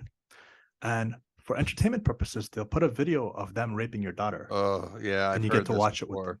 You get what I'm saying? Yeah. Now, the Taliban are much worse than that. Yeah. To an extent people can't even possibly fathom, right? Like they will rape children in front of their parents, not just their daughters, but their children, like young girls who are not even at the age of puberty yet, that type of stuff, right? So the level of psychosis that's out there is not something you can ever get away from. Yeah. So to think that we're all in this lovey-dovey, happy-go kumbaya world where diversity is our strength, you're so sadly mistaken that you have no idea what's coming your way. Yeah. Right. And you're gonna get blindsided so hard that it's gonna, like I said, I think this through. So let's take a look at this conversation of this trans ideology of giving kids, these hormone blockers. 20 years from now, when that regret sets in and those conversations have to be had, they're going to look at their parents and say, how could you let this happen to me? Mm-hmm. Right now, when they look at me with my friend whose child I've known since he was birth, I could say, look, I did one thing, which is I just told you be careful. I didn't Mm-hmm. stand in your way because it's your choice. You could do whatever you want, but at least I had the courage to tell you to not do anything that you can't undo, because at least I had the courage to tell you that much. Now, the fact that your parents and your other uncles and relatives and whatever, they just kind of cheered you on blindly as if this is some sort of moral accomplishment, like you just became Buddha, you just became enlightened. That is something they're gonna have to live with. Yeah. Now, some of them, to their credit, they just don't know. They don't think this stuff through. I, as a person who's an entrepreneur, I always look for informational asymmetry, right? I'm like, what is it that I know that you don't know? And how can I help you benefit from that? Now, I'll tell you once. If you don't listen the first time, I will never tell you again. Because now I'm like, you know what? It's wasted upon you. That whole idea of pearls to swine from the Bible, it comes to me, right? If I have a piece of knowledge that I can help you with, and I could tell you that this doesn't work, and you don't listen to it the first time, the second time, I will never say a word to you. I will just let you do whatever it is you think is best. And I'm going to let you live with the consequences of it. Because as Dr. Hawkins taught me, the way you have to think about karma is, if you stand in front of a barn and you light a match and you throw it into the barn, karma is what happens as a consequence of that action. You can't stop it once the blaze gets started. You could Yeah. run, you could regret it, you can get all the water you want, but that barn is coming down, right? Sometimes people set the world ablaze, and it's ignorance allows you to do so, but the perpetrators of the blaze are not the people who are ignorant. They're just the fodder. The perpetrators are the people who think they're so smart that they think it's actually a good idea. Yeah. Get what I'm saying?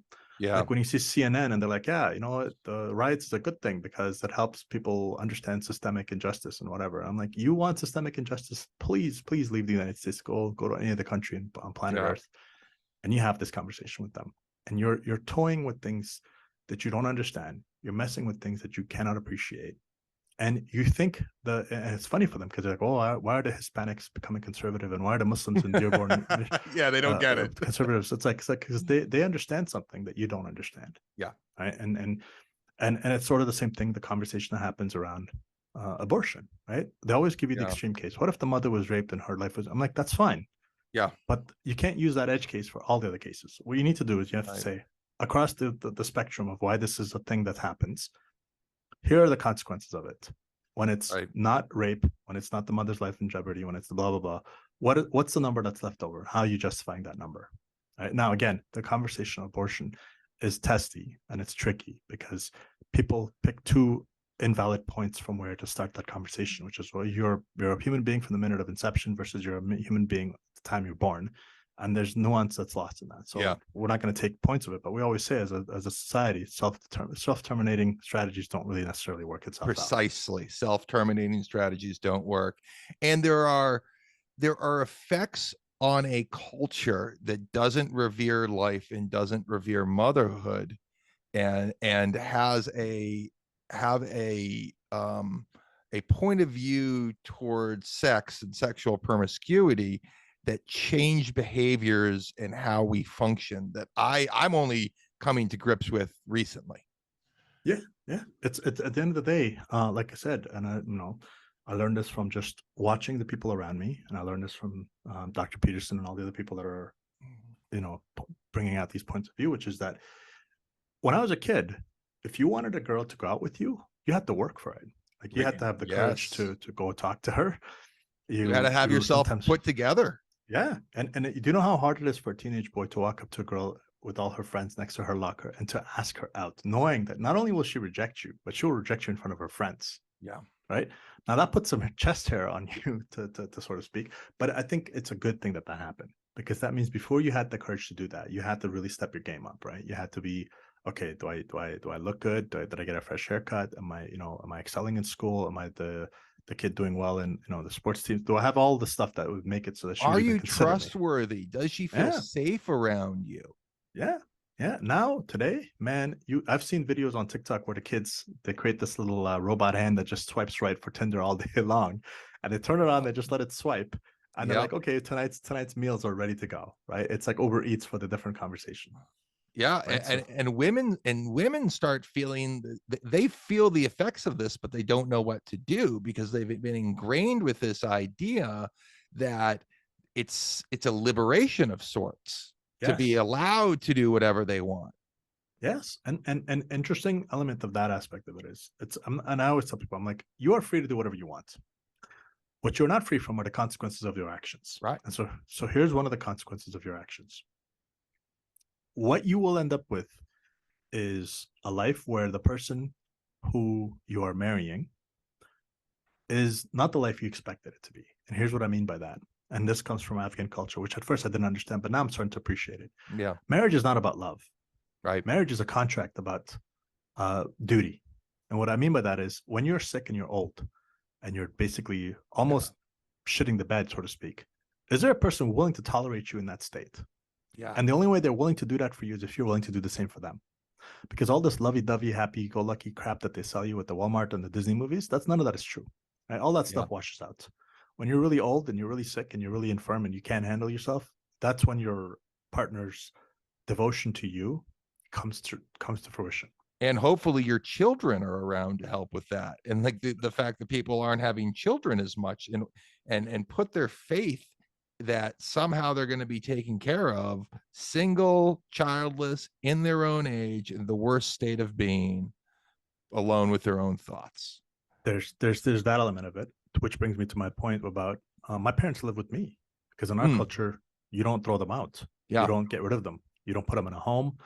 You deal with them because they dealt with you. Yeah. Right. And that's the covenant before God, to speak, so to speak, to say, look, you know what? They gave up so much for me to be here. For me to abandon them at this point would be the level of hubris of that, and the level of entitlement to that is so beyond absurd that I can't even fathom it. And you need to set the example for your children so that It they'll take way. care of you and demonstrate that contract and bond. That's exactly it. And the thing is that people go, oh, well, you know, you're not raising slaves. I'm like, it's not about slave. It's about think about it this way. When you go to the SEAL school, right? They don't force it upon you. You could quit anytime you want to ring the bell, right? But what makes you a SEAL is that you stuck through it. You made it. You chose to do that. That's why they're the best in the world at what they do. It's not because they were conscripted. It's because they chose that path. I could choose to leave, you know, as a software engineer, as what it is I do, multiple opportunities to just go out on my own, do what it is I do, leave them behind, say thanks for everything, but this is the way the world works. No, my choice is, look, I will not accept victory if it's hollow and meaningless because I left behind the people who gave everything to get me here. Right? Yes. And so the idea of marriage in the West is a miscalculation on a gross level. It's this idea of that equality, empowerment, all this stuff. I said, okay, here's the first question about equality. First question about equality you have to ask a person, including anybody who's of that camp, is say, middle of the night, intruder knocks in.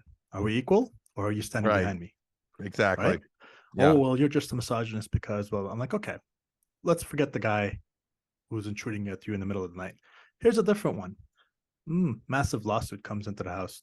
The house has got to be repossessed, whatever. Massive medical condition. Who's going to handle the burden of that load? Yeah. Do you want to be 50-50, or do you want me to handle it for you? Right? And there's a chain of command that's followed, which is the universe or God or truth, or whatever you want to call it. For me and you, the word God is appropriate. A man's position on earth is to be God's representative, to be judgment. The mother's job is mercy, right? I stand, and my job, if there is a intruder, is to die for my family before anything happens to them. That's just a fact. I would never want I've been in situations when I used to work, like I told you, when I was helping that translating, when I was working as a bouncer, when I was walk with my girlfriend, I'd always tell them, if a problem jumps off, the best thing you could do for me is to run away. Yes. I don't want you near the situation. I don't want you watching what's going to happen. I don't want either. No, because if I get killed or if something like that happens, you don't need to see that. You don't need to be part of it. If I have to worry about you, I'm going to lose. Yeah. So just get away from me, get away from this person, and let's just walk away. Now, I do my very best to never get into a physical altercation with anybody because, again, you never know what the other person knows. It's too dangerous. It's too the risk profile on that case is off the charts. You get hit, you fall, you hit your head, you have a stroke, you die, whatever. That's all it takes. You lose your brain. It's all it takes, right? The person has a knife, they have a gun, whatever. So physical altercations are never the right solution to this problem. But it's the idea. The idea is when shit hits the fan, are we really 50-50 or not? Because if you think we're 50-50, then here's what I'm going to do for you. And say, okay, we have a household to run. Here's all the bills. Do you take half? Go ahead. Oh no, by the way, I don't feel like going into work today. I really have a headache. Can you take on the rest of the bills? Nobody wants that job. Yeah. Right. But it's your honor and your duty to take that job. Now, some people find that, oh, well, you know, da, da, da. I'm like, look, a woman who goes to work and chooses to work, great. When it comes time to handle responsibilities, there has to be a chain of command, because if there's no chain of command, things collapse. Now, Mhm. it doesn't mean that she's your slave or you own her and you tell her what to do. It just means that you have to say, when the tough times come, and they will, when the tough decisions come, and they will, I will consult with you. I will ask for your input, Yeah. but the final decision is mine, because I have to bear the consequences of that decision. So most people don't like that. But in the Afghan culture that I've grown up in, now I start to see it. It's like, okay, I see that in the culture, there are people who are miserable, but they stay married for their kids, so their kids don't come out completely messed up. Is that better than the alternative where, well, everybody deserves to be happy? No, you don't. Who says you deserve to be happy? Mm. You're alive. You're lucky to be alive. People lived in freaking concentration camps. So forget your little self-indulgent fantasy. The fact of the matter is, you're alive. You're surviving. Your job is to minimize harm to yourself and everybody around you. And happiness, if it comes as a consequence of your accomplishments, great. If it doesn't, tough luck, sunshine. Right? Yeah. Shit's gonna happen. Now, the modern woman, the modern ideology that they've been taught, is starting to change. People are starting to see that this whole Tinder world is not really that beneficial Oh to yeah. women, right? And to be honest with you, if you're a man who's healthy, attractive, capable of nuanced conversation and selling a thing or two, there is nothing better in the world than a bunch of women who just want to sleep with you with no strings attached. Because like, hey, are you telling me that I don't have to? Okay, right? I fell down that trap for a little while. It's not bad, and the thing is, it's not good for you either. It's Right? not good. It's terrible. It's not good for anybody. It's completely asinine. And now, I mean, I told you, I am glad, and I'll tell you this funny story. When I was a kid, pornography was very difficult to get by because you had to get it on a video cassette because the internet wasn't around. Yeah. Right? And I remember my first encounter with that problem, which was a buddy of mine had discovered his dad's stash. Yeah. And this is when we were just like, hey man, what's going on with this stuff, right? Yeah. So we had to plan this thing for 3 weeks. We had to all get like papers to sign that we're allowed to leave school for lunch. And the day we had to leave for lunch was a day when my buddy's mom would be at work, and we would be able to sneak in for lunch and just to see what this stuff is all about, right? Yeah. It's coordination. We were nervous. It took like all this. So we finally get to the day, and we're like, you know, it's lunchtime. We're like, okay, not everybody leave at the same time. You leave 5 minutes later, and we'll meet at this location. We'll run to the apartment. And anyway, so we get all this stuff going. You had and we finally get to logistics the for house. this. Oh my god, right? There's like a whole supply chain management situation built into this. So we get to the house, and we're all just sitting there, and I'm like, I have a bad feeling about this. Like, oh, don't. I said, no. What if your mom walks in right now? We didn't think this through. What are we all doing here? She doesn't know why we're here. Oh, she's not going to come. I said, okay, we're going to take turns. So one of us is going to stand downstairs, and if you see her coming, come up, warn everybody we have to leave. One of us is going, and we're going to take turns just so we can watch what this is. No, nobody's ever seen a movie like this before. Yeah. Yeah. Right? So we get all this stuff set up. We grab the tape, and as we're about to put it in, door opens. Yeah. Oh, sweet Jesus, right? So now his mom comes in, and everybody bolts. Like they leave like I'm basically sitting in the living room right now with just her walking in. So I had the peace of mind to recognize that I just have to hit the power button and turn everything off so nothing looks like it's on, and then I can just kind of convince her that, you know, it's all good. So she comes and she's surprised. She knows me. Oh, Ace, what are you doing here? I said, oh, we just came home for lunch. It's Friday. We wanted to kind of just relax instead of being outside because it's not such a, you know, bullshit excuse. Bullshit. She sees right through me, right? She looks to the balcony and all the other boys are there.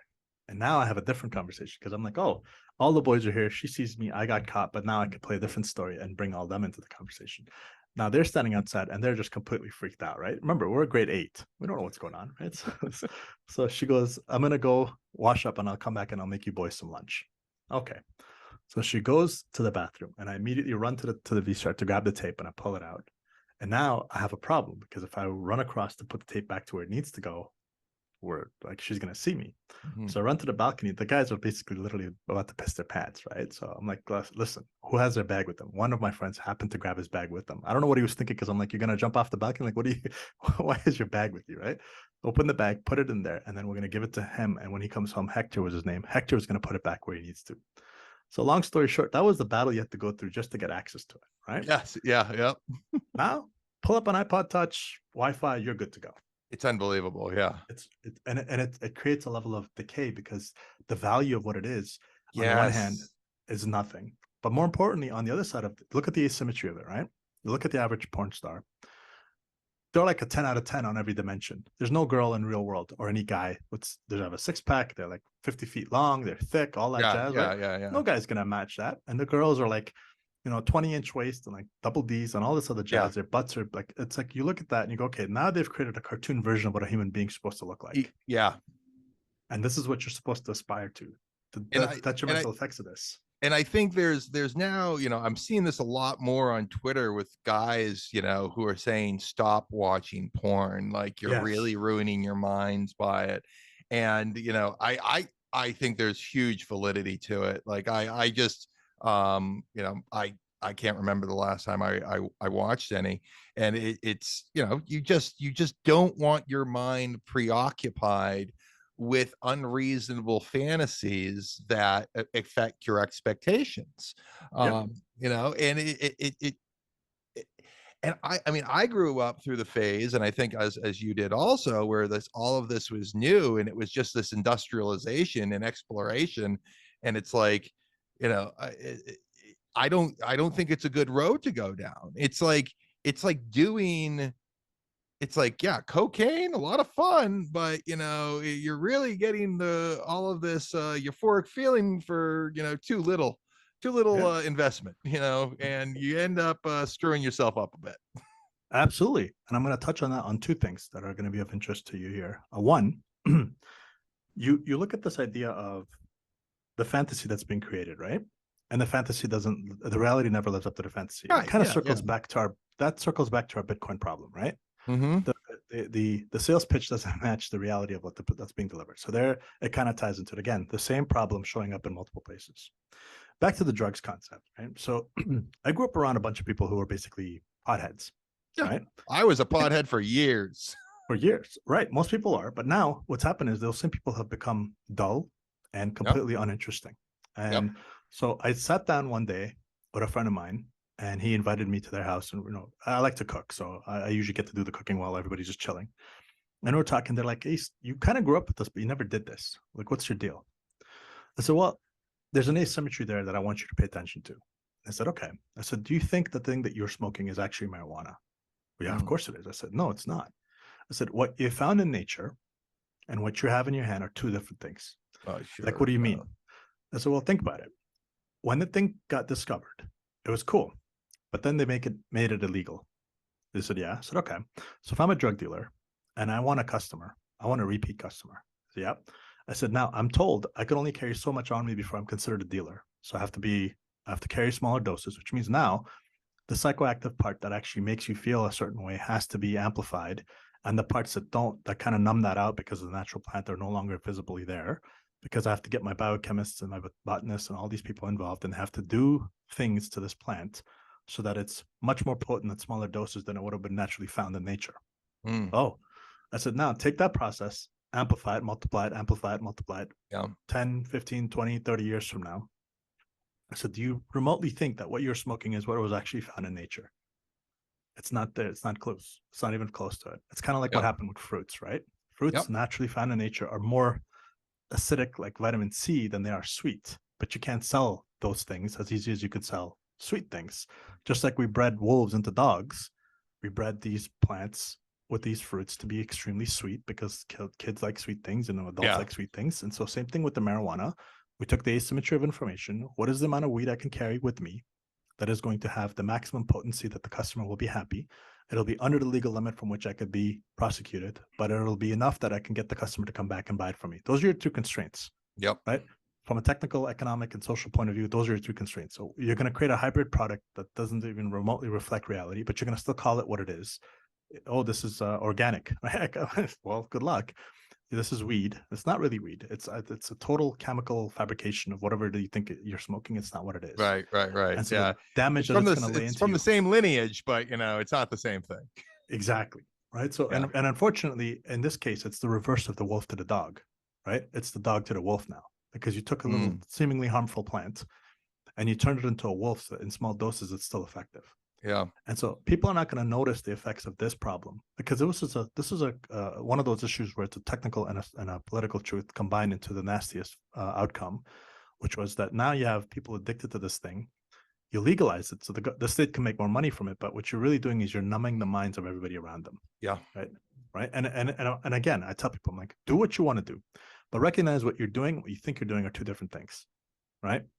You think you're just chilling and relaxing and zoning out, but what you're actually doing is you're ingesting really heavily modified, chemically induced products that are nothing like that you would find in nature, but you think that's what you're doing, and it's not true. And it's sort of like when you do I'll give you an analogy of this. When you do pull-ups, right? So a lot of guys, when they do pull-ups, this is a simple thing you could test. How old is your baby? 4 months. 4 months. Okay. Well, it's she. Yes. She. Okay. So when she starts to crawl, I want you to notice where she positions her arms. Okay. When you crawl, the baby's arm is essentially almost next to their head. And that's how they start when they're crawling, right? So that's your lat muscle. That's your biggest back muscle on your body. When you're crawling, that's what you're doing. But bodybuilders, when they pose for their lats, it's this big wide thing that they're showing you on stage. So what is that wide muscle? It's not your lats anymore. That's your teres major. Okay. Right.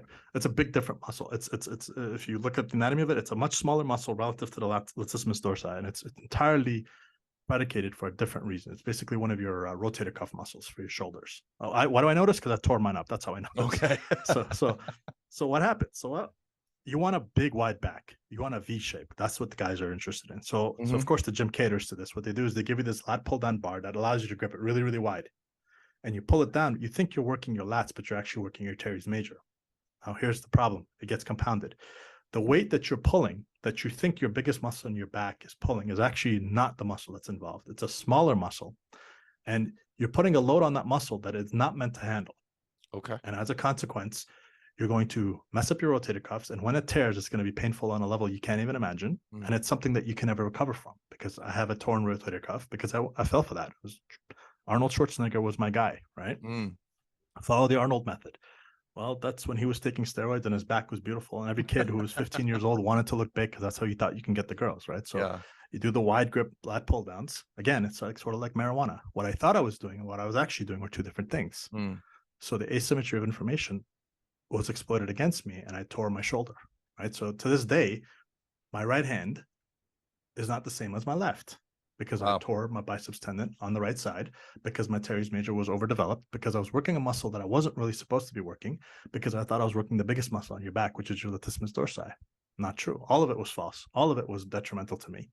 None of it was visible, because when I was younger, you could do all these things and none of, it's just a back workout. It's great. Do it. Not true. When you watch your baby crawl, when you watch where she puts her forearm, it's literally almost next to her head. That's her lat muscle. So when you do actually do lat pull downs, your arms should be almost next to your head, because that's where your lat muscle actually engages from. But when you see guys doing lat pull downs in the gym, their arms are about as wide as that bar will let them go. Yeah. Right? So this is the same problem.